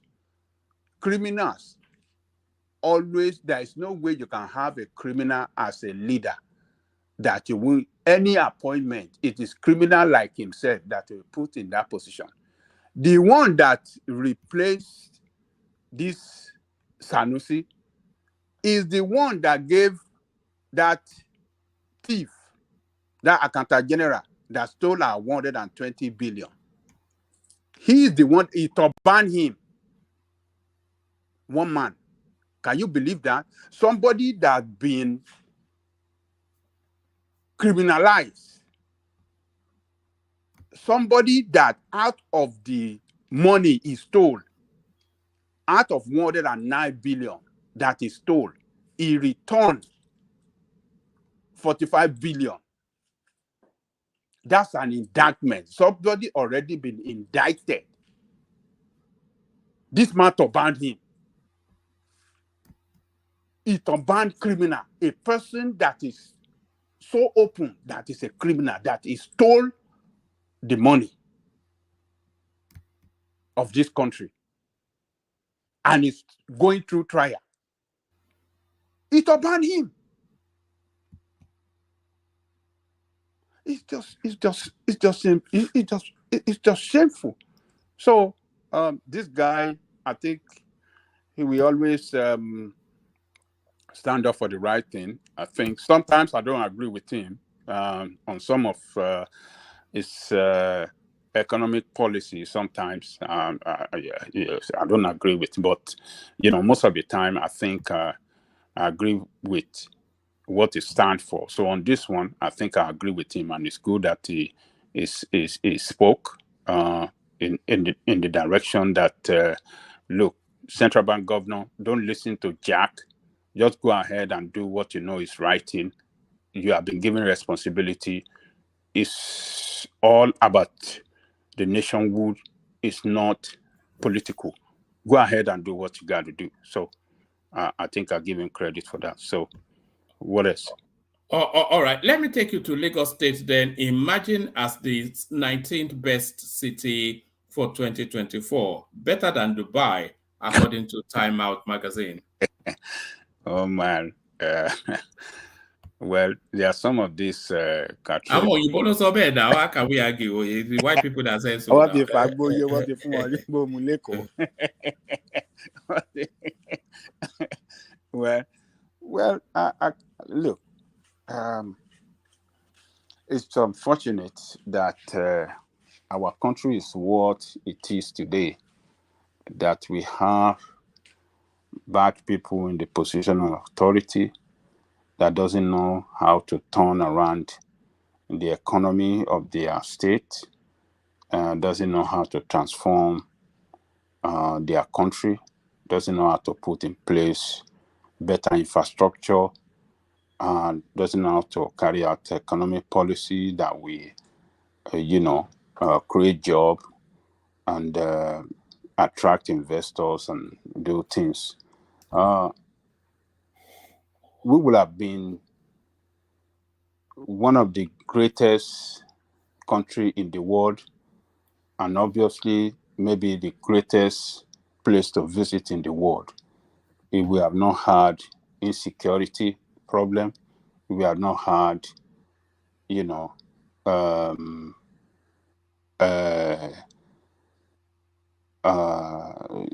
lack of electricity, or how did I describe it? If we have not had, bad infrastructure, basic necessity of life that are not available, pipe-borne water not available, electricity not available, good road are not that there. If all of these things had not been the problem that we are facing in that country, if politicians have run that country where all those basic things, if they have been available, and electricity and pipe-borne water and road and good hospital. I mean, a lot of us here would have even gone back home, and we will have brought people all over the world into that country. A lot of people, Americans that I've met, they like to go back to Africa to go and resettle in Africa. But where in Africa would they go? Nigeria will have been the place because Nigeria is the biggest. Kenya seems to be the place of choice now. Black Americans they've moved from Ghana and now they've adopted Kenya. If Nigeria had done the right thing, put basic infrastructure in place, Nigeria will have overshadowed every other country in the world. Black all over the world, even black within Africa, we want to go to Nigeria because of who we are as people. Brilliant, intelligent people. You don't have to, before you tell them one thing, Nigeria already, just tell them one thing. Nigeria can transform that one thing into 10 things. And that's why we are always on top here on education in the United States.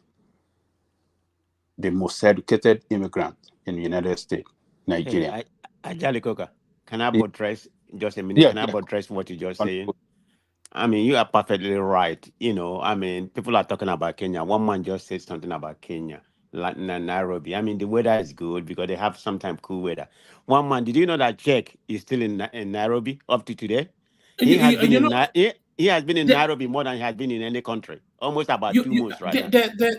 There are about 3, 4, 5 of them. I'm actually what do you say they have?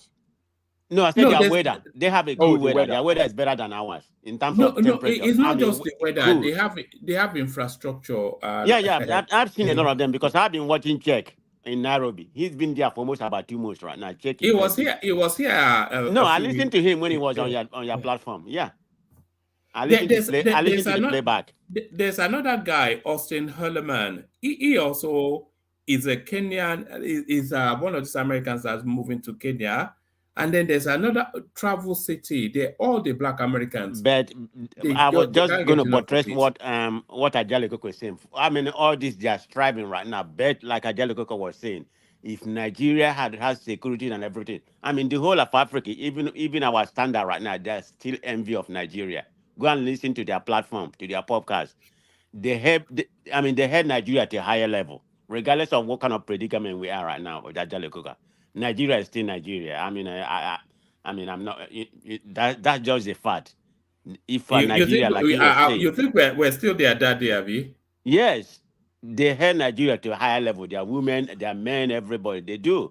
I listen to a lot of their podcasts from Kengada and other ones. They still like Nigeria. Forget about South Africa. South Africa is just jealous because if you go to Nigeria, they play their Amapiano. But if you go to South Africa, Johannesburg, they don't play Nigerian music. They are just jealous. But Nigeria, we are free people. We don't care. If you go to Nigeria, they play Amapiano, play Afrobeat. We don't care. They play Ghana music. Of course, Ghana, they jealous, say 80-20. Nigeria, we're free-willing people. We don't really care because, it doesn't matter to us. We're going to excel if we want to excel. So I just want to buttress what Ajali Koka was saying about Nigeria, where we would have been right now. Thank you, Ajali Koka. Thank you, man of prestige. You see, and so if they have done the right thing, we will have been the greatest country on earth. Greatest, particularly with the level of our performance in Afrobeat music, movie, entertainment world, and the kind of people we are. We are very open-minded, easily accessible, free, anywhere that Nigeria can get along very easily with anywhere with any people, anybody. So we we will have brought a lot of people into that country. We will have made that country better, but they make it so scary for us here to even go home. Anytime you are in Nigeria, you are free. So, but some of the criteria mentioned as, reason for Lagos, yes, Lagos is it's a very unique place, woman. Lagos is a very unique place, and it has been like that with Lagos for years. For years, in the late 60s, early 70s,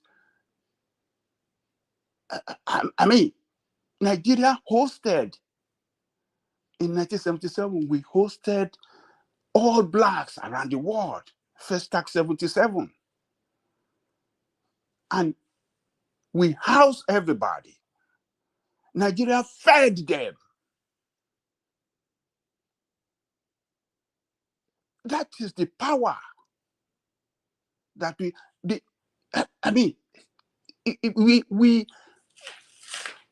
have the potential, but we didn't develop it. That is the problem we have.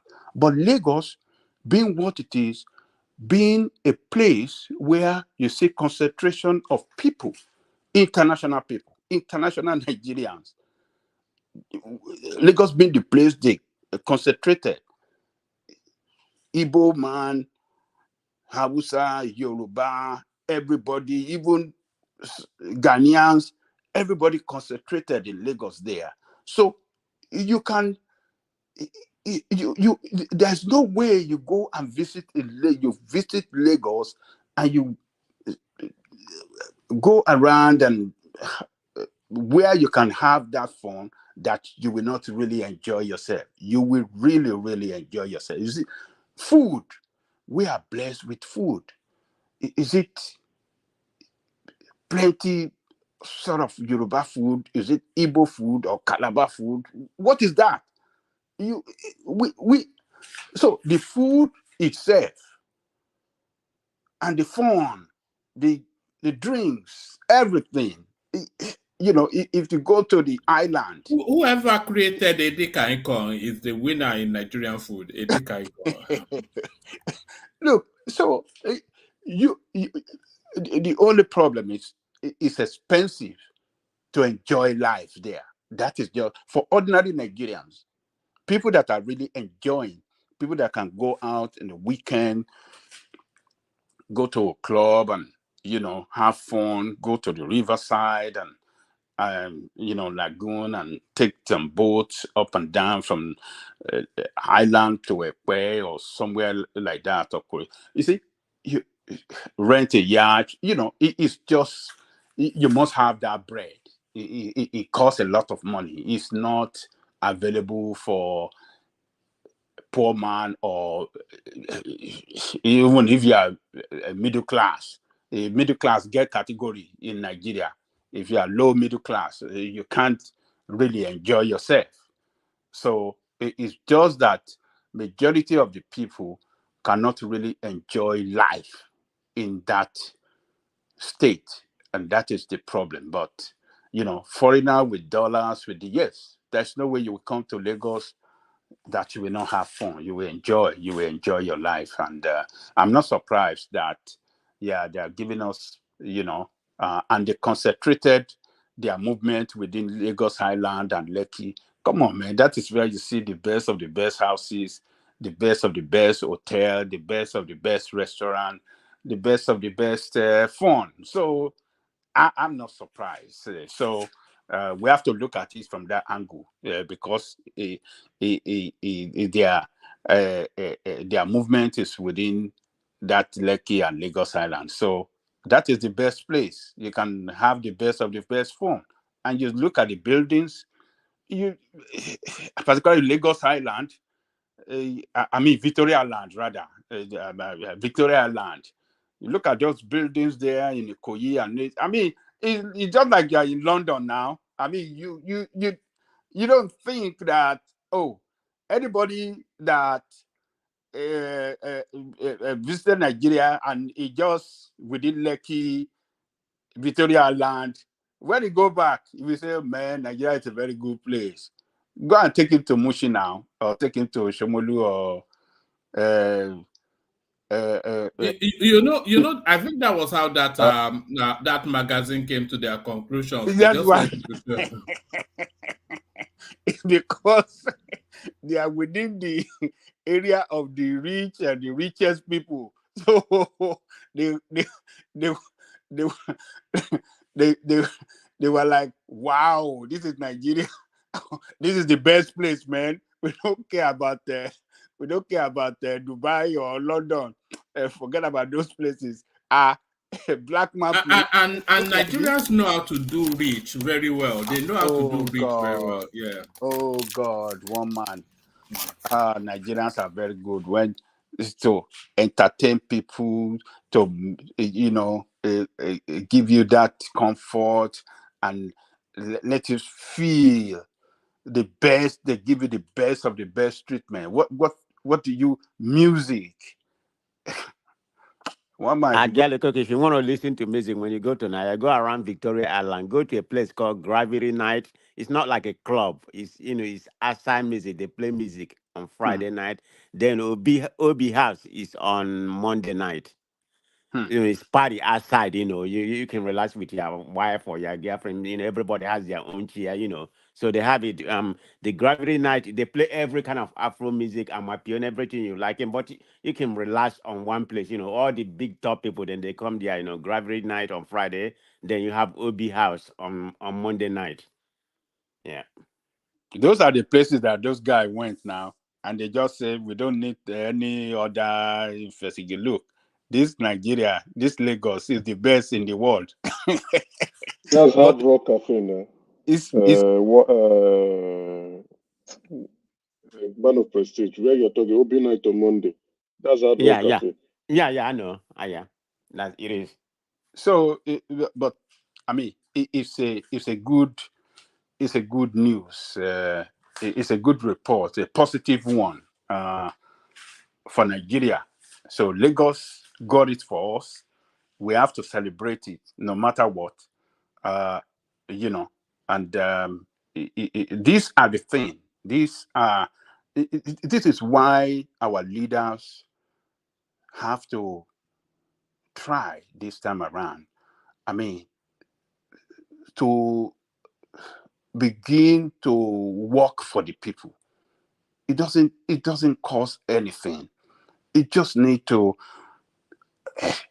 do the right thing, make the country work. Nigerian people are very resilient. They are not lazy. They are very hardworking. They are very industrious. What is it that Nigeria cannot do? I mean, if you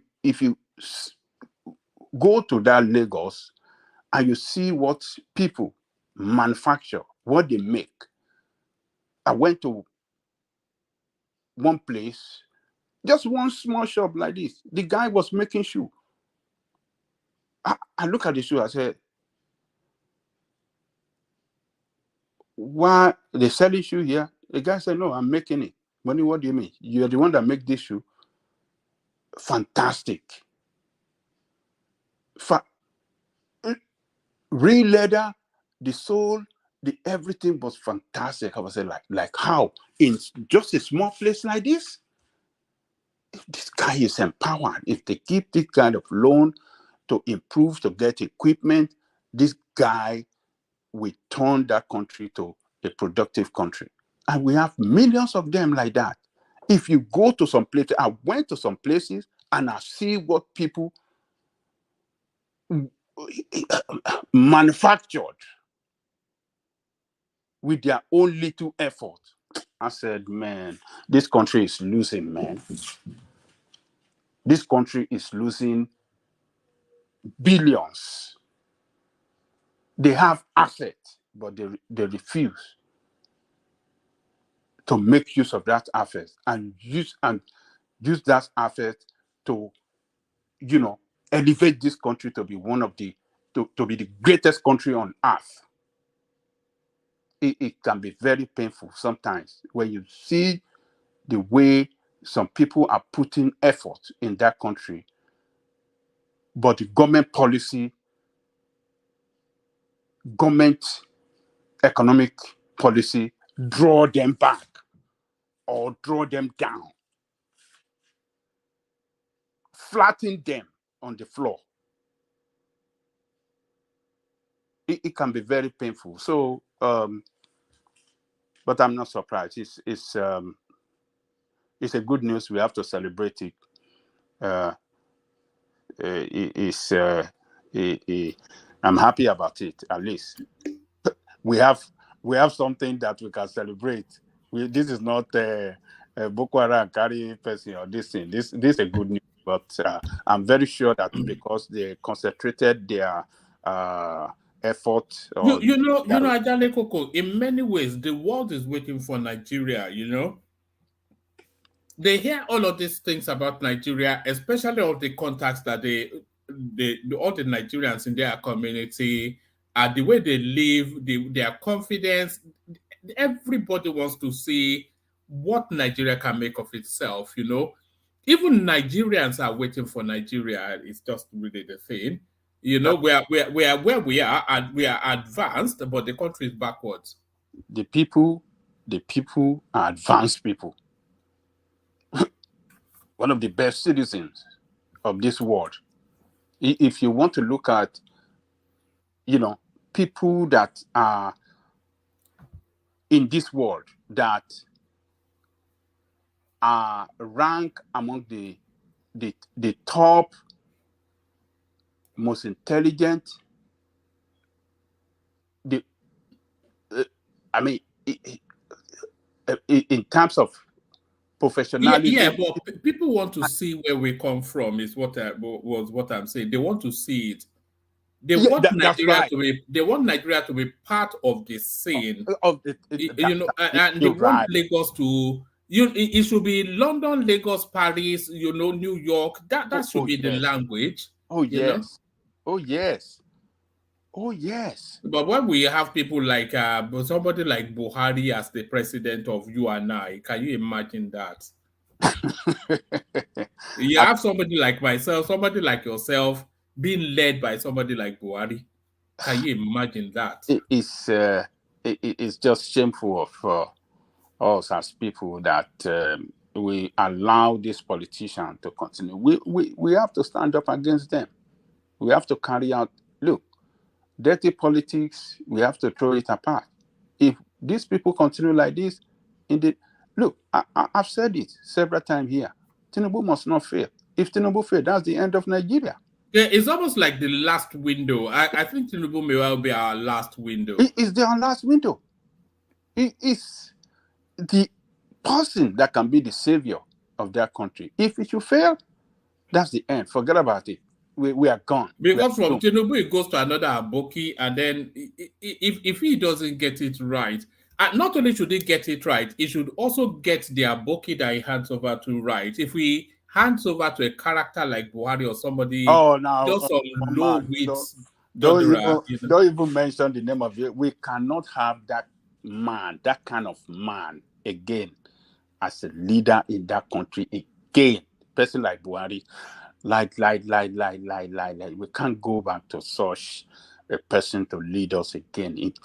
Tribalistic, clueless, religious jingoist, extreme in all manners, crude, uneducated, slow of wit, infirm in body, obstinate to the wrong, just the worst of the worst. It doesn't check on his minister. It doesn't. Imagine that. Oh, the ministers themselves said it now. Yes, Fashola said it. There was one minister that said he only saw him twice in the course of his. Imagine that. Imagine that. Oh my God. That is why we had so much looting during his administration. Everybody was just looting. You remember one man? I don't know if you can still remember. What's the name of that former governor of Rivers State? Amechi. You remember that Amechi made a statement like 3 or 4 He's surprised that we should be stoning them on the street. So he was. He said because what he saw in Abuja He said, man, everybody are looting crazy. That guy said it. He said Nigeria should be stoning them. You know, for him to make such statement, he saw what he never believed he can see ever in this world. And he himself Looting. is not a choir boy himself. He's not a choir boy, but he So saw for even somebody like Amechi to be saying that, hey, you guys, you don't know nothing. You don't enter one chance. his own is what we call afẹ́wọ́ nílẹ̀ Yorùbá, ẹni tó ń fẹ́wọ́. Ṣùgbọ́n ó wá rí, ó dé Àbújá, ó wá rí àwọn agbéwiri pẹ̀lú ojúkorojú. Somebody will take your own thing like this. What does not belong to him, he will take it. What belongs to you, will take it, snatch it from you, and he will tell you, what can you do? You get away. I will kill you now if you do. That was what he was referring to. That, the looting going on in Abuja, you people should be stoning us if you see us on the street. For somebody to say that, a government at that top level, it shows that, forget it. How out can it be easy for one man, the accountant general, at a go, 109 billion. At a go. What of several ones that he has done that was not, that nobody knows? 109 billion. How can it be possible in a country? 109. So, well, a good news for us. Thanks to God that we have Lagos in Nigeria that can still bring good news to us. So, I think we should celebrate that. That's my take on that one, man. Sorry, Angelico, I was muted. So, all right, brilliant. Do you still want to speak on this article thing? I think we've discussed it extensively. I think we discussed that. All right, let's for time management go on to Pansat. Yes, let's go to Pans. Let's go to Pans. Our world-renowned anthropologist is here. No, I've got somebody that can describe him better. So let him be described as a. Let's bring his cousin on. We will continue to institutionalize them in such a way and manner that anybody that has the privilege of God and the people of Edo State to become the next governor of Edo State cannot just like a political Simkin de Swagger, cannot just like a political Mais Gloriosos, cannot just like a political Burakio, capriciously set aside the reforms and engage in a suo moto political peregrination. All right, so I think we found Pansat's intro now. So a lot more of that. Let's get to the creaking crackle. So what's the creaking crackle? I gotta laugh, one man. Where is this man getting all his idiom from? I don't know. Patrick is too much. I tell you, one man. Why were you avoiding me the whole time? Oh, because you know it's me, right? That's why you did that. But, of course, I know it's you. I know your what's it called now. Let's hear from you. Come into the conversation wherever you like. Okay, I will make a small statement, and then I want you to spoon feed me like you did with Angelico. Hold on. Dewale, sorry, Pansat. Dewale is actually ahead of you. Let Dewale go first. Okay, no problem. He's gonna interject anyway and take over the entire platform. No. Don't tell Pansat to take the discussion to any direction. You know he's gonna go down the hill. So don't give him that lead. Dewale, I thought you had bailed out or no, so that's what I thought. I wake them up. Once I'm here, they all wake up to make trouble. Dewale, do you want to go first, or do you want us to suffer Pansat and then you calm us down later? Let me inform additional John. The exchange rate is 1430 now. I just sent some money, so 1430 now. So it's more than what you mentioned now. It's further, it's going down further than what we expect. Is pounds not about 1,700 or 800? That's That what one pound should be is. around 800 plus now, almost 9. We Yeah. are talking about yesterday. I'm talking about now. It's okay. 3-0. Oh, okay. So it's getting better. And by the way, before you carry on, Pansat, let's all congratulate Adewale, whose wife just gave birth to a bouncing baby girl. Was it 2 days ago? So, oh wow! There is it. Oh no! Oh! Changing.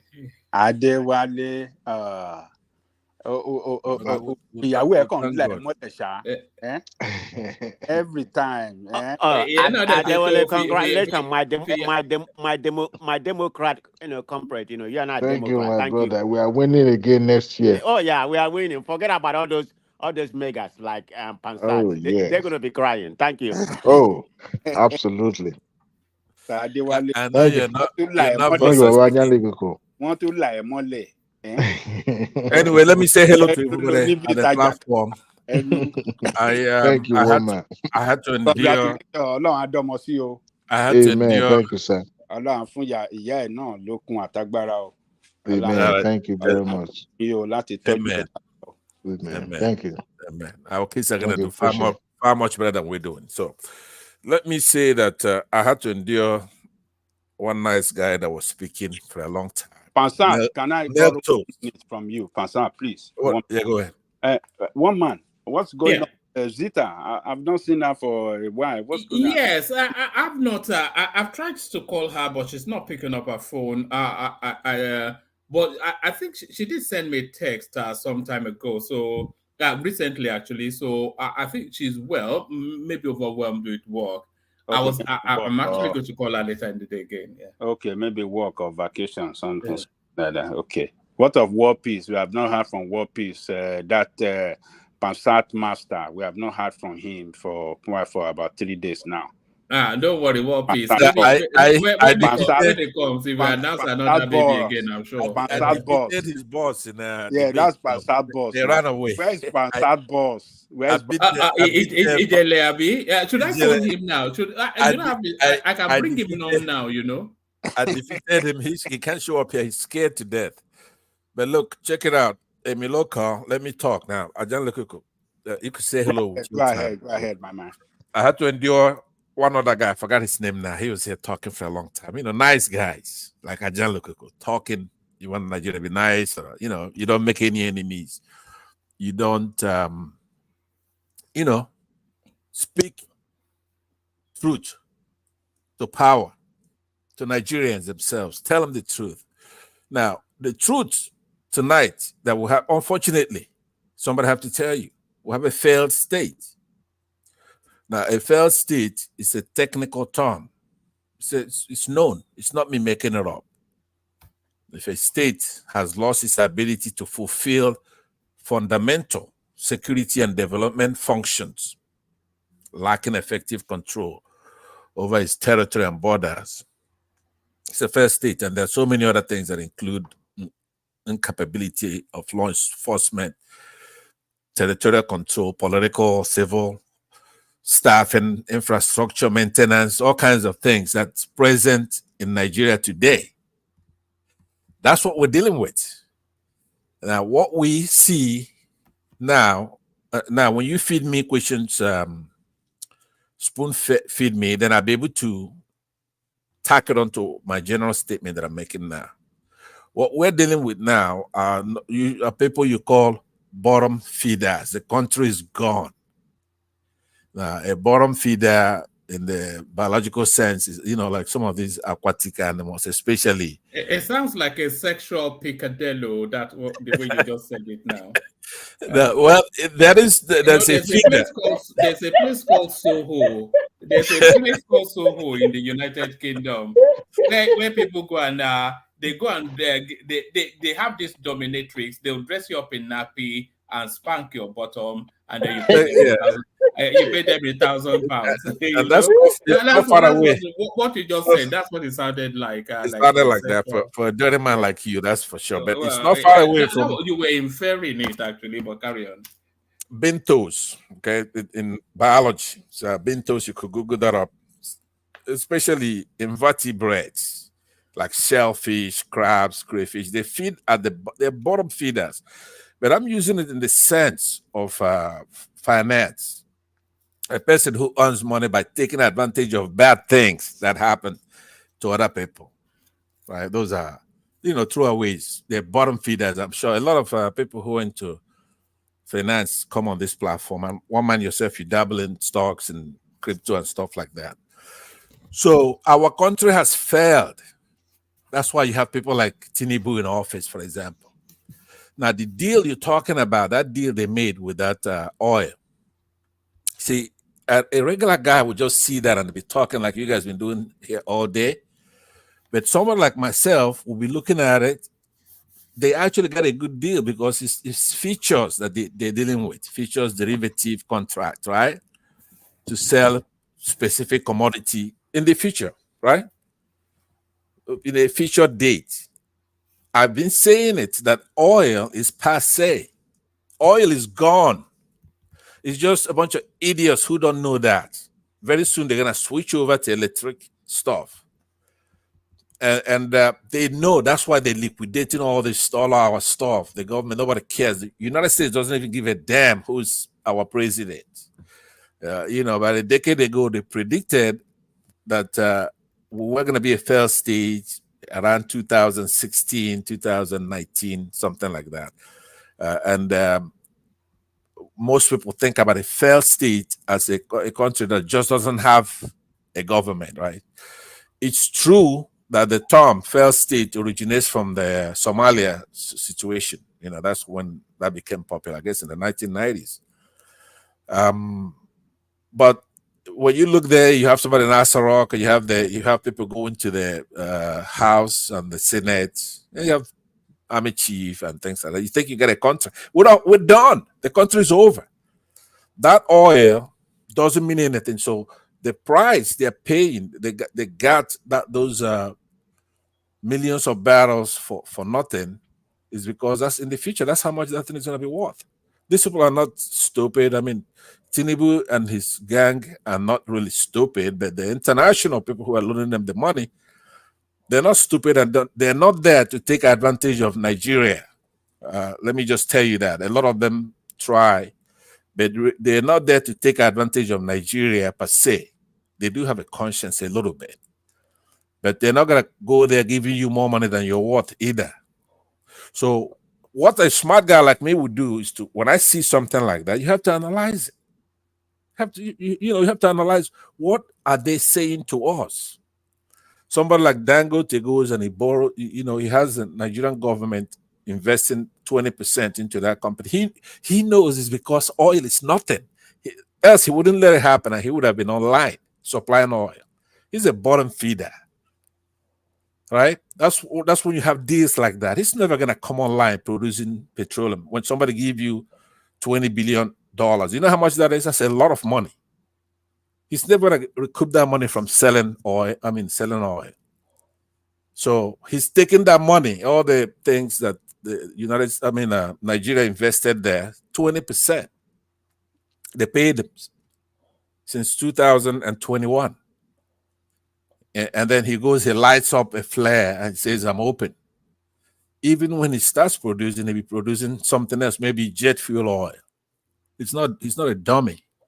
So now what we have are bottom feeders, including our politicians. I've made a case about the futures. Now, if you're smart enough, you should know just from that alone. That will tell you how much oil is going to be in the future. They're not stupid to make such a deal. Now, especially our Bonnet crude, right? That's another thing. Every oil is not oil. Our Bonnet crude is a low density crude, low sulfur contamination, little residual fuel content. It's high value in making things like gasoline, kerosene, diesel, and so many other things, hydraulics, unlike the other ones. If you look at the price today, the crude price, like some are selling for $81, which are high quality, but ours is probably about $83. It's one of the best, the Bonnet Light, and then You have the Brent oil one. I guess that one is still at $81, and it's a good quality one. But you have a lot of other bullshit oil that they have out there, especially the ones from Saudi Arabia and all that. Even though there's a desert one that's also good. Actually, it's a top premium. But our money is up there. They did nothing with it. It's a failed state. Now, when you talk about bottom feeders, people like Sanusi Lamido. Sanusi is one of the biggest hypocrites in the world. I'm talking about the whole world. Right? And I don't have to make a hard case on that. Everybody knows that. He's polygamous. He has probably about 4 wives, but he's against polygamy. He's a monarch, but he's a capitalist, a banker, a Democrat. You can't jive, you can't put the two together. He's from Kano, but he lives in Lagos. Some people call him, people like Yari, former governor Yari, say that he's against Islam. Imagine that. The former governor of, what is the state Yari was in charge of? Zamfara State. And in quoting somebody else, another prophet that said that this guy, Sanusi Lamido, is the world's biggest hypocrite.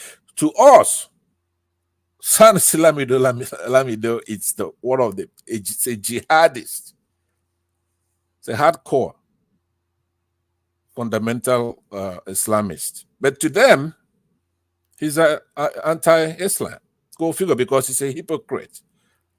So don't listen to what he's saying now about relocating something to Lagos. It's like he loves Lagos. He was a spy in Lagos for a very long time in the banks before he ascended his throne there, and was talking about Jonathan and was trying to bring Jonathan down, accuse him of all kinds of stuff, including corruption. But though, it's important to note here that going all the way back to 2013, Financial Reporting Council of Nigeria, FRC, recommended that Sanusi be dismissed and investigated according to his operations of the central bank at that time. It was a cesspool of corruption, unbridled waste, incompetence, accounting sloppiness, tardiness, and especially in submitting financial reports. He was no good, including evading tax at the time, giving billions of naira to spurious items, especially when it comes to Islamic causes and stuff like that were unregistered, including trying to do an unregistered airline. And I bet you that's what he's trying to do now, do an airline in Lagos with the governor of Lagos, because he knows how to play the Yorubas. But according with his hypocrisy, I want you to know there's an article that he penned. I've mentioned this article a few times here. One man doesn't want to showcase it. Put it up on the screen. Let's see what he said about the Yorubas. Put it up on the screen. Put what up on the screen? The article says Yorubas are the problem with Nigeria by Sanusi Lamido. Just Google it. It's there. No. You flashed that up severally. You've done that. Yeah. You flashed it up often enough. Just give us the whatever it is that. Okay. Are you saying he's anti-Yoruba? Is that what you're? Of course, he is. Not only is he anti-Yoruba, right? He now, even though I'm knocking him as a hypocrite, you have to know he's a scholar. I mean, he studied the Yorubas, and he's prophetic about the Yorubas. Now, when he penned this article, it was in the 1990s. Now, you have to understand that he was there. And Obasanjo, to him at that time, looked like Obasanjo was never going to give up power again. So he was afraid of the Yoruba supremacy, so to speak, right? So to him, he was bearing his soul, and he was telling us about Northern intelligentsia, what the Northerners think about the Yorubas. Because at that point, his problem was the Yorubas. But so he placed, and he historically, methodically made the case. I mean, it's scholarly. It's historically sound. Now, it goes in saying that the Yoruba political leadership, at that time, I referred to Mr. Balarabe Musa, have shown himself over the years to be incapable of rising above narrow tribal interests, right?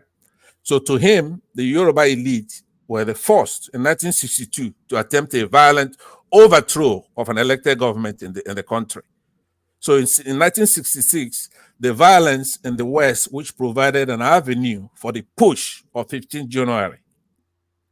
So after Chief Awolowo lost to Shagari in 83 election, it was the discontent and the bad publicity in the Southwest that led Buhari to intervene. That's according to him. So now to him, when Buhari jailed UPN governors like Ige, Onabanjo, Southwestern press castigated that good government. To him, Buhari was a good government. They understand that? Remember, he's writing this in the 1990s, so he didn't know we're going to give Buhari another chance to completely make a fool out of him. So he was calling it a good government at that time and the right mood for IBB to take over power. So to him, according to him, as soon as IBB cleared the UPN governors of charges against them in politically motivated retrial, he became the darling of the Southwest. In essence, he's making his case. I'm not saying he's wrong. So when it seemed like Abacha was sympathetic to Abiola, the Southwest supported his takeover. He was in fact invited by a prominent Nadeko member to take over and publish later shortly before the event. So he goes all the way down, making his case. Now, I want you to do a show on that because right now you may be cheering him and say, "Oh, Sanusi it's almost like he's harmless," but he's a very, very bad guy. If you go to Abia right now, he's in the Abia State Governor's cabinet somehow as an advisor with Ngozi Okonjo-Iweala. How? Why? Makes no sense unless he's planning to run for office as a president. He's actually in what's the Abia Governor's name? He's in his council as an economic advisor. I just don't know what the nexus is to that. So the case now, that the article he wrote concludes beautifully by saying that the Igbo people of Nigeria have made a mark in the history of this nation. They led the first successful military coup, which eliminated the military and political leaders of other regions, according to him. I disagree with that because he goes on to say that they led on, including I think is did they not kill his grandfather or something? He's done all kinds of things. There's an allegation that that's a terrorist activity where he beheaded somebody because of the yes, that was under Abacha. They said actually Abacha wanted to kill him. Yeah, but now don't hate him so much now because I'm reminding you of this article. You never said no. I just let you go on. What you just said, he adds or removes nothing. Do you know what curated logic is? No, I don't. Could you tell me? No. That's a curated logic, right? That's a curated. Awawi, we call it Awawi in Yoruba. That's just a curated logic right there. You know there's so much of everything that you can logically sequence a narrative that will make infinite sense. And that was his thinking at that time. You are saying no. I'm telling you, these are historical. He's a scholar. That's not. He's a hypocrite. He's now a scholar. When did he become a scholar? No, he's a scholar, maybe Islamic bent. That's true, but he's not a dummy. He's making his case because now let me conclude this. As I'm aware, he only has a first degree in politics or something. He didn't. It's not. If he's even legitimate, right? But let's give it to him, right? But I've heard him do a TED talk.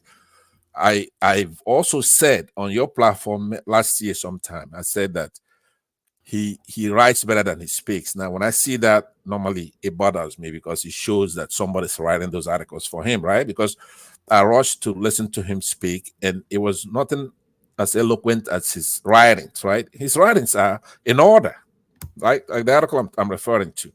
But let me conclude that because I don't want you to spoon feed me the rest of the program. I have something to say on those, which I'm gonna bring back to people like this Sanusi, and also that we failed state. Don't forget the larger theme. Give me a microsecond. Let me give you 2 paragraphs. Sanusi received early religious education at home, where he learnt the Quran, Hadith, and the traditions of the Prophet. He then attended St. Anne's Primary School, a Catholic boarding school in Kaduna, before proceeding to King's College, Lagos. He received a bachelor's honors in economics from Ahmadu Bello University. After graduating, he spent a year undergoing his national service as a teacher. He then returned to the university where he received a master's in economics, and then he went on to cartoon. So Right. it's not So as he's though a Catholic and an Islamic it's jihadist. let's not get let's He's, not. I don't know I'm, what makes him a scholar. no, I'm saying though, okay, he is a walking hypocrite. That's just, I mean, the worst in the world, right? But he may have attained other unorthodox religion because he's a banker, isn't it? The chief banker of the country. And he was in banking before that appointment.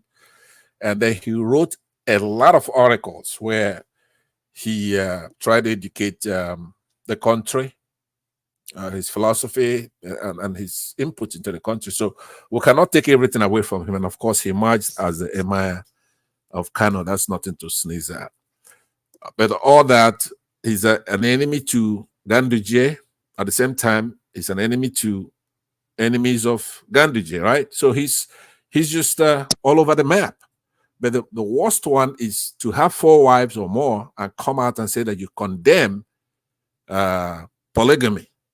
That reaches to the level of craziness, right? Doesn't it? It's more than hypocrisy there. Even though they say hypocrisy. I'm not sure that he's ever said that. I'm not sure that he has said what. That he condemns polygamy. Oh yeah, no, I don't have to Google it because I know what he said. He said you should only marry to your affordability. That's what he said. He did not condemn it. He said marry to your affordability. Okay, but money is fungible, right? You may have money. You may have money today. And that is what is enshrined in the Holy Quran. The Holy Quran can marry.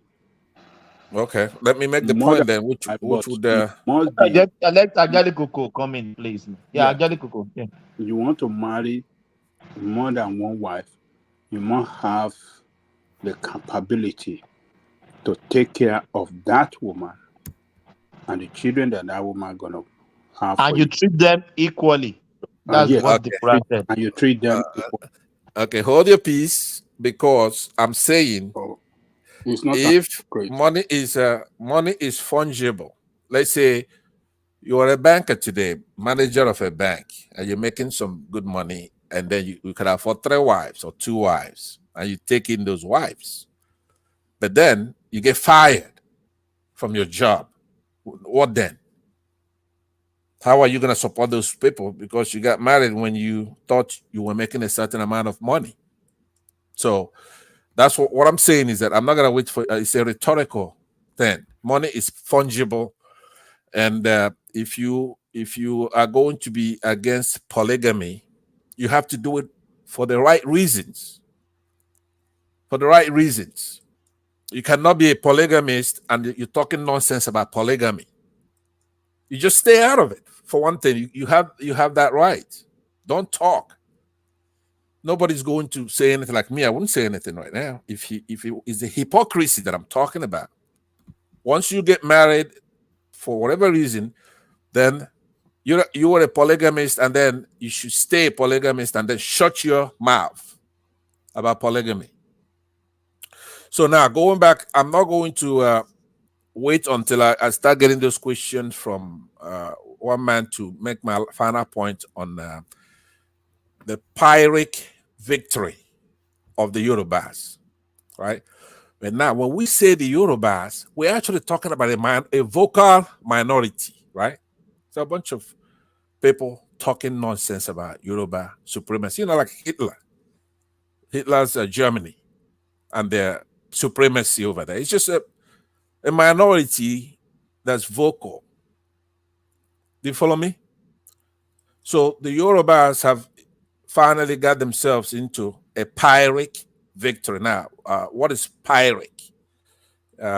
For people like Thomas, I'll tell you what it is. It's when you win at a great cost for it to be worthwhile. You won, but it costs you a whole lot more. It's an empty victory. Pastor, respect yourself now. Why do you have to mention my name? No. I are heard not your respecting. voice. No, hold on, please. You don't have to mention my name. You are not my teacher. Okay. Can I ask you a question then? Okay. Hold on, please. Can I ask you a question then? Can you please hold on? You've been talking. Please, next time I'm don't still mention my talking. name. It's my know. turn. Hold on, please. You don't know the level of my education, so don't talk. Don't do that. All right. Respect yourself, please. All right. Please mute yourself. Please. I hear you. Mute I can yourself. mute you. I can kick you out. So no, respect you yourself. You cannot. You cannot. I said you cannot kick me out. It's my turn. Respect yourself. All right. All right. Please. Pansar, take on board what Thomas said and then carry on. Okay. Could you mute him or actually kick him out? What he's been doing here is not fair. Look, one man. No, carry on as you were. I will. But what I'm saying is, this is not for my own benefit. Okay, we like the joke, play the military thing when Thomas is coming in, and we play. And I was just being facetious. I was playing around with him, right? I know how feisty he gets about that, but he does. You know what I've been? A couple of days ago, I told you I want to see 17,000, 20,000 people on this platform. And the other platforms, we're going to have to do it like that. That's 230 million of us. We have to do it properly, or it's not what's coming here. We have to do it properly, and it has to start with administration. I want Thomas reined in. His job here is to assist you. One person cannot be here for 9-10 hours. That's his only role here. It's not here to dumb down this platform and not be take jokes. Sometimes we joke around, including his mannerism of being strict, and that's okay. There's nothing wrong with being strict, but you don't carry it overboard. Like I'm here talking, and he's putting his mouth when I'm talking. I could be his dad. No. Okay, so I want you to admonish him. Then you'll spiral. I want you to admonish him offline. Yeah. Have you taken your medication today? See, all right, he's insulting me. But no. I don't think you have taken your medication. So go and take it, please. You're gonna pay for that. I'm gonna make sure. But anyway, so let me go back. I want to talk about the Yorubas now and their Pyrrhic victory. I'm sorry that I deviated. They're trying to play around. A lot of us we've witnessed irredentism from a vocal minority. Now, I'm not going to be saying that a lot. I want you to apply it now. When I say the Yorubas, that's what I mean. I don't mean the vast Yoruba variation, culture, rich culture, expansive and robust intrinsic value of a people, beautiful artifacts, hospitable ethos that's built a huge coloration, variety of people all over the world, not just in Nigeria. Now that's there, the ancient Yoruba that we know, we're proud of. I'm personally proud of it. Before Igbo come, they had their monarchical system of powerful separation of powers long before democracy was formed by the Greeks. So the power of the Alaafin was checked by that of the Oyo Messi and other such organs that made the Oyo Empire conquer many lands as far as Dahomey. So now today, we're witnessing a resurgence fraught with this President Bola Ahmed Tinubu that obviously got to be president by fraudulent means. And then his attempt to Yorubanize our system since its emergence. And the tempo and the noise has risen so high to the chagrin of not just the Southeasterners now, as evidenced by your earlier conversation, the Northerners and other tribes in the country, components that make up our federation. So if you're not careful, this vocal minority He's going to push and sing this Yoruba superiority. And like I said earlier, it's going to be like the disgraced Hitler theory of superiority, in their case, the Aryan superiority. So in the last 8 months, it's buffeted with cries of Yoruba superiority in almost every aspect of our lives. Yoruba religion practiced globally. We've heard cries of the Duduwa nation, amongst others, and the fight for a full liberation of Lagos from the Omo Igbos during the last election. A lot of wrong being done to other tribes. Don't mind about the picking of the... Chioma is asking if you will marry her. Or what's she asking in there? she's like a daughter to me. I cannot marry don't worry. Girl. She's of age. She's a small girl. But anyway, so one man, I want you to feed me those feed me the questions, but I want to tell you how we're gonna have I want this platform pumping and jumping, but I want the silent, the vocal minority, the loud mouth Yoruba people here. I was gonna mention a name in jest, but I won't do. But you know who I'm talking about here. You know who I'm talking about. So I want them curtailed a bit. Let's try to rescue the country because it's a fair country. I don't know if we could rescue it. You got these bottom feeders all over the place. We got these hypocrites like Lamido. He's no friend. All right. I'm going to take you through about 2 topics, and then I'll hand over to Thomas to take you through the rest. So take us first. Have you already spoken on the borrowing, or do you want to expand on that? $3.3 billion to pay back $12 billion. So a shady deal was what our article was describing. Yeah, I spoke about it in the form of futures. I believe it's not a shady deal. They got a good deal. It's futures. It's a derivative contract that it's in the future with the electric emergence of electric automobiles. Those things are not going to be worth that much money by then. So they got a good deal. So as far as they use the money wisely, we have to face the reality.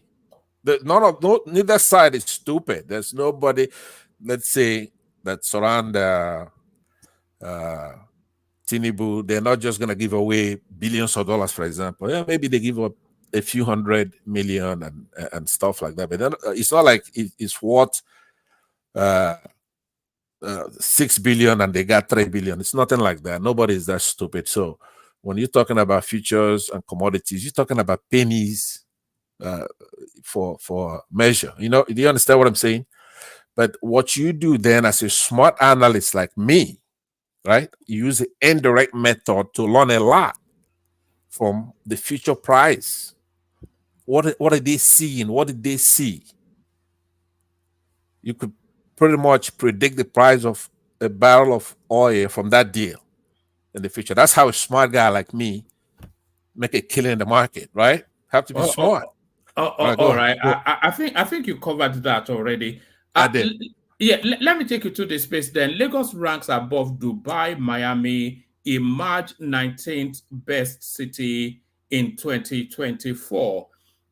So I think you've heard enough of the conversation to know that this is wrapped around specific indices and indexes. So your take on that space.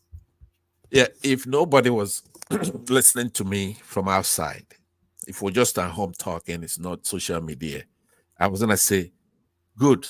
It's a good thing you suck it to them. Why can't we be better than they are? They lie all the time and they say they're better than we are in many things, that we beat them to a pulp, right? But unfortunately, I cannot say that because we have our people listening to me as well. See, that's the absurdity. It's stunning when you see something like that. Things that you could detect by just observation. By observation. Now, if they're clever and say, we're taking credit for all our people taking our money and going to develop Dubai, buying our properties over there, and we're just going to count it as our own, especially Lagos. That's where a lot of that money come from. Yeah, fine, they could be clever like that, but to just say something that ridiculous, right? It doesn't even warrant a serious conversation. We hope for it to be better now. It's not ranking in that sense, but they're talking about our rhythm, our music. See, those people, they don't have it. They don't have any rhythm. They don't. If they don't dance to Godwin, for example, that's how you actually judge a human being. If Godwin is playing, Godwin. I don't know if you know that song, right? Now God the way, no, now God Yeah. the way. If you don't tap your shoes when that's playing, right, you are to rank at the bottom of anything that is being ranked. So they won't dance to that. They don't know what the hell that is. Well, You understand actually, sorry, Pansat. They won't dance Yeah. to what? I was gonna. One I forgot to tell you. Yes, in Miami a few months ago, they were banging Afrobeat. You know, from Whiskey to David Doe, all of it. They were playing in Miami. Yeah, so we rank higher than they do in things like that. So, but no, as far as infrastructure, like we don't even have a light in Lagos. I mean, 24-hour light. Again, it comes here to lament. These people use their own oil to build cities, recover seashores, build fresh cities in those places, shopping centers, and whatnot. But no, Lagos has the potential. Okay, it's if you're talking non-kinetically, sure. I mean, that's it. You could twist it, but we can do it if we're not a failed state. But right now, don't make a fool out of yourself by going and making claims that nobody. I bet you in social media they've been laughing their heads off with that kind of commentary. And look, I won't put it against this governor, right? That you guys have in Lagos right now. I don't even think he went to college. People like that, right? He may pay to be ranked higher than Dubai. I mean, how stupid. You should try to rank higher than, I don't know, Conakry or something like that. Going to rank yourself against Dubai, you make a fool out of yourself. Hey, Pansat, take it easy. Don't insult Lagos. Conakry, Chris, can we clarify something here? The ranked cities, not states. So when people are talking about Lagos, they're always talking about the state. No, the ranked city. So they're not comparing Lagos to Florida. They're comparing Lagos City. They're not part of Lagos to other cities, not the state. So yeah, but that's even worse. That makes it well, worse. yeah. When I did my earlier Babati, that's I was looking Babati, at. you were insulting me a couple of days ago. You were in trouble with me. Which city in Lagos are they ranking? Which city, Babati? Which city? Yeah. Just to correct you quickly, someone who attended government demonstration school, Gbaja Surulere, before moving XYZ, he has a BSc in surveying. Like your boys, yeah. Yes, he has a BSc in surveying and an MBA from Unilag. Is an alumnus of J.F. Kennedy School of Government, the London School of Business, and the Lagos School of Business. So certainly better educated than your Emir from Kano. But carry on. Well, that's impressive. I guess you cannot judge a book by its cover. Well, but it just looked like a wet, especially sound like that. I didn't know how he sounded until 2 or 3 years after I've seen him around, right? So then when I listened to him, I was like, I can't believe it, right? But it's okay. I believe it. If Lagos denizens accept him as their governor, who am I? I'm not. I don't like Lagos. Never been to it. I don't claim it. It's none of my business if he's doing okay over there. But pulling stunts like this, it's not going to get him too far away. Now, you also had a news article where he went somewhere in the Bahamas or something like that with a lot of dough, and it says it's a side chick thing. We haven't heard from him. I normally don't give too much credence to some of these publications because they make a lot of allegations, No, we did hear from him. Well, what did he say? He was in Grenada, but he said he went on an official visit to present a miniature of the Blue Line train to the Prime Minister of Grenada. And then he showed photographs of him doing that, which is to tell you then.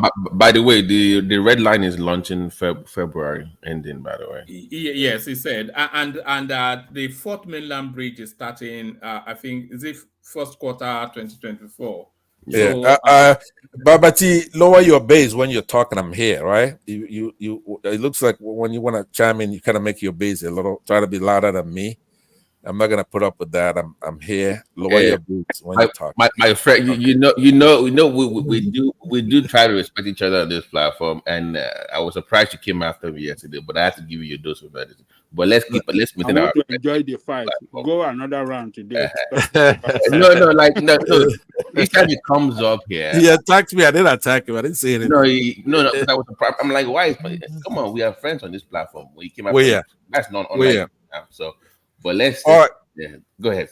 All right. So one man, I believe there was one more topic, or is that it? No. There was the Sanusi somewhat backing the CBN move to Lagos, so he endorses it as something that necessarily has to happen. Right. Like I said, he's a hypocrite, right? You should not do anything based on Sanusi Lamido, Sanusi, right? When he was there, he didn't move it. He may give all kinds of excuses. Sorry, Pansa, let me move you to this one because I think you've spoken extensively on Sanusi. I did. So let's move you to this erstwhile kidnapper, now turned armed robber, but in his confessional statement, still a kidnapper. So what are you then making then of this wayward youth from the East? That's exactly what happens with, especially Nigerian criminals, right?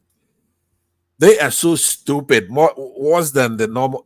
Because you know, if Nigerian criminals were smart, they really don't have. There's nothing stopping them from being billionaires in that country.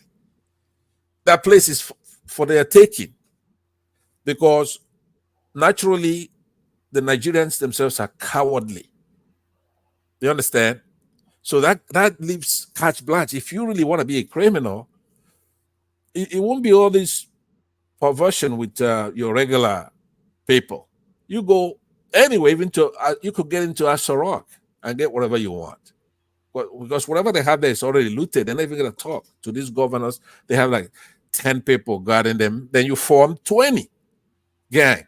See, he's like a typical Nigerian criminal. They're dumb and stupid. They will stay there and they're gonna rig elections. You as a criminal, they're giving you, because there's no constitution really guiding the country. It's shambolic. Supposed to then rise to the occasion and do some things. You take over stuff. But he's right there talking nonsense. But you notice that every time you called them dumb. What about the terrorists or the kidnappers? Getting paid billions of naira for kidnapping. You think they're dumb too? Yeah, because they're kidnapping the wrong people, right? If you're gonna be a kidnapper, now I don't endorse criminality. I'm just trying to tell you how dumb they are. Somebody like Wike is running around. Maybe he has like four people guarding him, 4 soldiers, what we call police Elisa. Some of this army, I see sometimes during the campaign, he's talking nonsense, abusing everybody from Atiku. What the heck is he of Adamawa? Whatever his name is. Waziri. The Waziri of Adamawa, he's insulting everybody. Peter Obi is running his mouth against, even at some point, Buhari himself, right? And I look, I really strain my eyes to see his protection is one soldier with a big stomach right there. He doesn't even, his horse is not even near him. Most of the time, he's distracted with the dancing and the music, right? Or a girl walk by with a nice nyash, He has no protection. He's right there talking nonsense. But Nigerians are cowardly. They don't do anything. If you grab Wike, you're going to make some money. I don't know who they're kidnapping and then making phone calls. There's somebody you're going to get. You don't have to call. They have to call you. Are you going to say, let your people talk to my people? right? But anyway, the question you asked me is that they front every time they're accused of one of these Fulani terrorism, they go and they grab an Igbo low life. What of if they young grab Obi? Can they make money? Well, it's not a tribal thing. I'm just trying to tell you, Peter Obi doesn't. Hold on, though. Hold on. Yeah. Let's pause on that question for a moment. If they grab Obi, then there will have to be a GoFundMe because who will pay the rent? Okay. you could make that case, for, right? For how much, one man? For how much? But Obi doesn't pay shishi now. So what happened? Okay, then. So that's the question. Then, who has a higher kidnap value, Obi or Wike? Wike does, because I think so too. Wike does. Yeah, you never know. Have that sympathy, but Wike, No, yeah. I think Obi does. Obi does actually. It's Obi now. How can Wike be more value? No, Wike is independently wealthy. It's part of the but governance. everybody go fund me for Bina, and I I will contribute. Wike is look at the whole of video. Yeah, like I said, is that men of prestige? If you GoFundMe, yeah. See, a Biden supporter, of course. What do you expect? Yeah. Wike is in government. Okay, we kidnap a minister in power, in charge of Abuja. Come on, the value is higher. Is the current? It's 7 in the administration. So its value will be higher than that of. So are you telling me if they kidnap Wike or Obi, which one they're going to ask for more money? Come on now, they know how popular Obi is. Everybody's going to contribute for his release.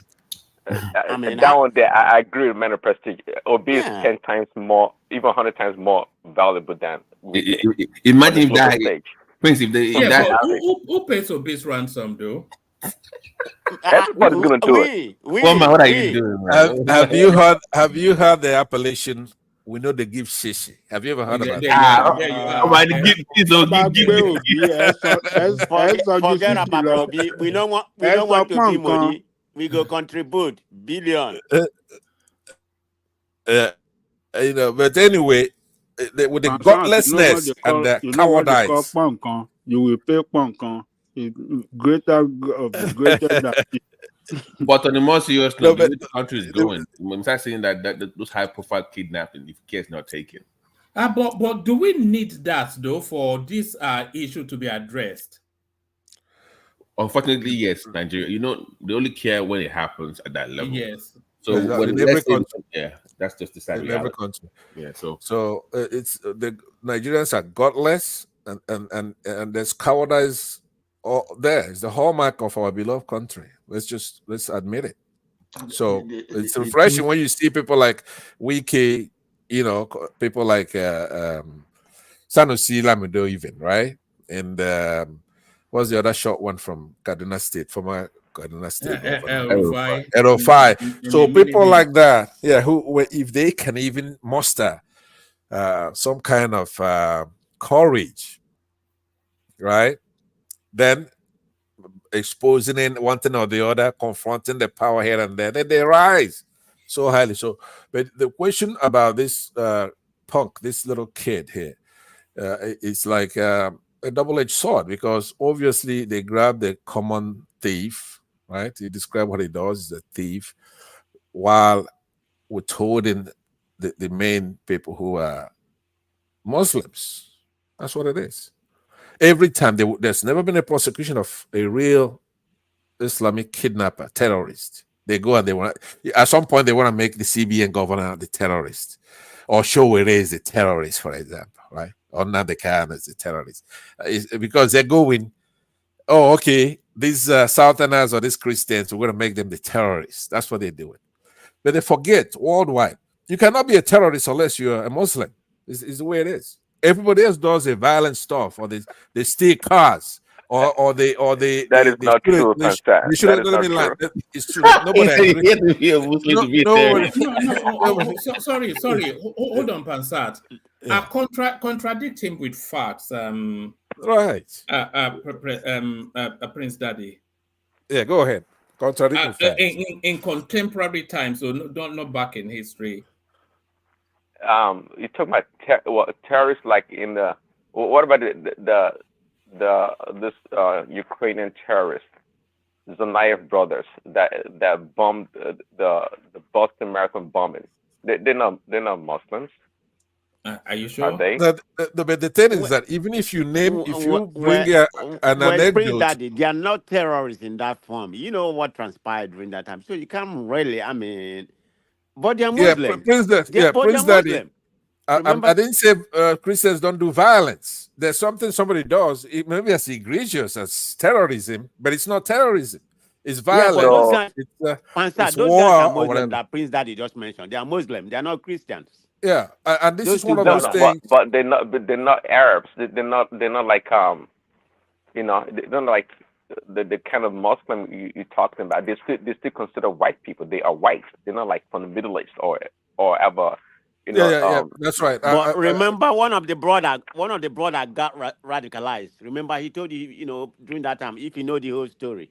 Yeah, I mean. So okay, man of prestige. So this guy Evans, the kidnapper, is not a terrorist. No, it's not. It's a Igbo man.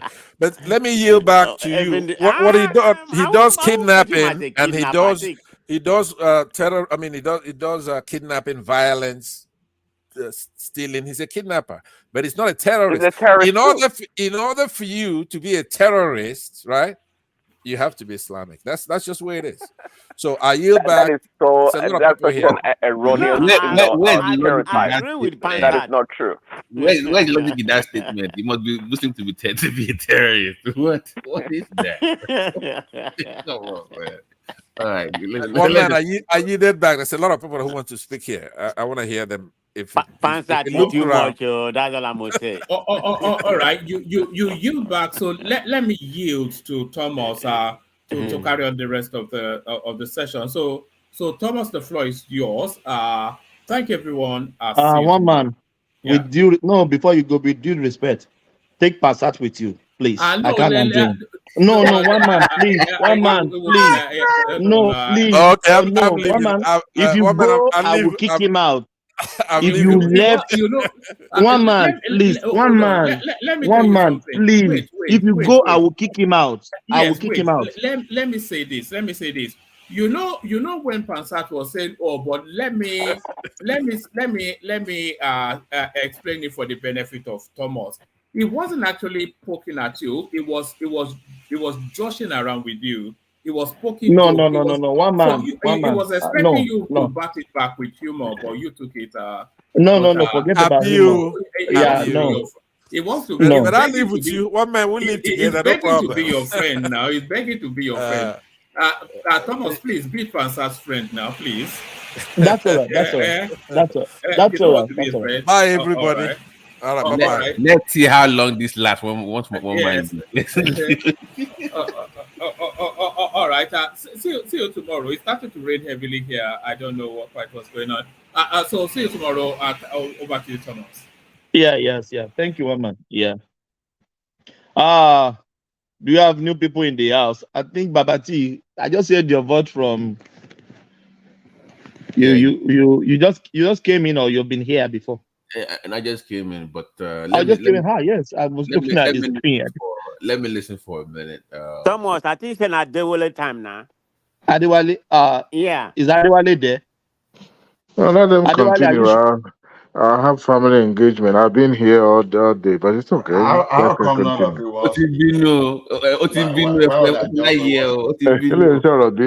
It's once Pastor take over the show. Adewale Omoba sọ̀rọ̀ fún It's wa. like a legion. You just spread it like an octopus, grabbing one topic to another.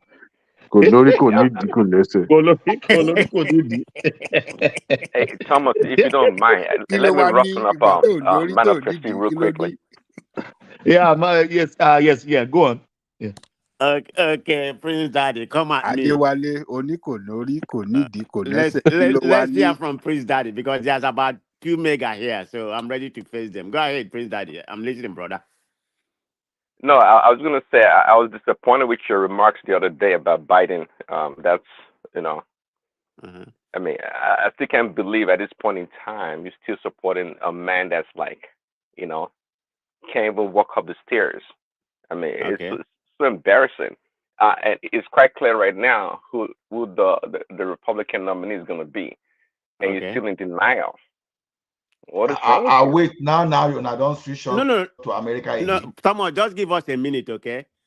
I mean, we're not gonna last on It's this not topic the because America again. I beg I dey no, go. Thomas, please, just a minute. So, what's your point, Prince Daddy? So, it's going to be Biden and Biden and Trump. There's no doubt about it because Haley has no chance at all. You know, it's not going to have any. It's not even going to do anything in South Carolina. So let's put it that way. So by the 5th of November, you and I are going to be here. Hopefully, we're going to be alive. I know we're going to be alive, and I'm going to tell you, we're gonna redefine Trump what he is. I mean, we're going to redefine Trump. He's an inspiration. A man, I mean, I can't even start naming him. Babati is listening. He's another mega here. So we're going to win. Okay, let me just summarize it. It doesn't matter. We're going to redefine Well, Trump. And by that that's time, you're going to if know your where people things don't start. kick him out. You know, I think Gavin We Newsom are not going actually to kick him out. He's an really. indicted and he's going to be a felon before that time. So let's just wait. You see, we're going to see what happens, okay? Yeah, we'll talk Okay, about it we next time. see. Yeah. Babati, hi. So you are very confident you guys gonna win. Are you Oh planning yeah, to Ajali Coco, I'm very you guys confident. planning to rig the election again? I'm very confident, Ajali Coco. Do you know what is You're bank? planning to rig again this time No, it's Yeah, around? not gonna be rigged. those mailing ballot voting that they've been rigging for decades. It's Yeah, okay. no more maiden ballot. No more Those maiden mailing ballot ballot vote. have been No Forget maiden about what ballot the vote. forget about what the polls say right now. We are in combat. We have all the whole apparatus to to retain power. So why is Barack worried about Biden then? If that is true. Well, it has to warn Everybody in people. I your party mean, is worried that this we guy, have to even we they have are to act losing. like we are Prestige, down. listen to me. We have They to are act we are down. losing. Look at the They are economy. losing. Look at the unemployment. Hold Look at on, the hold on, confidence. hold Look at on, hold on. inflation. Look at Let's everything. break it down. Hold on, let's break it down. They are worried about the black vote. They are losing black male. Just look at the numbers. It's not looking Baba good. D, Man. I think you are looking something very frivolous that's not going to materialize. Look at the poll. Look at the numbers. I'm not. Forget It's not about the me. poll. You and I Okay. there here. We're gonna day here, Baba T. Hey, Okay. Baba T, are you still in Boston? Yeah, I'm in Boston. Yeah. Oh, okay. Because I'm coming to Boston next week, so that's why I asked you that. What part? Yeah. What part of Boston are you coming to? The main, near the. I don't know the whole Boston, but it's around the park. You know where the park is. Are you coming to Massachusetts? Huh? You coming to Massachusetts? No, Boston City itself. Boston City. Okay. Yeah. Okay. Near that new ugly statue of you. We are the park. Okay. Actually, our hotel is going to be in downtown, so I need to go the whole artillery. Oh, okay. All right. Yeah. But anyway, go ahead. I'm saying this is my point. On a more serious note, look at. I think forget the fringe for a minute of both sides. Look at the independent. One thing that galvanizing the independents is the border issue. So even the Democrats, even the Democrats are like, with what's going on in Chicago and New York, where you have this invasion. That's the word I would use, invasion of people through the borders coming up north. I have never seen people in Chicago be anti-democrat like this before. So you have completely turned them, your so-called liberal Democrats and even independents, against Biden. So that one issue, I think, will even galvanize Democrats to either vote for Trump or stay at home. Democrats oftentimes lose when their people stay at home. Maybe they're angry at the government, at their party. So just look at what's going on in Chicago and New York.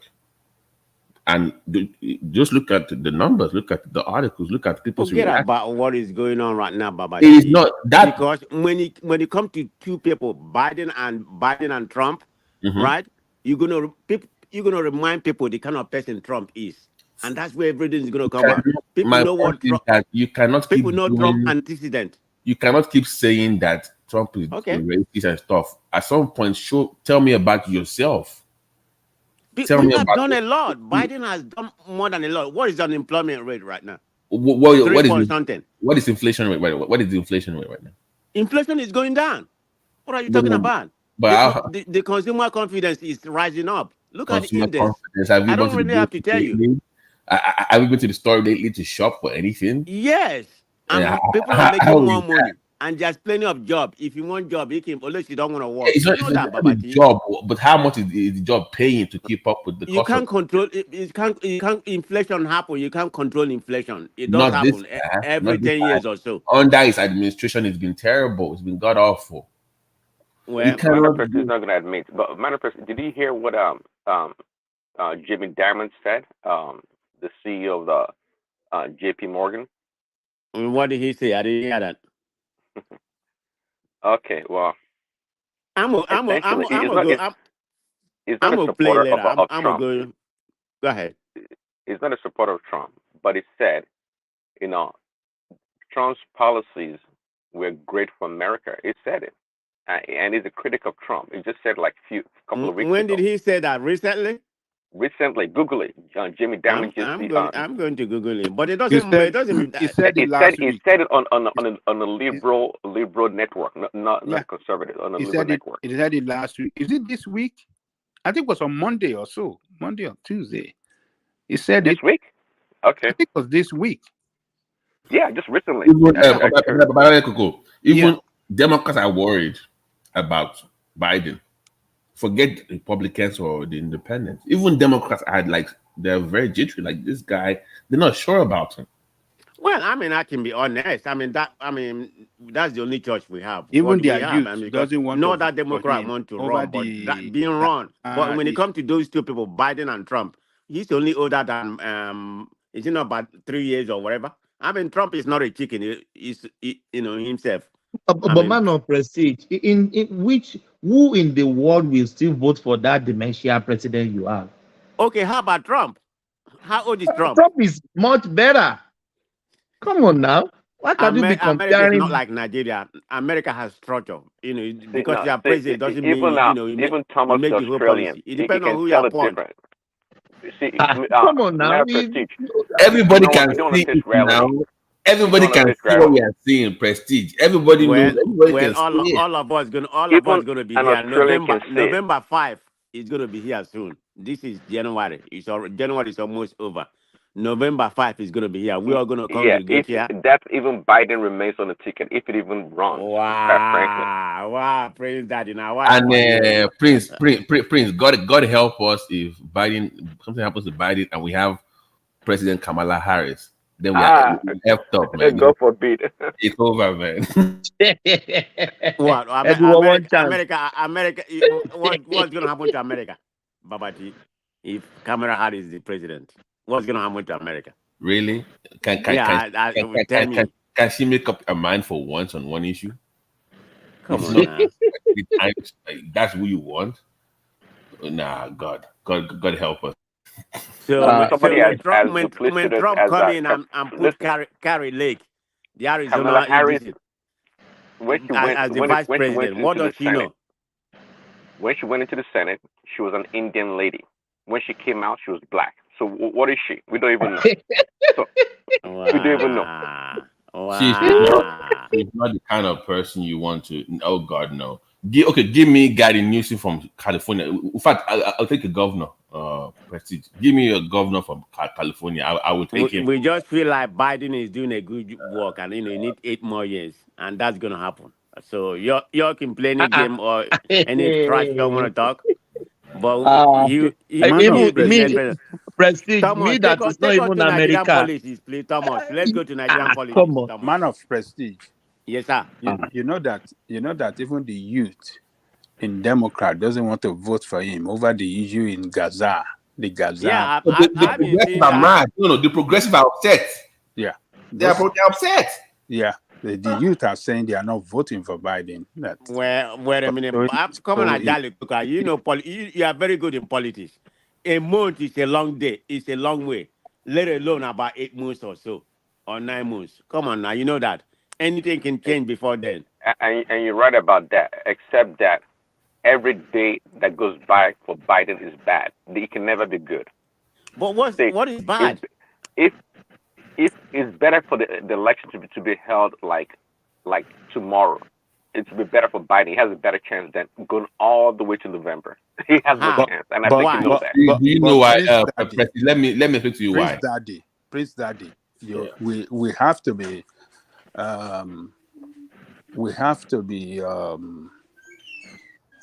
I think we have to Trump to me and all of us that are immigrant, I don't think it's good for any one of us to even support Trump, because Trump policy on immigrant is not good. On immigration, rather, is not good. But not true. Not true at all. Hold on. What is not true, Prince Daddy? Educate us. Ajalico, do you know how many people enter America during Trump's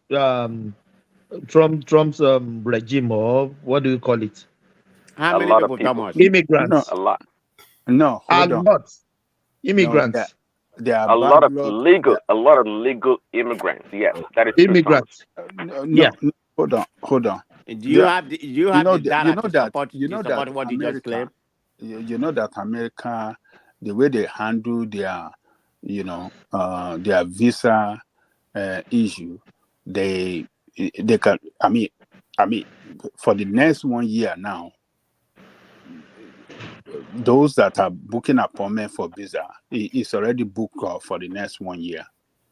So many times these visa cases, on the ground, they have to tackle it,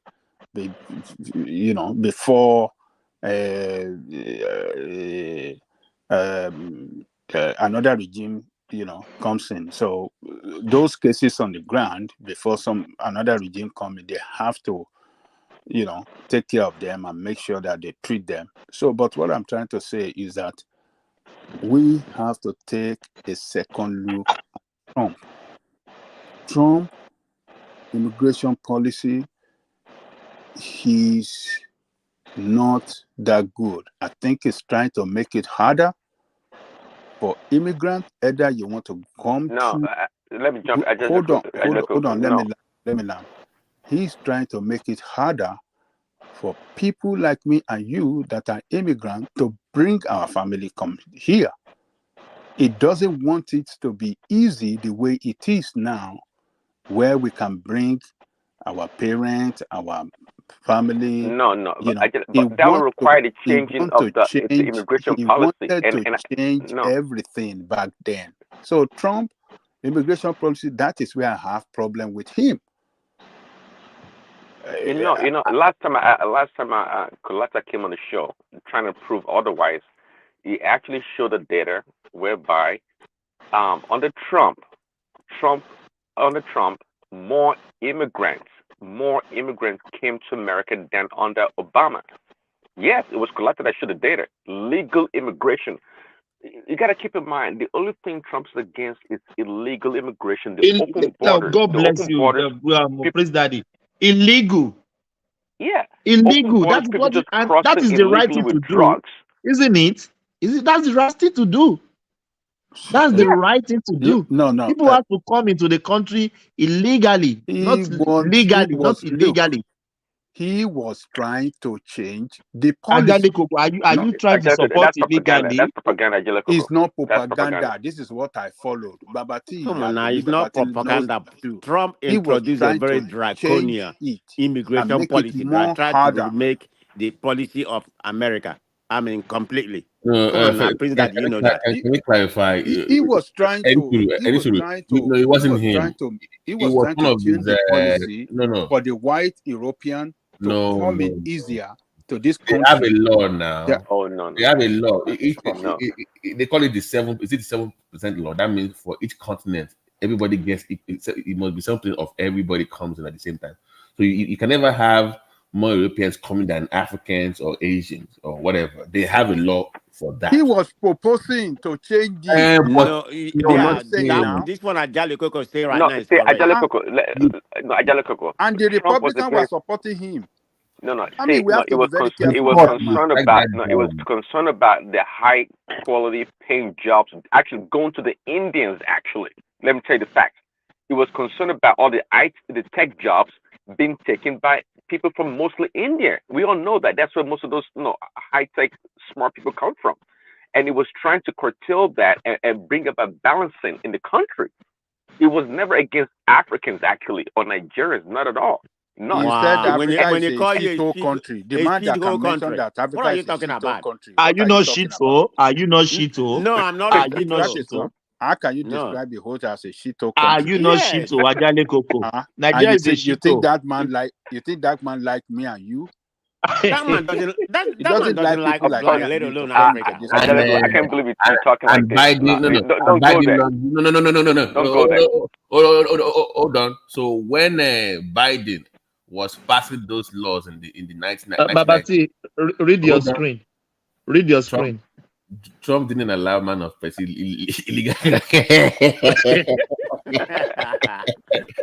so nobody's gonna make that kind of comment. No. Hold on. Let's compare.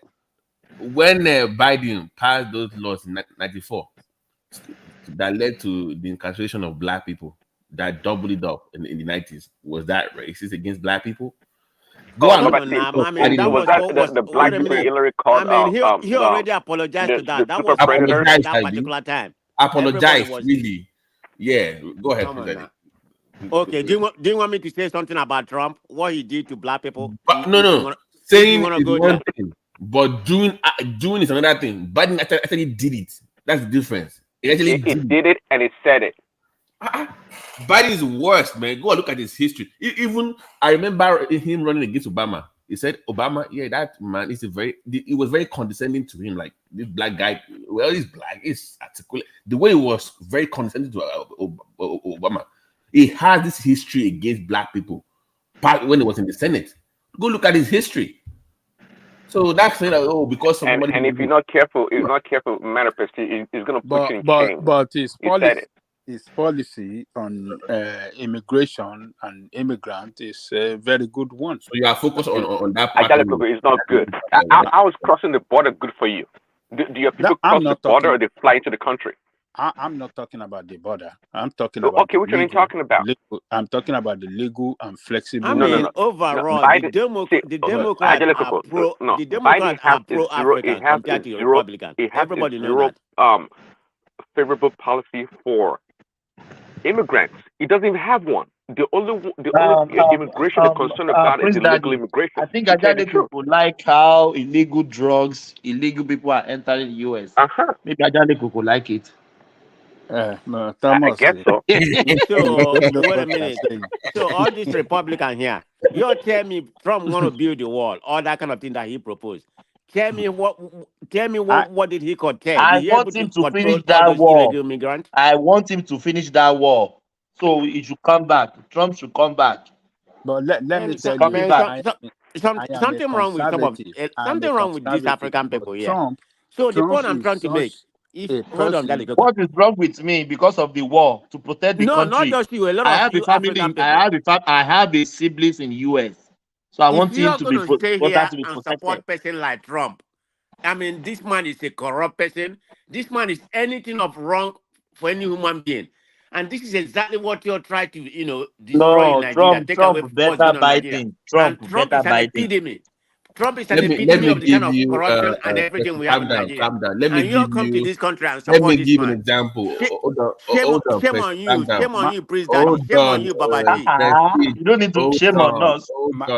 Man of prestige, are you listening to Thomas? Somebody in Australia? No, I'm not. That's why I didn't respond to Thomas. That's why I didn't attach Thomas.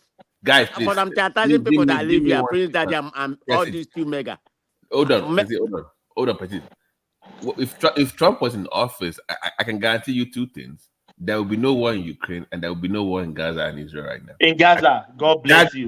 That I can assure you will not be happening right now. No. There will be So war. what did That will not be he do happening. when he was in power with Israel? Hold on, Instead of trying to promote a two-state solution, which is what the UN want. I mean, give everybody their own land. What he did?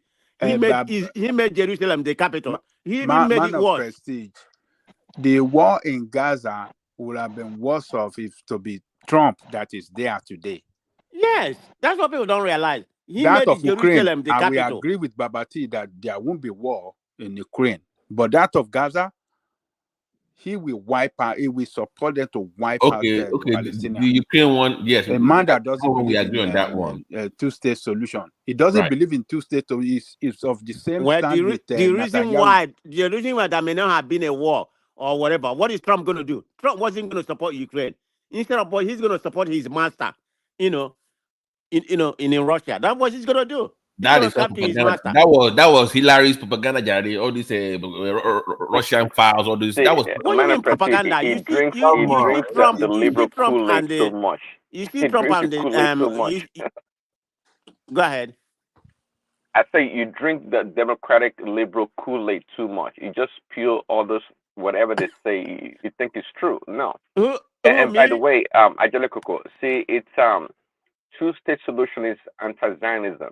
Okay, so it's perhaps not the best. In fact, it's not the best. Okay, see, but I think that even you and I, when you get that is the line I cannot cross with you. That's Zionism thing. That's why I draw the line with you. I'm not a Zionist, so I can't go that far into supporting the right. When you go too far into Zionism about you should control everything, I can't do that. That's why I draw the line. But go ahead.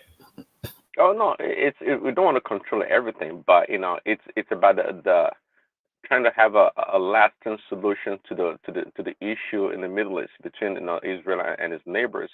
But the problem is that look, we know that not the Palestinian people, especially the Christians, they are beautiful people. We have no problem with them. But it's the terrorists amongst them. Of course, we're talking about Hamas. That's the big problem. They don't want no peace. They don't want any peace. They just want to continue to create chaos, and that's the problem. So by the way, there are some people I would like you to talk to that are very interesting individuals that they share the same belief system, the Zionism thing, but they believe that part of Nigeria actually the lost tribe of Israel, and it's a huge movement, surprisingly. And they will quote the Bible in order to explain their point. Fascinating people. Fascinating. Interesting, really. Yeah, but go ahead. Yeah, go ahead. So let's not belabor the issue with the Israel that much, but it's a matter of prestige pointing that out. And again, and I agree with you, but say if Trump was in power, no, this Hamas thing attacking Israel would not have happened, and certainly Putin would not have invaded Ukraine. Wait a minute, Prince Daddy. Before you go to Putin, just stay with Israel. So are you saying the Hamas wouldn't have attacked Israel if Trump was in power? Exactly. Is that what you just said? Yes, exactly what I said. Tell me how Trump would have prevented that. Just tell me. Have you heard the phrase "peace through strength"? Have you heard it? I know you have. Yes. Okay. Now tell me. It's good to have antecedents, to have precedents to everything. You tell me. You know what is going on under Trump. How many wars started? How many wars happened under Trump? Tell me. Which country went to war? How many nations did? But you are not answering the question. That's not the issue. You're not answering me what I asked you. Not answering the question. Yes, he's telling you I that. did. I told him there would not have been any war with a mass attacking Israel under about Trump. war. I mean, we know what. We know what caused this war. The Hamas invading Israel. Different. But how is that not gonna wouldn't have happened? Hamas wouldn't have invaded. Told you, I mean, surprising. Is it not through peace through strength? Strength by who? Strength by who? See, when you have someone not feeble, not weak like Biden. But if you have someone like Trump, what is Biden got to do with Israel? The president? Is Biden the prime minister of Israel? Is Biden the prime minister of Israel? What are you talking about? That's what I'm trying. Okay, the point I'm trying to make is that if you don't have somebody as weak and docile as Biden, and you have what Trump, is Biden got to do with the control of Israel? So what Prince Dad is trying to prime say, minister if of Trump Israel, is in or power, is he the commander they would have been afraid of Israel because it's all of that. It's all about forming a building relationship. You know very well, Trump and Netanyahu. Guys, hold on. Come on now, that's a fallacy argument. It's a complete fallacy. Sometimes you make good analysis, but this is a fallacy argument. Prestige, hold on. You have to understand something. Have you heard about the Abraham Accord? I know you have. No. Hold on. Because guys, listen. When I agreed with you when it came to Ukraine about Coco. But when you're discussing Israel, you must understand Prince Daddy's position. He's a Zionist. So when you're engaging him with anything that has to do with Israel, you must also have at the back of your mind that he's a Zionist. So he's going to have a very different. How can a black man call himself a supporting Zionism? Yeah, but that is him. That is a black man. A black man saying that is Abraham. So that is him. So you cannot just understand. Okay, I'm just hearing this in the first time about Prince Daddy. So if you keep pushing back at him, forget the Biden thing now. That's where it's coming from. So is he a political Zionism or religious Zionism? I think more religious opinion on that. So that's Zionism is just an ideology. It's a religious Zionism. Yeah, ideology. A black man saying that it's Abraham said that. So I don't Abraham Zionism.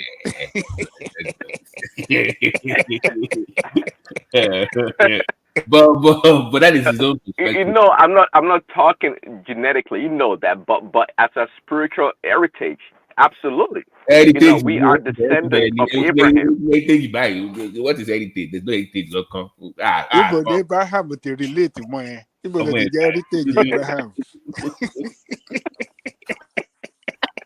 Can you say Abraham? Where are you related to Abraham? Abraham.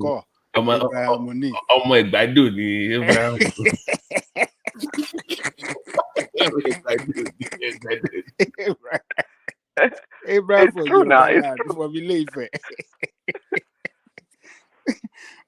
Please, Daddy, don't deceive your heads. Don't deceive yourself. You have no relationship with Abraham. They're just deceiving you. All those colonial people that wrote lies. No, it has nothing to do with colonialism. No.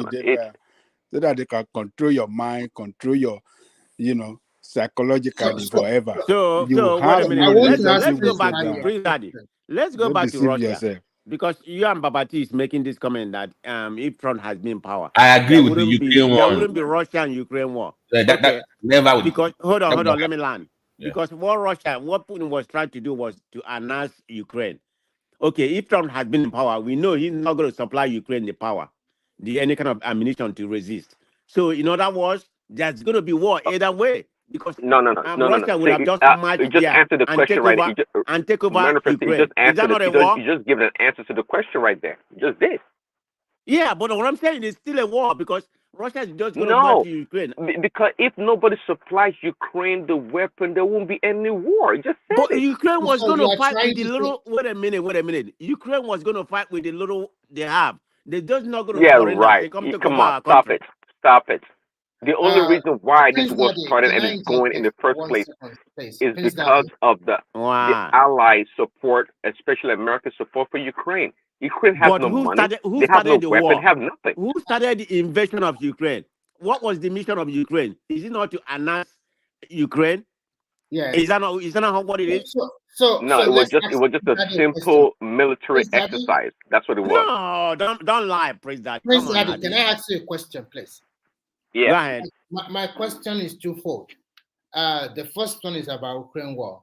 So if Trump is the leader now, do you think if Russia, the way they invade Ukraine, they want to take part of Ukraine and probably annex Ukraine first, you think that Trump will not allow Europe or any other country to supply arms and ammunition to Ukraine? Yes or no, please? Say, well, Trump would not allow it. But apart from that, these European nations, they're weak anyway. They're weak need. Okay, you know that. They're not going to make any move if America does not. In essence, Russia will just take over Ukraine, right? Yes or no? No, they're only going to take the part of the Crimea. They took Crimea, but the part of Lugansk and the other side of it. If that is the case, any country or any part of former USSR that is not listening to Putin, that means Putin can take over them easily. That's not true. Nobody Putin can go back to Poland. What are you talking about? It's not going to happen. So what is the guy is just giving you a scenario. Yeah, I'm giving you a scenario. This is a terrible scenario. This is the point. This is a terrible takes. It's a terrible. No. What Prince Daddy is telling us this evening here, or this morning here, is that he can annex part of Ukraine, and if Kazakhstan or Tajikistan or Uzbekistan, all this can, if they are what we he can go ahead and take. Listen first, and then you can come again.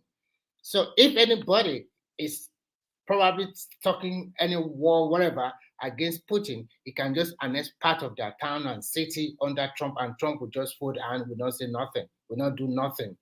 So that is the scenario you are painting. If you can take that small Crimea and now you take part of Ukraine, then tomorrow you can go ahead and take part of Uzbekistan or Kazakhstan or whatever you want to take.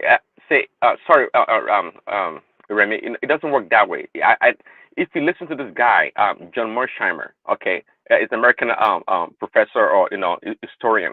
Now the guy broke it down, and the guy gave us a detailed analysis of what Putin's or Russia's policies are and were, and it broke it down. Let me tell you, Russia or Putin does not have no interest in invading countries because it's unnecessary. They have the largest land mass in Europe. They don't need more land. They don't. Unless you're telling me that if they annex or invade a part of other country, of another country, that means because they're going for maybe their natural resources or something like that. But that has never been part of Russia's foreign policy. They don't do that. You gotta keep one thing in mind. You have to know the history. The reason why Crimea and Lugansk. I see Trump as a profit-minded businessman. He likes the rich people and he hates the poor. So Trump is corrupt criminal. All his policies is how to galvanize. No, Remy, you made it very terrible. No, you can't. No, hold on, you can't. Hold on, no, you can't do that. Remy, hold on, please, hold on. You said he hates the poor. So who hates the poor more? The one that tells you that your poor get better, or the one that gives you butter and keeps you poor by feeding you crumbs? Who is worse? At least the one that is giving you crumbs, you get something at the end of the day. So making you dependent on. Hold on. I didn't mean to intervene. I'm kind of baffled about this. Is sad, man. Tell me what Trump has done to the poor. Has done for the poor.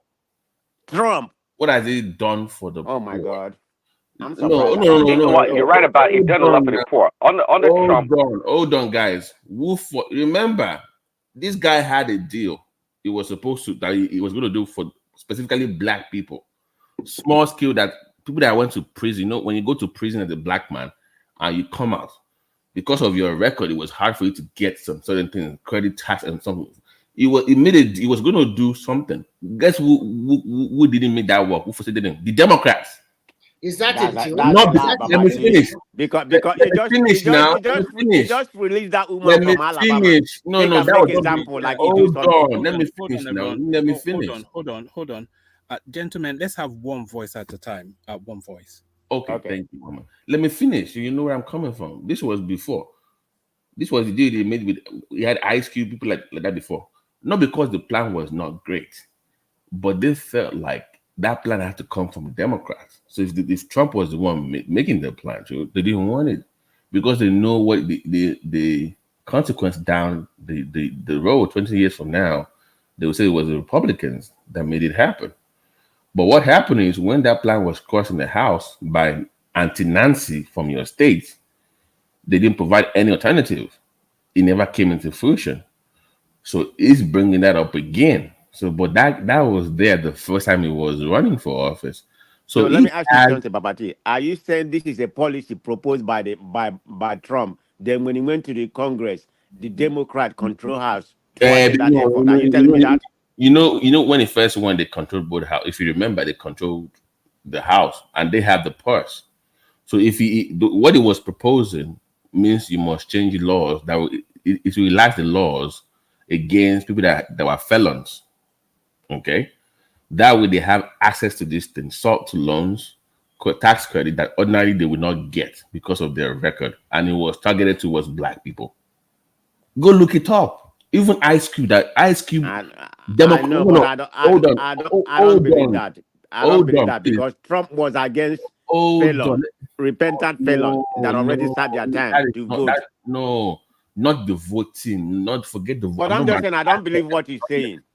No, no. Even Democrat came after Ice Cube for how dare you go talk to Trump. Even Steve Harvey. You remember Steve Harvey if you remember? I know he went to the White House. No. When he was running, he went to see him in New York when he was running before he became president. He called black people in before. Forget him winning. Before he won, he already had this plan before he won. Go look it up. He had all those now photo doesn't mean anything for the poor. I'm telling you who are the one that stopped that deal. It was the Democrats that stopped those deals. Because let me chime in. Go ahead. See, in fact, Trump's second term, okay, he had allotted what second time? Trump didn't have a second time. What are you talking about? Well, he had a deal whereby he was going to give the black community $500 billion. I mean, $500 billion. And apart from that, he gave the how you call it, the black colleges, right? The black colleges in America. HBCU. He gave them $100 billion. Did you know that? Just Google it right there. Don't argue about it. Just Google it. Okay. That's when Biden was calling you guys. He said he was going to put you guys in chains. Okay, that's what you people. That's no. And Remy, I mean, you're talking from far away, too far away to say that Trump hates poor people and likes rich people, because that is not true. Because under Trump's first term, right? Pretty much all the different what do you call them, race in America, from the African Americans to the Asians to the Hispanics, all had a higher income, and they were better off. We have the data to support it. They were better off under Trump, and this data were gathered not by Trump, of course, but the statistics bureau in America. It's not like a Democratic thing or a Republican thing, not at all. Overall, everyone fared better. Everyone fared better under Trump. So this notion that and they had this program also, Babati. It's the urban area revitalization. I think it's called. I can't remember. That is the reason why you brought Ben Carson in. Exactly. Remember? Oh my God, that Uncle Tom. That program was meant to target black neighborhoods, whereby they invest billions and billions of dollars in black neighborhoods, businesses to empower black people. So this corrupt notion, fake news that Trump hates black people or poor people is not true, because we tracked what he was doing and what he actually did. But for Biden, we can't say so. I think I heard it earlier, Babati, talking about how the from Chicago to Boston, how the black people now are turning against Trump. Why? Because now they are abandoning Americans and focusing on immigrants. They are closing schools to house immigrants. They are closing schools, middle schools down to house illegal immigrants. So you tell me how that makes sense. You're like painting this. Are you ugly kidding me? All these look it ugly up fallacy now. pictures. Like America is like in a hell. Wow. Nobody the same America. You and all of us. You and all of us there. You're like painting all these kind of pictures that don't even make sense. How can you close down a school to house illegal immigrants? Babati, what are you saying? America is a country of illegal immigrants. You know that. So everybody I don't. No, I don't. So what's the big deal about that? I don't know that. That's an erroneous statement. Remy, that is not true. Remy, America is a land of immigrants, not illegal immigrants. Remy is in Finland, for God's sake. So what is he talking about? And so there are some issues I will not argue about because I'm not in America. But at least there are fritters of news all over the world. When this guy was your president for 4 years, your country was totally in chaos. That is not true. Wait a minute. Why are you talking about Remy? The world is so global. I mean, Remy can get any information from anywhere. So you don't have to live in America to know what's going on in America. You said in chaos. When was the country in chaos with Trump in government? When was that? He's talking about the Antifa riot that they showed them on television. It's all made up. I was in Kenosha at the time, Remy. I was in Kenosha. Oh, you know what Kenosha is, right? In Wisconsin, right? I was in Wisconsin. Because I used to work Kenosha with Aurora Health, Kenosha, South Chicago, then Milwaukee. Okay, that was just an isolation, and also what happened in Portland prior to things coming in. What I'm saying is, in your Finland, there's no way you will say in a day. Imagine saying, in Finland, though, you have 20,000 people coming to your country every day illegally. Every day, 10 to 20 people coming to your country. Thousands every day. Come on, you'll be like, what is going on? So can I interject a little bit? Yeah. When you look back at American history, and when you look at how the country came into existence, you will see that people moved from other parts of the world to that country. They did not get a pass or did not get a visa to go to that country and conquer the... What were the laws back then? The indigenous people. Tell me the laws back then. Hold on. And then, when you look after that word, there's a lot of immigrants, whether legal or illegal, that a mass movement from all Central America.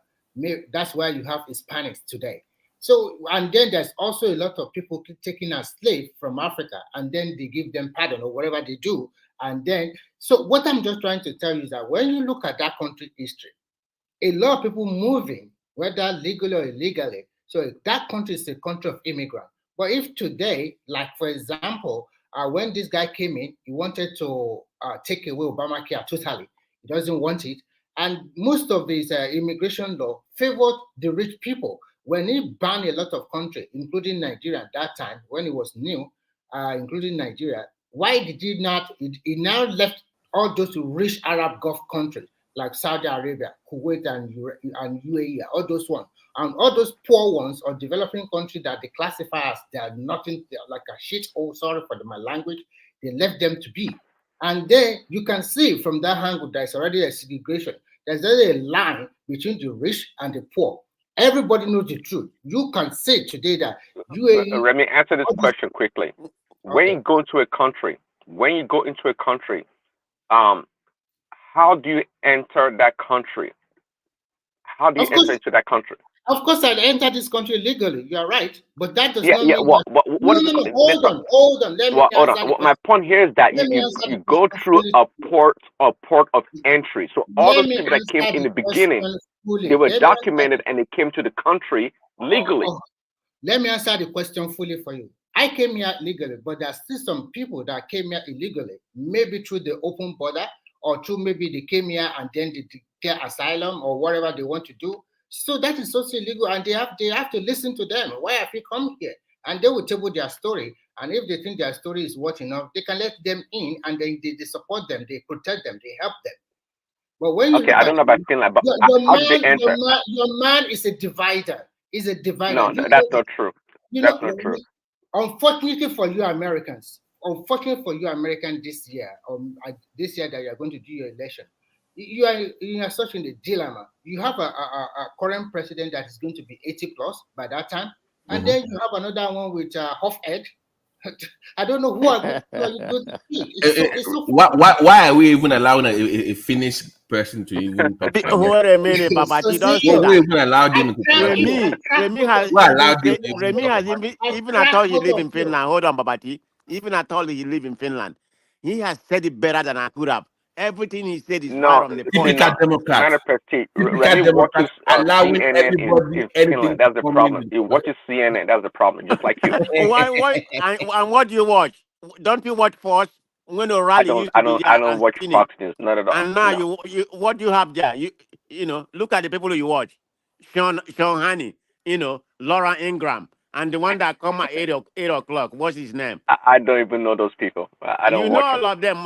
Yeah, I watch all. No, look, I take all kind of news. I watch CNN. I watch Fox. I watch MSNBC. I don't watch one channel. Do you watch? I like to listen to every angle. Do you know Prestige? Newsmax is even more conservative than Fox. I don't watch. I'm just telling you the three I like to watch. So because I don't really like for you to tell me what I'm gonna hear. I like to watch an opposition.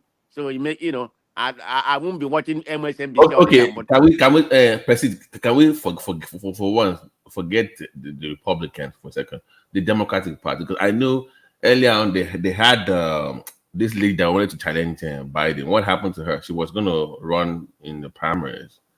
Well, there's one that's running right now. I forgot that the guy from Minnesota or whatever, or Wisconsin. That woman, right? No, it was a man, the businessman that contested in New Hampshire. I think he came second or whatever because they did a write-in. And what happened to your governor also? Newsom was, but it's just like what Republican did during Trump time, Bush or whatever.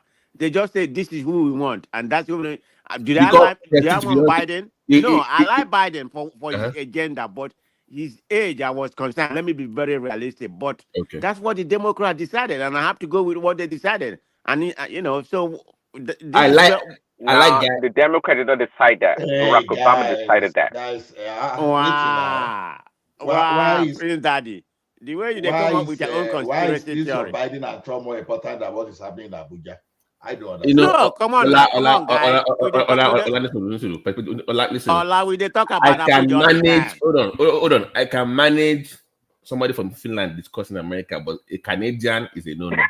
We know that is a no-no. We cannot even allow a Canadian. Babati, just only a Canadian. You understand? You know we have history together, so you can't just bully us. So we've settled that one like 100 years. Enjoy your snow, your -10 or -40 or whatever you have going on. I don't know. Only God knows where you are right now. It's global freezing now. Global freezing will soon reach America. Don't worry. Global freezing will soon reach you. So the thing is, guys, Trudeau. If Trudeau is still dealing with you guys. If you guys can handle Trudeau, then we can talk about. Yeah, how is that guy even in office? Who put that guy in there? No, tell me, what could the guy have done better? Because see, no matter how good you are here, you understand. Whatever is happening in America, we find a way to escalate to Canada. We are the only neighbor now. So the other neighbor are Russian. So you know how far we have from each other. So to me, America and Canada, they are just they are siblings. So that's just the way I see it. You know what's happening? Prince Daddy and Babati, they dislike any progressive governance. This is their problem. Ooh. That's why they're talking about Canada, because the guy is progressive. So they dislike anything like that. What is so progressive about seizing people's bank accounts and throwing them in jail? Tell me, what's so progressive about that? Do you know the Canadian court just ruled like a couple of days ago that what Trudeau did was illegal? What did Trudeau do? What did he do? Okay, during the truckers protest.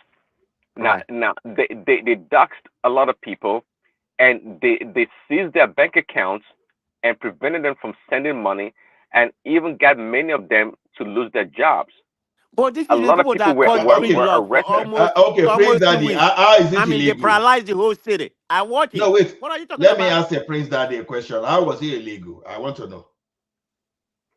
In a democratic society country, You're telling me how it's illegal to seize people's personal bank accounts? What are you talking about, Ola? No, What do because you you mean how have is to that legal? understand our law. You have to understand our law because before you can say something is illegal. No, no, no. It was. I Something just is told you. illegal. No, no. Google it. Don't argue about this. Just Google it. Your court, not an American court, your Canadian court, just ruled that its actions were illegal. I'm not But making the it up. Ola was telling you they Are have you a law. aware? Are you aware of we have something we call notwithstanding clause? That even a court will rule, but when you invoke that clause, they will say because of national interest. They call notwithstanding clause. Now, these guys, they were going to paralyze the economy of Canada. So if court rules sometimes, if the parliament see that, okay, this court ruling is going to cause some kind of social menace, you understand, they will invoke what they call notwithstanding clause. So it depends on how, you know, Canada is not like America whereby you have rigid written constitution. Here, we have both convention and written constitution. So we are totally different from America. It's just a combination. You know, we learned something from you from the civil war that happened. Because of that, we tend to make our central to be stronger than it used to be. It used to be because I know that America has changed over time. So now in Canada, there are some residual powers. That residual power is exercised by the federal cabinet. So what you see sometimes that court may pronounce something, but if the parliament see that, yeah, truly is the law of the land, but because of the event, maybe events have overtaken this, and they see that that thing may be dangerous to the existence of the country, they will now invoke that notwithstanding clause, and the parliament will now make rules, make policy based on what is obtainable with the current situation. So Yeah, a lot. You just explained to me. You just explained to us your legal process, how things work. But what happened actually to those extra power that it displayed did not go to the courts. Okay, it voluntarily invoked those actions. It didn't go to the courts, and I don't think was within your law. In order to paralyze, rather, he himself was trying to I'm not a paralyze. lawyer. You don't know my law more than me. You don't know our laws more than myself. Do you? I'm But telling you how things I just work. told you like a couple of days ago, your courts just ruled against his actions. I'm not talking about my law, your courts. Canadian court just ruled against those actions during the truckers protest, that it was illegal what he But did. you said days ago, not as if Trudeau has disobeyed the law, right? You said days ago, right? Yeah, a So couple of government days can ago. take action. The government can take action against you, and you sue the government, and you win the legal case. But if Trudeau has disobeyed the law now, he has disobeyed the court now. That's why I explain what they call notwithstanding clause in our constitution to you. It's a constitutional No, clause, I think notwithstanding. the cop out for the anarchy you have in your country. I think Canada is a lawless state. America Yeah, has displayed greater number of anarchy more than Canada. Because anarchy is when you go against your law. But our law, we have both written and convention. So Canada does so many things by convention that people will just agree with, okay, this is how we do things. But that convention, when people don't revolt, they can take it to the court, and the court will say, okay, though we know that we have the precedent for doing things this way, but it has no foundation in the law. But if you are doing it until someone challenge that clause in the court, people will see it as convention, as the precedent, and how we do our things. So you see, when you are talking of a legal system, Canada has one of the most complicated. You understand? It was complicated.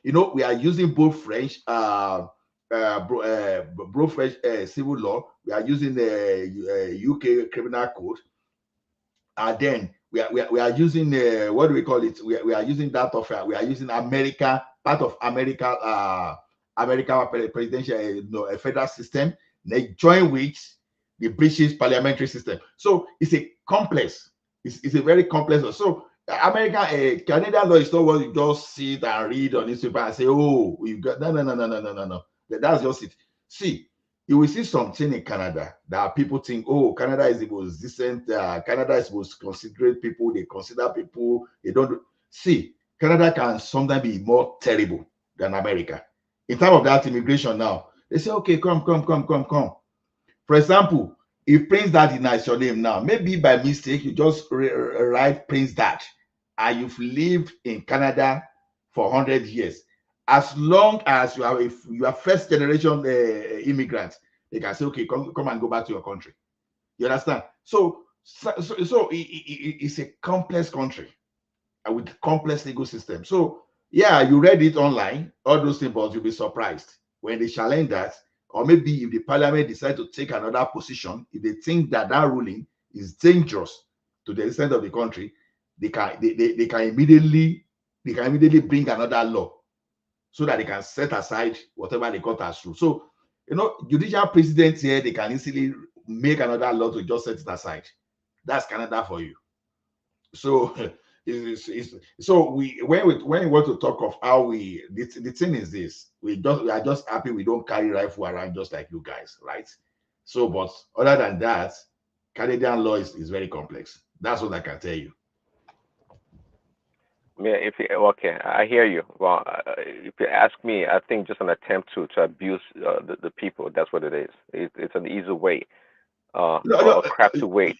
You see the province I live. The province I live, I don't like what the government in power, what the guys there do, because everything they do, I see like, okay, these guys, they just want to be like a dictator. Before, when you get a ticket, you can go to the court and you can fight your case there. But all of a sudden, they start reducing those processes. They don't want you to go to the court. They are streamlining. Instead, they will say, okay, except you have a serious case, that's when you can go to court. All those cases you take to court before, they just set that aside so that you'll be doing everything online. And the COVID period did not help either. So they now Canada has always been known as a country that they welcome to immigrants, but they look for those high skilled. I remember even since the 90s or 80s, they've always been that way. Like their priority is high skilled tech or medicine. That's always been their preference in terms of like immigration. So, and they relaxed the law for a while, but I heard that they're also making it difficult once again, even for the high skilled workers now. How true is that? Even in tech, it's becoming more difficult to migrate to Canada now compared to like 5-10 years ago. It's not really true. It's not really true. It depends on where the tech are coming from. Okay, now you can finish from University of Toronto. I'm just trying to exaggerate it now because University of Toronto is obviously the top most university here. You can graduate from a university here now. Maybe you finish computer science. I'll be shocked that you may be looking for a job for the next 6 months, 1 year, and you may not get a job. And someone that just finished last year from India will come and take that same job in Canada. And why is that? Is because they can lowball them or immigrate? Why is that?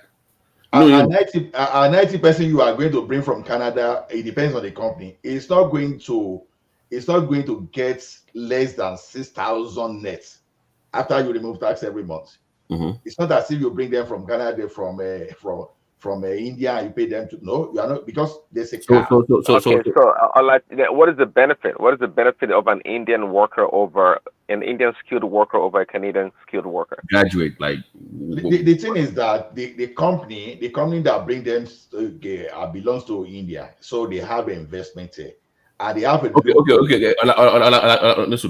Let's make a clear distinction here. A white Canadian born in Canada, not a Nigerian that came to Canada. So let's say it's a white Canadian that finished from the University of Toronto with honors.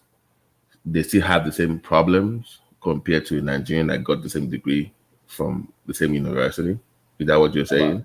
That's what I'm trying to say. It depends on the employers, right? Okay. It depends on the employers. That's why some organization they are scared of Indians and the Chinese. See, if a white guy, the white guys, they like going for holiday, enjoy themselves. But Indians and the Chinese, they can work, So sometimes, because when you are in a capitalist environment, okay. Oh, sorry. All right. Okay. Now you get into the cusp of the issue. Yes, because those foreign workers, one way or another, they can take advantage of them. Okay, to maybe work more hours, and they're less likely to complain than indigenous citizens of that country. That's one of the reasons, because they don't complain much. Like here in America, of course, people talk about their rights and the Constitution to back up whatever, but the foreign workers, um, they take anything, and they don't complain much, and they're very submissive. So I think that's a big plus. The reason why do we hire an Indian over a Canadian worker? you see here too, sister. Okay, now I support a client now. You understand? They call it CN Rail. Now, one thing is this. Do you know those people that are doing the IT support? They are in India. I supposed to be Canadian. It's got to be the national rail. I start wondering, okay, if a person like me, if I would get contract from that place, I would go through level 3 security. You understand? Now, if a person going through level 3 security, what does it tell you? It simply means that I have to be a citizen, right? For me to work there. But now the mystery tomorrow that I'm still trying to solve, the riddle is this: how come that you easily give this thing to an Indian company, stay in India, and anytime these people were the one that created my profile right from India for Canada National Rail? So it's some kind of, it's a kind of a funny arrangement. You understand? Like I was saying the other time now, like all those guys, they are here, they've created the impression that they dominate the But world the of example you IT. give, those people or such companies, they already have pre-clearance. They already have pre-clearance, and they have, just like manufacturing an OEM phone in India or China. Okay, it's gone through certain rigor process or qualification to get it to standard. So yeah, you may have workers doing level 3 work from India, but it's because they've gone through certain process to attain that certification, if you want to put it that way, to be able to do it. Okay, maybe you are correct, because I've been, maybe you are trying to clear my confusion. I've been confused about that, to be honest with you. You understand? I've been confused about that. So, on several occasions, I've worked for these Indian companies, and you will see, when did you graduate? Oh, I graduated 2 years ago. Where did you graduate? And you will see the general manager. They don't use they don't use all those American system of vice president, director. No, they use general manager, deputy general manager. That's what they still use. Now, do you know that there's a particular company, it's a popular company, and it's an American, they are in America too, they're in Canada. They brought the general manager from India to America too. They find the loophole within the American system too. So it's not mean that in the entire America, so that means that they could not find a GM equivalent of the president or whatever they want to call vice president there. They just have to. In addition, I think that's what they always do everywhere in the world. But recently here in Finland, they promulgated a new law that as an investor or as a business person, that you bring some of your capital from your country. Then they now make a law that if you're bringing... Remy, can you please give me 1 minute? Ola, can you please conduct this section? I'm caught up in a meeting here. Oh boy, not only 30 minutes I can't spend there. If 30 minutes. When it's 30 minutes, yes, when it's 6:30 at the 6 hour 30 minutes, I will come and shut it down. Okay, no problem. Yeah, I will bring people in, no problem. You can bring people in as well, isn't it? Me, I dey fear. It depends. If I know the person, I go bring the person in. If I don't know, I no go bring. No problem. No problem. Thank you. Yeah. Okay. So they promulgated a new law that if you are bringing people in, you must pay a certain kind of minimum wage, and they jack it up from 1,000 euro to 3,000 euro. So that stopped them. No, Remy, they are paying it. That's what I'm saying. See, yeah, they can pay in some high-tech setup. No, Remy, wait. If you are coming, let's assume you are coming from equivalent of polytechnic here, but they are not really polytechnic guys. Say when you look at, because they offer degree here too. In fact, now look at it this way: if people graduate from, let's say, South Africa Institute of Technology, for example, now maybe you apply for work or entry level, maybe they are paying you like 50,000 a year.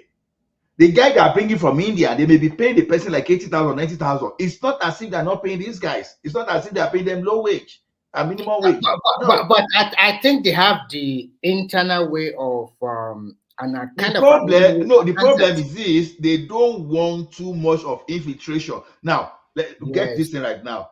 When it comes to the techie things, they will put their people there. They cannot look at you, maybe Remy from Nigeria. Okay, business analyst be there. You understand? You know, go do more than paper now. What do you want to do? Yes, you understand? But there are some things that they will not allow you. It's not that thing is that serious. Okay. Now, last year when they there was an issue here when the boss entered one of the major company here, they were now recruiting people. I got to meet them along the line.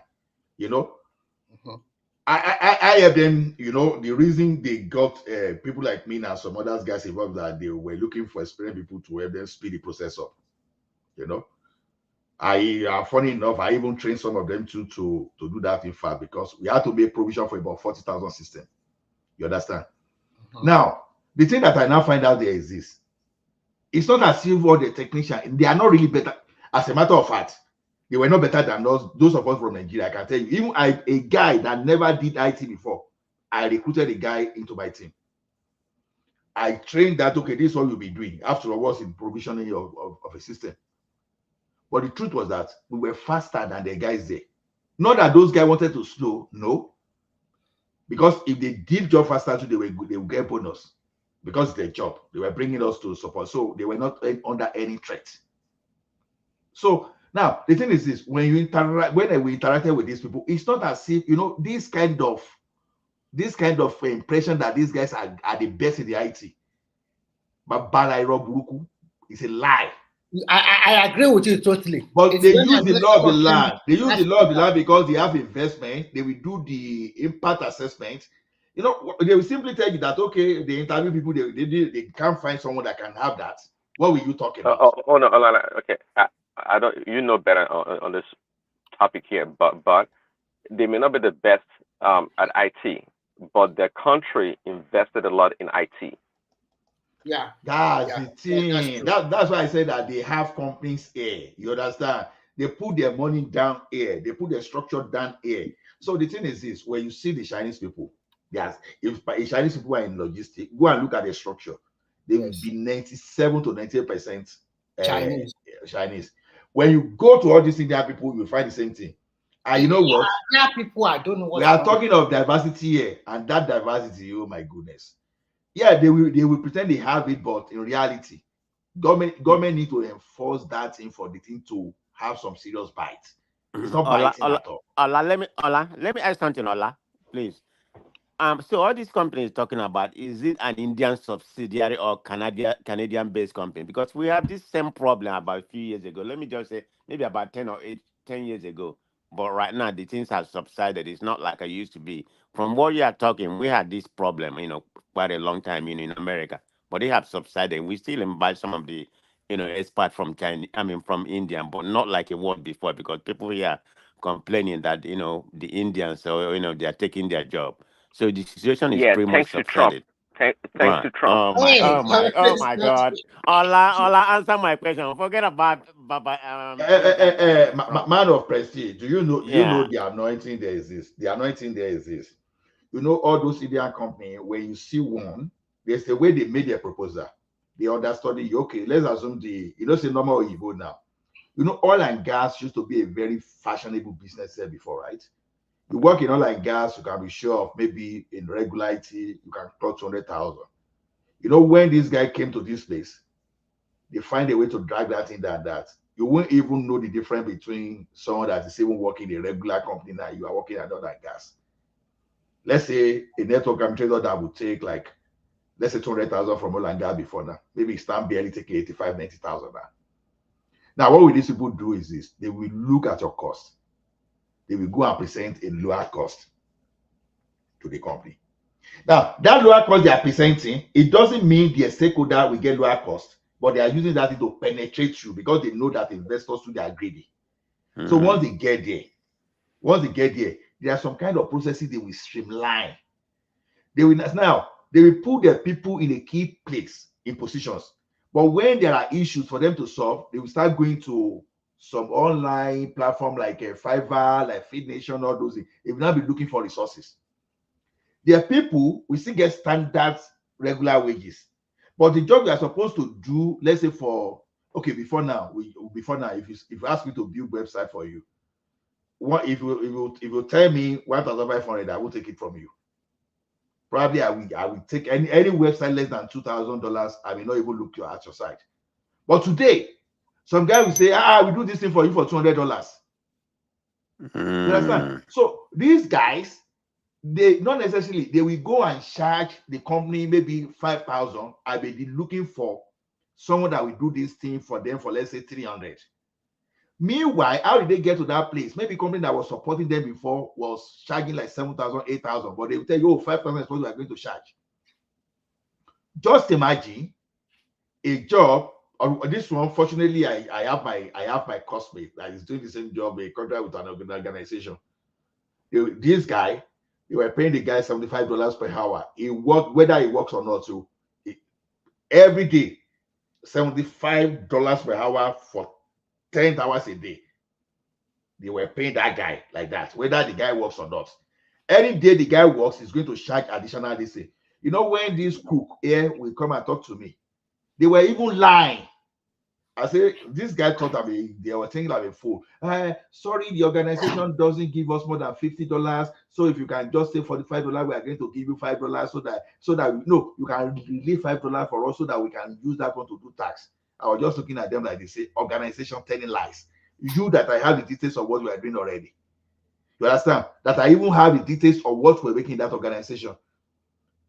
You understand? So that's how they are. That's who they are. The job I told you that I did. Okay, now if these people want to do job now, they will create about 5 Indian companies. Now look at the job. I did the job for one of them last year. Look at the way they did. They have a company in Mexico. That company, they gave the job to that company in Mexico. Now they have a subsidiary in America. That job can move from that Mexico to America. Now they have a subsidiary again in Canada. It moved to that of Canada. And they now say they have a payroll partner. They moved that into payroll partner. That is when they now came to my own company. Meanwhile, when I say my own company, I'm not the only one going to work with. I have guys too that I will recruit along with me that I work with them. Now, you look at something there. Maybe so it will tell you maybe the value of that job they are doing. Maybe they were already charging like $250. But this guy, they put some kind of bottleneck along the line, hubs. When hubs that did not cut that thing. Maybe for taxation purposes or whatever, he will not come to you. You understand? Look at how they do. Look at how they. When Oyibo were running that thing, you can work for 3 months in a year in some organization, and you don't have to work for the rest of the year. But this guy, they find a way, they get that thing, but they will not get multiple workers that will do the same job, but maybe like 1/5 of what they used to do that job before. So that is how they've been doing a lot of all this. So they will now have enough. Well, quickly on that, but that model you're talking about, even though they have customized it somewhat, was the model that was created by the Americans. The whole idea of offshoring and outsourcing came from America, and the whole purpose of that was to get lower cost for services and manufacturing. Huh? Globalization. I know. Yeah, I'm talking about the late 90s and early 2000s. Offshore and outsourcing. Early 80s when China opened the door and investors started going to. I'm talking more of India. Actually, more of India, because this concept of this IT outsourcing was all about American Wall Street. This big companies trying to, lower their cost and boost profit. And India was there at the right time because again they invested in IT. Their country did, their prime minister did back then. So they had the workforce or the manpower to get the job done. Prince Daddy, it's not as if India were there at the right time. They intentionally went to India to create it. Not see. They wanted to do it in Nigeria. Hold on. No, I think what The Prince India, Daddy was saying, this is manifested from USA, the ups, I know. I think that's what Prince Daddy is trying to say. I know. Yeah, but no, don't get it wrong. No, the India government, no, you see, it didn't happen overnight. They happen to have the workforce, just like China had the manpower for manufacturing. The Indians also, they were trained. Let's not get it wrong. They were trained. So it was just like time and chance. So when the opportunity come, or when they did their business, whatever strategy or whatever, and like, hey, it would be better to, well, they're going to pay an American here, I don't know, back then, maybe $50 an hour. In India, they're paying them $5 or less. So it's just a simple, math, arithmetics to like, hey, let's go to India and set it up. But when they looked around at all the different countries, obviously Europe is more expensive or equally as expensive as America. So India was the right place that had a workforce. If Nigeria did, or any other African country did back then, perhaps they would have gone there. But back then, the Indians, they invested a lot in computer science and IT. And that's what was the right place. I was trying to explain. Yeah, you are correct, Prince Daddy, but I was trying to explain what happened too. You understand? See, they suggested structural adjustment program for us to implement.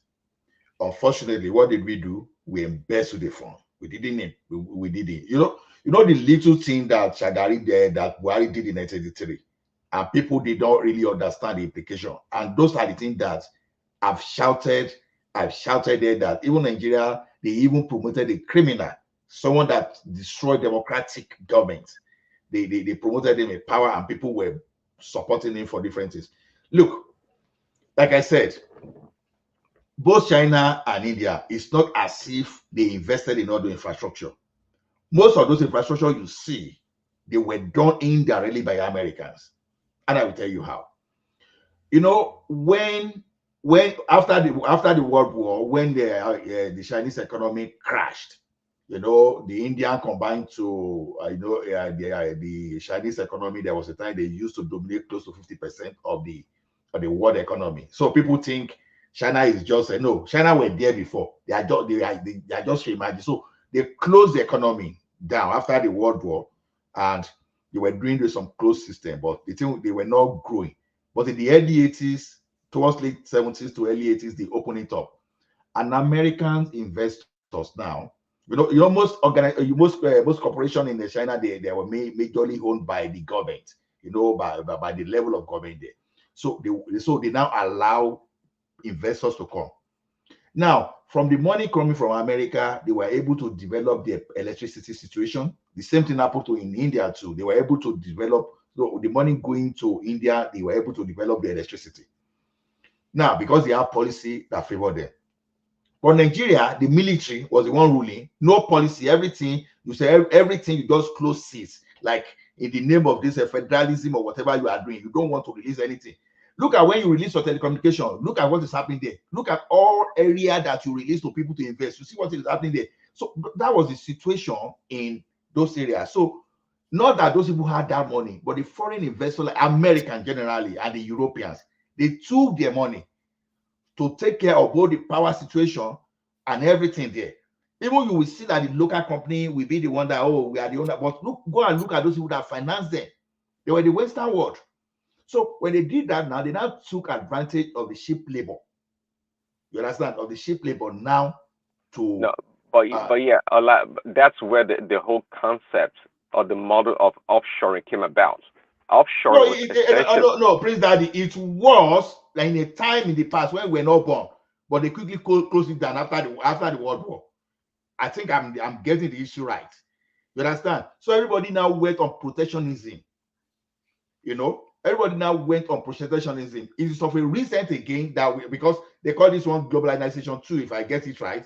If you Google very well, you say they call it the second globalization. That is where we are now. We used to have one globalization before. So when they say first globalization, that means that the thing was existing before. So let's just say it's the way it is. America built India, not that I'm sorry to say, I'm not trying to demean or degrade entire country. Not that they were that smart. Not they were that smart just to position themselves for America. It was America that induced the growth there. It was America that accelerated the growth in China when they reimagined. But a country like Nigeria, just because people are blaming South today to tomorrow, but they don't understand. Like question. You have to make a distinction, though. Yes, American investments build infrastructure like the offshoring, structures, for example. But the point here is that unless you're telling me that the human capital was Americans that trained them or educated them, like the Africans, like the Nigerians, are you making that case also? Indirectly, of course. How will you be able to handle IBM, Adele when you don't have the technology? So when you have strategic partnerships, so you exchange technology, you train them for them to be competent. So how would they know that? How would they know how to write program if nobody is teaching them? So no, but they were locally trained. The technology, the language, whatever may have come from America or the West, but they in their country trained these workers. They have a trained workforce, and just like one of the top, if not the top university in the world is IIT, Indian Institute of Technology. That's a top school right there. It's in India, obviously. Okay, so they were there. They were not as big or maybe creative to that level. Of course, we know that most technologies in the 80s, 70s, or whatever 90s came from America. Everything came from the West. But they took advantage of that, and they were training their own people in this field. They did. They invested in it because I don't know, their leaders saw the future. You got to give them credit for that. They were positioned. They were well positioned. No. You see one thing, like I said, this is if not because of our structure. What do I mean by our structure is this?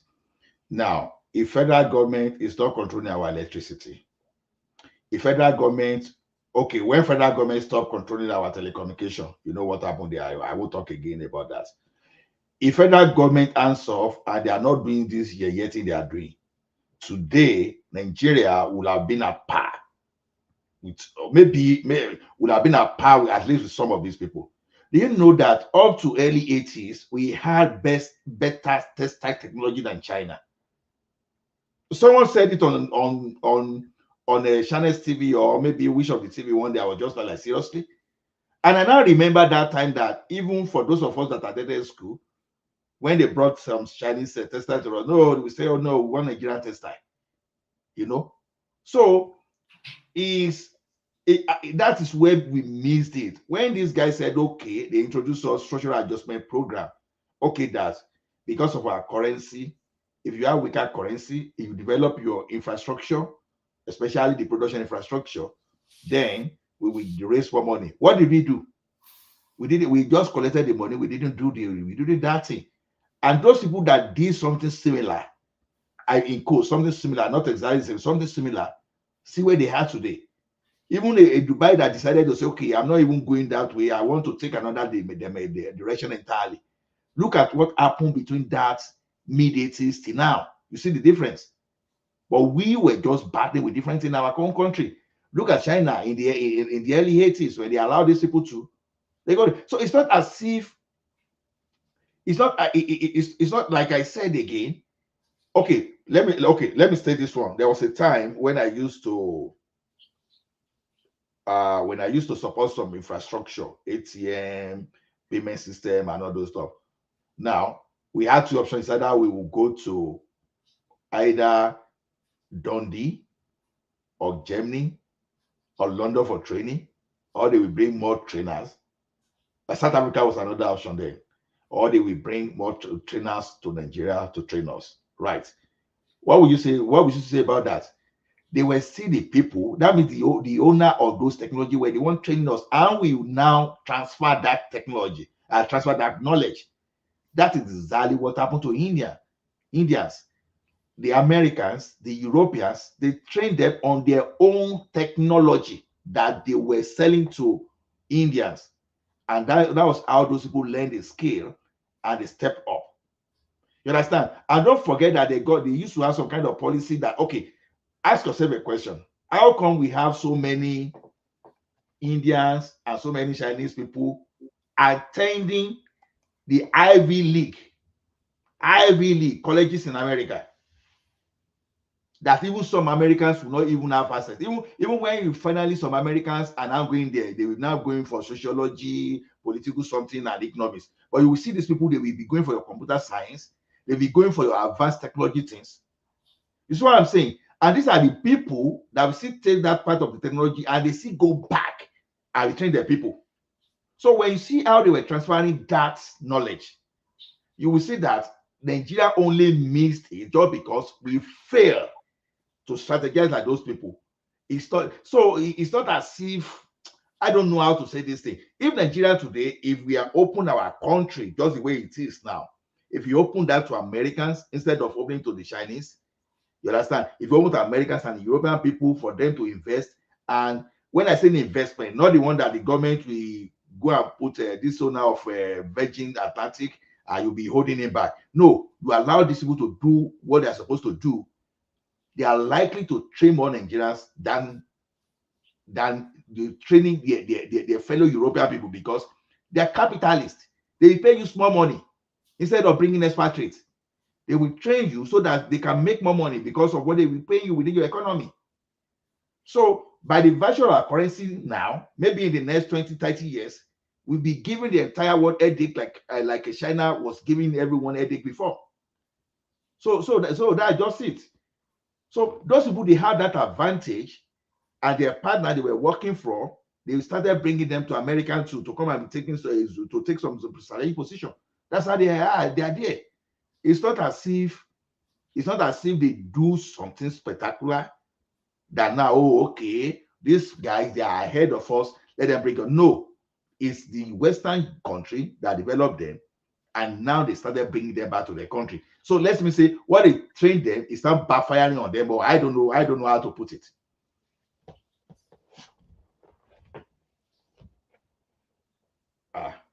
What's happening there? Well, in Nigeria also, the healthcare industries, you can say, is booming in Nigeria, right? But the question is, who's dominating that industry? Healthcare, I don't know, to be honest. I only know my the Indians. The Indians are the one dominating healthcare in Nigeria. In Nigeria or in America? In Nigeria, they have. I think they have the most hospitals in terms of course, foreign hospitals.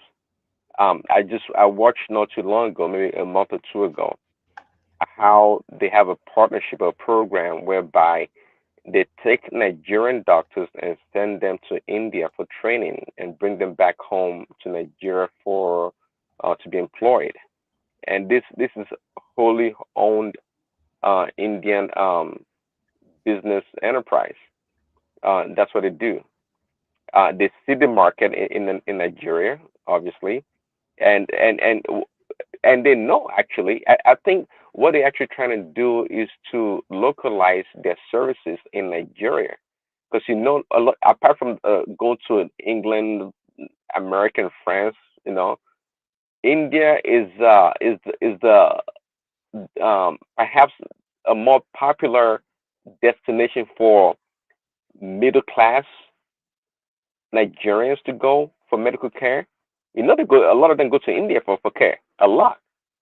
Not the Tinubus and the Atiku that can afford whatever doctor around the world, but there's a treatment or an operation that needs to be done.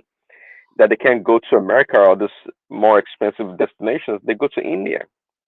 So the Indians, they found a niche that, hey, let's So, bring all those. but Prince Daddy, with the, I think India is the new China, right? They're like the new kid on the block now. Like they are the new it globally, and I think you can see the money market, the money flow there. But how can we become the next like the next India, like because they're like the next China. So how can we as Nigeria become the next, because we have the population size, we have people smart enough. Okay. How do we become the next? Because even when it comes to medicine now, they are now taking, people are going there, medical tourism, they're dominating that space. Tech, obviously. Okay, well, you can speak on that, Babati. Yeah, exactly. I mean, so my point about them dominating in Nigeria, it's accurate, right? Yes, they are. Yeah, you're right. Yeah, you are on it. Yeah, yeah, you are.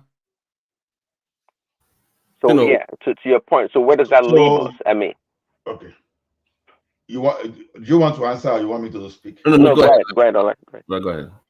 Okay, I was taking I was reading one article of one of the American professors.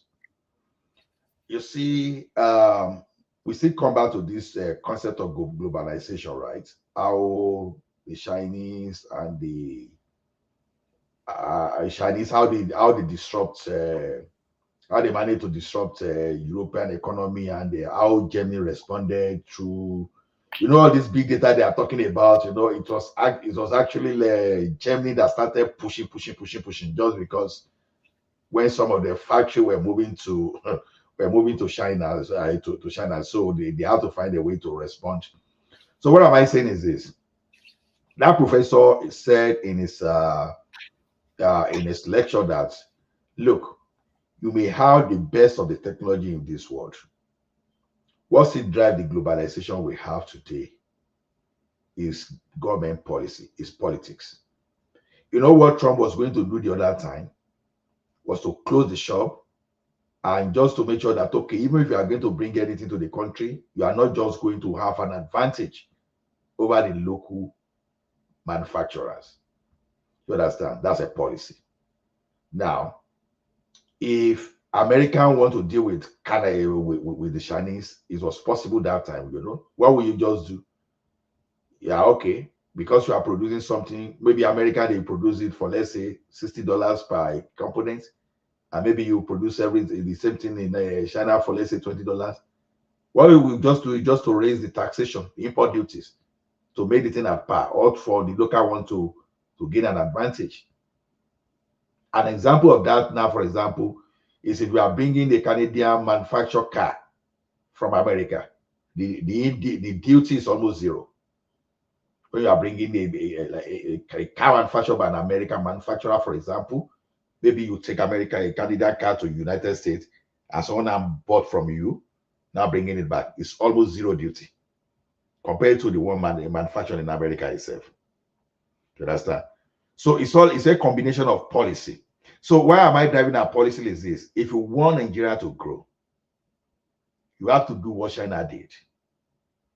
Government should stop holding on too much to so many things. As we are speaking today now, so okay, look at the fight on look at the mentality on CBN now. I know that CBN, you cannot privatize CBN. I'll just give you an example. So many things that we can privatize in that country. You understand? Even up to our what do we call it, the driving system, everything. Even you can even look at our road, just because we don't have money as it is now. You may even decide to, okay, do some kind of concession, build, operate, then transfer back to us after 100 years. For example, maybe after that 100 years, the mentality of shop must have changed through the different generation there. Let them bring the money. The power situation that the government is still controlling, deregulate totally. Take so many things away from the federal government. Let every state now start looking for investors, because obviously, if you take so many of those things you give to the state, they will have no money to execute themselves. They will have to bring investors. An example is Dangote, that is doing refinery for us too now. So when you open your your system, when you have the policy that encourages policies that encourage foreign investors to put some kind of investment in your country, it's just a matter of time. Now, look at Nigerians now. Why do you think we are having problem with dollars? Look at how many billions. Okay, last year alone we pay the Chinese loan. We spent over 3 billion to service the Chinese debt. Dollars. Look at how many Nigerians that are running out of the country for foreign education, although it's in the name of JAPA. Those ones are putting pressure. Those are the services that normally, if you get everything right, they should be local to that country. If they are local to that country, you can even encourage foreign people to establish schools in Nigeria. All you just need to do is this. You can't bring more than 10% of your people. So it's going to be 90% local content. That is exactly what we are supposed to be doing. Look at our railway corporation. What Obasanjo did that time is at least 60% local content. Look at how Amishi and co bastardize everything. You understand? So when you encourage people to invest aggressively in your country, you will be able to produce, and even our currency that is being devalued now, we give an advantage for exportation. That's what I've been saying. I said the same way China devalued their on purpose just to give them advantage is what we should be doing. But if you're an import dependent country, you won't benefit from that. But if we increase our exports, we actually benefit from this current, because I believe I agree with the current CBN president that our money is undervalued. To be honest with you, I think it is. But you should benefit from the current price, the current market value right now, or whatever it is. But if you're not exporting enough, if you're actually importing, and also I love what Fubara said. Is it yesterday? He wants Rivers to be the next Lagos. I love that mindset. He's buying into that Godfather. It's what for Lagos, so I'm not saying it's the best way to go, but compared to other states, so if Rivers can also adopt the same thing that Lagos has done and also industrialize in some ways or expand their tax base, then you can have. Go ahead, Remy. Okay, so I just want to say that Ola and Babati, are you aware that the BPE have already put Port Harcourt refinery, so many refineries, they already put them on sale. They want to sell them. Are you aware of this? I'm not looking to those things. I think it's like no. Olanisuru, Remy, is that a good or a bad thing? Is it a good or bad thing? I think it's good because it's just like you guys are saying, it's not going to be in the hand of government anymore. So investors can come in and buy them off. I think the Port Harcourt one, they are putting the price about, is it 2 billion or 1 something billion, something like that. Do they have anybody already? Yeah, there are some people already showing interest, and some Nigerian investors are also showing interest. No, we don't want Nigerian investors. No, we don't want, because it's going to be the NEPA thing again. You just buy without knowing. We need someone that has technical know-how. And you know that Shell are divesting their investment. No, Babati, that's exactly where I'm going to. We don't want that NEPA wala again. We just they are selling them outright, everything. Babati, Remy, let me tell you something. You see, okay, Adenuga is in Nigeria, for example. Dangote is in Nigeria. This person that is competing with Dangote is a Nigerian too.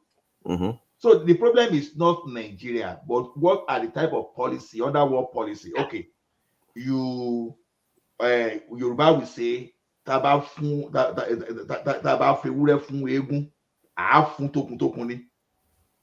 now, what I'm saying that is, you want to give someone a goat. You don't want to release the rope, but you want to give the goat. Oh, take this goat, but rope you still put on that on the neck of that. So even the person you are giving that goat cannot take that goat away, because you still be dragging the goat. By the way, last one to cut you short. I know Femi didn't Femi buy the Kano one and this Yaradua reverse the sale. So Femi should be in a bid for that. I think he's always wanted the refinery. You know what I'm talking about, right? That's one of the problems we have in that country. Because if not because of that silly thing that Yaradua did that time, And you know what? You know what? Why he did those things? People that are benefiting from all those stuff, they will fight. That is why government should not be running anything, because once government stop running, I'm saying that I don't want the sale to be what happened to NEPA, where you just sell it to your banker friends and it becomes a disaster. They don't have the funds to run it. They don't know how to run anything. You need to buy. But the way they want to do it now is not like that kind of NEPA. They want to Babati say and Remy. Government get their Babati and money. Remy. It's a private investor, go and do whatever you want with it. Babati and Remy, the thing is this: even though whosoever, because you sold out of NEPA, not because it's not working, just because of the policy around it. That's exactly what I'm saying. Okay, look at it this way: you sold NEPA to your friends and cronies, but you did not deregulate for others to come into the business. That's the problem. Now, you sold NEPA, right? And the federal government now hold on to the transmission line. So you've not done anything. You know that the transmission line is not transmitting more than 7,000 megawatts, right? 7,000 megawatts. And you hold on to it.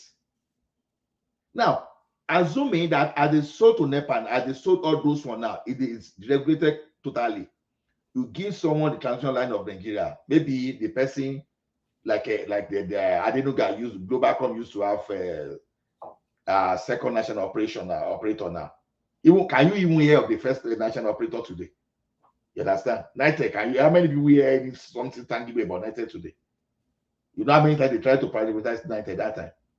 So you do the privatization in such a way that some people will emerge alongside those people you sold to.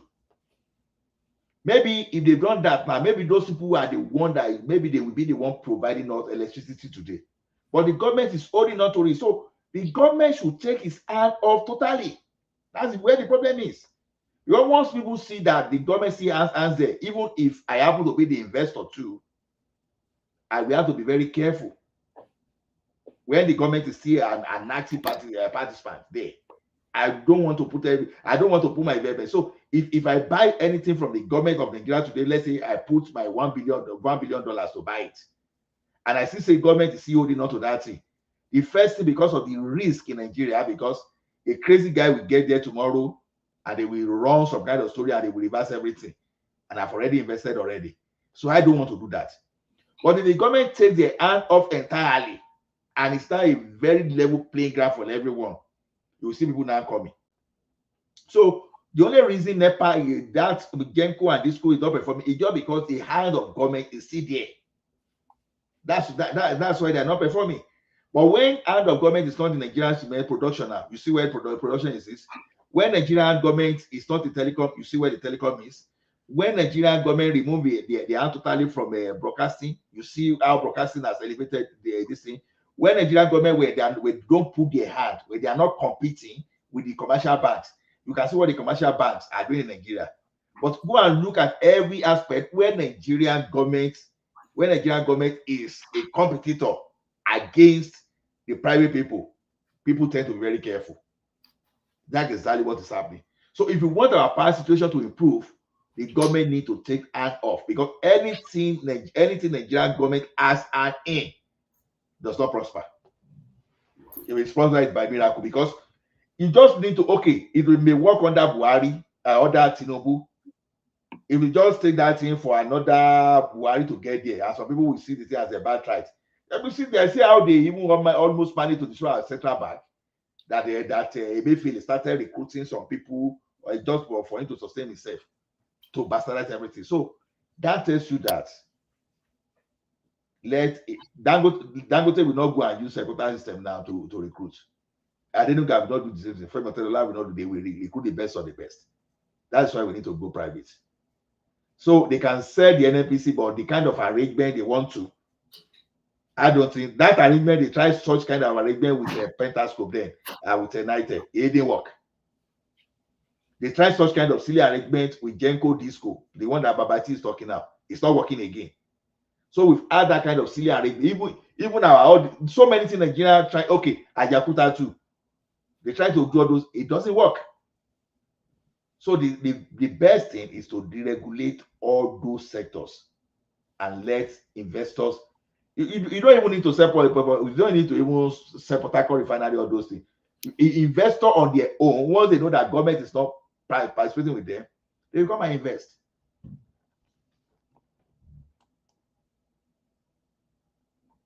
Everybody don't go.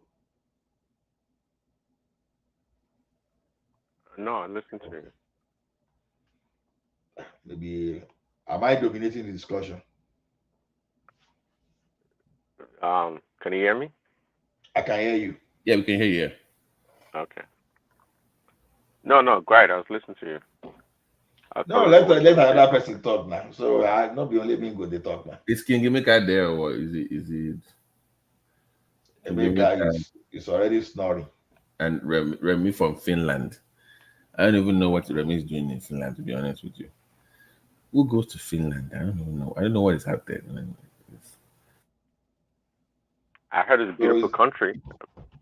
If there's no topic to talk openly, then can we move into the background then?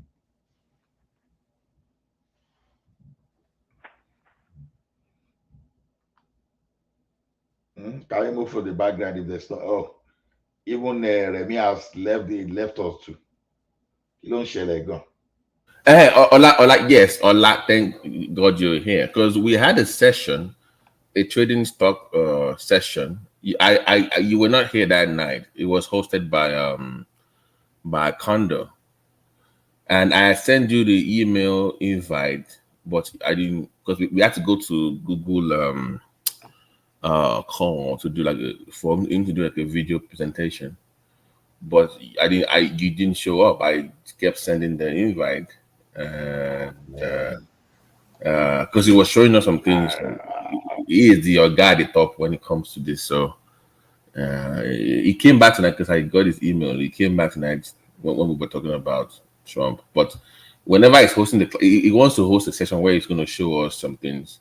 So I know Baba, the last time I saw your this thing is what you sent to me. The last time I saw your this thing was January 11 when you showed me what you made. I didn't see your invite. I sent you like an invitation now to the. Maybe you were sending to wrong address. I don't know. It was that night. Now you were not here. But no. Yeah, I know I've been busy even this night now. I sent you. No, there was a second email I sent you, the stock trading Bible, the zip file. Stock trading Bible. Yeah, I have it now. Yeah. That's what I said. The zip talking file. Yeah. So, but that's the. Let me see. That's the Gmail account now. Right? Yeah, I received that stock trading, stock market. Stock trading, I received it. Yeah, I received that. Your Gmail is the one that ends with the 71, right? Yes, now. Yeah. So, but I'm saying that the reason we just even set that up was when Kando is ready to do you send me invite on January 22nd and it went to spam. What? And yeah, I sent you now. Oh my goodness, this is crazy. This is not spam. How come? I don't know, but there's Kando and there's this one other guy from Florida too. He's really good. So I was hoping that maybe Kando and him and I will also join as well, can host the thing, maybe on one man too or in Google, because the Google one was very easy to navigate. So for the presenter, I mean, so and the thing is that what it was showing us applies to everything, to stocks, to forex, to crypto, whatever it is. So whatever anybody wants to make of it or use, or you apply it to, it works. So, and they are very well detailed into in that. So, we'll try. Please let him come back again, please. Yeah, because we'll go back and forth with emails, just talking about trade ideas and stuff. So we do that a lot. So if he can benefit, so I'm gonna get him and contact him. So whenever, because Kando does not sleep, by the way. Kandos are like, now you see the up. You're probably trading something right now. I'm sure right now it's trading something because we still extending like 10 seconds ago. He never sleeps. So in fact, I prefer to do all those trading because see, all this work I do that that I do go shit now. Now only me go do hardware, now only me go do software, now only me go do data everything. I need to I need to specialize in that stuff. But I'm still although the only reason I've not been so active in this stuff, I explained to you in the background, right? That right. Investment man, investment that went wrong those days. But, yeah, it's just that the what I'm seeing is that what they are presenting is that even if you don't make any money that day, you don't lose anything. Yeah, even as I speak to you now, post COVID, my wife invested aggressively. When she was investing, she was trying to carry me along. I didn't listen to her. She lost half of money she put post COVID. She our own 6 months now. He don't even try. He don't put so much, but our school made her put like over 400K in that investment. It's not funny, that guy's over 400K just shrank to arrive to less than 200K. But that much, I mean, what they are, I think what most people are showing for what kind of, you're not doing more than 10 to 4 to 30,000 max. That's I mean, like I'm not a swing trader. I don't swing trade. I'm a funny guy. If I even start learning now, you trust me, I may not even use more than 2,000. To make sure I master it before I even try. Right. So it's just to see, it's to test the market, see what everybody has. Prince, are you there? You wanted to say something? Your mic is unmuted. Do you know one funny thing, Baba T? Yeah. Me that I'm talking to you, do you know that when you are building all those time series things, we did a lot of model in all this forecasting, but it's just like what you were doing yourself is just for you to pass, right? Not for me even to try it, because naturally I'm supposed to be trading. I'm even supposed to be one of those people telling people to trade, but I'm one of the what happens is simplicity and using Babati, give me one second. Ola, you still have access to the StreamYard, isn't it? Yeah, it's like I have access. Yes, when you finish, just shut it down. I have to go now. Yeah, no problem. Are you going to Thomas? You can put us in the background too, Thomas, if you want to. I have a church. I have a church meeting. Yeah. Are you the one? She will watch. She will watch Wale, right? Rara. Oh, I have a meeting here. Later, Ola, shut it down when you're ready. Yeah. Okay, then. Yeah, thank you. So, okay, let's just thank you everybody for coming. For coming to learn with us tonight, and it has been a very great session.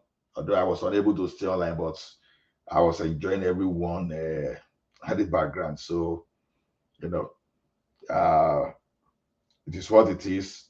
We can only do whatever we can do, and let us just work very hard and do whatever we can do to bring our country to the right path. As for me, I believe that the current president there, whether you agree with him or you don't agree with him, we all should stand up and support the man. Pray for him. Not only prayer alone, support physically, technically, tactically, strategically. So let us promote any political situation. So I will leave you now. We are going to leave you now until the one man himself comes tomorrow. Bring another topic so that we can learn together. Thank you, everyone, and see you later. So, Babati, stay behind, please.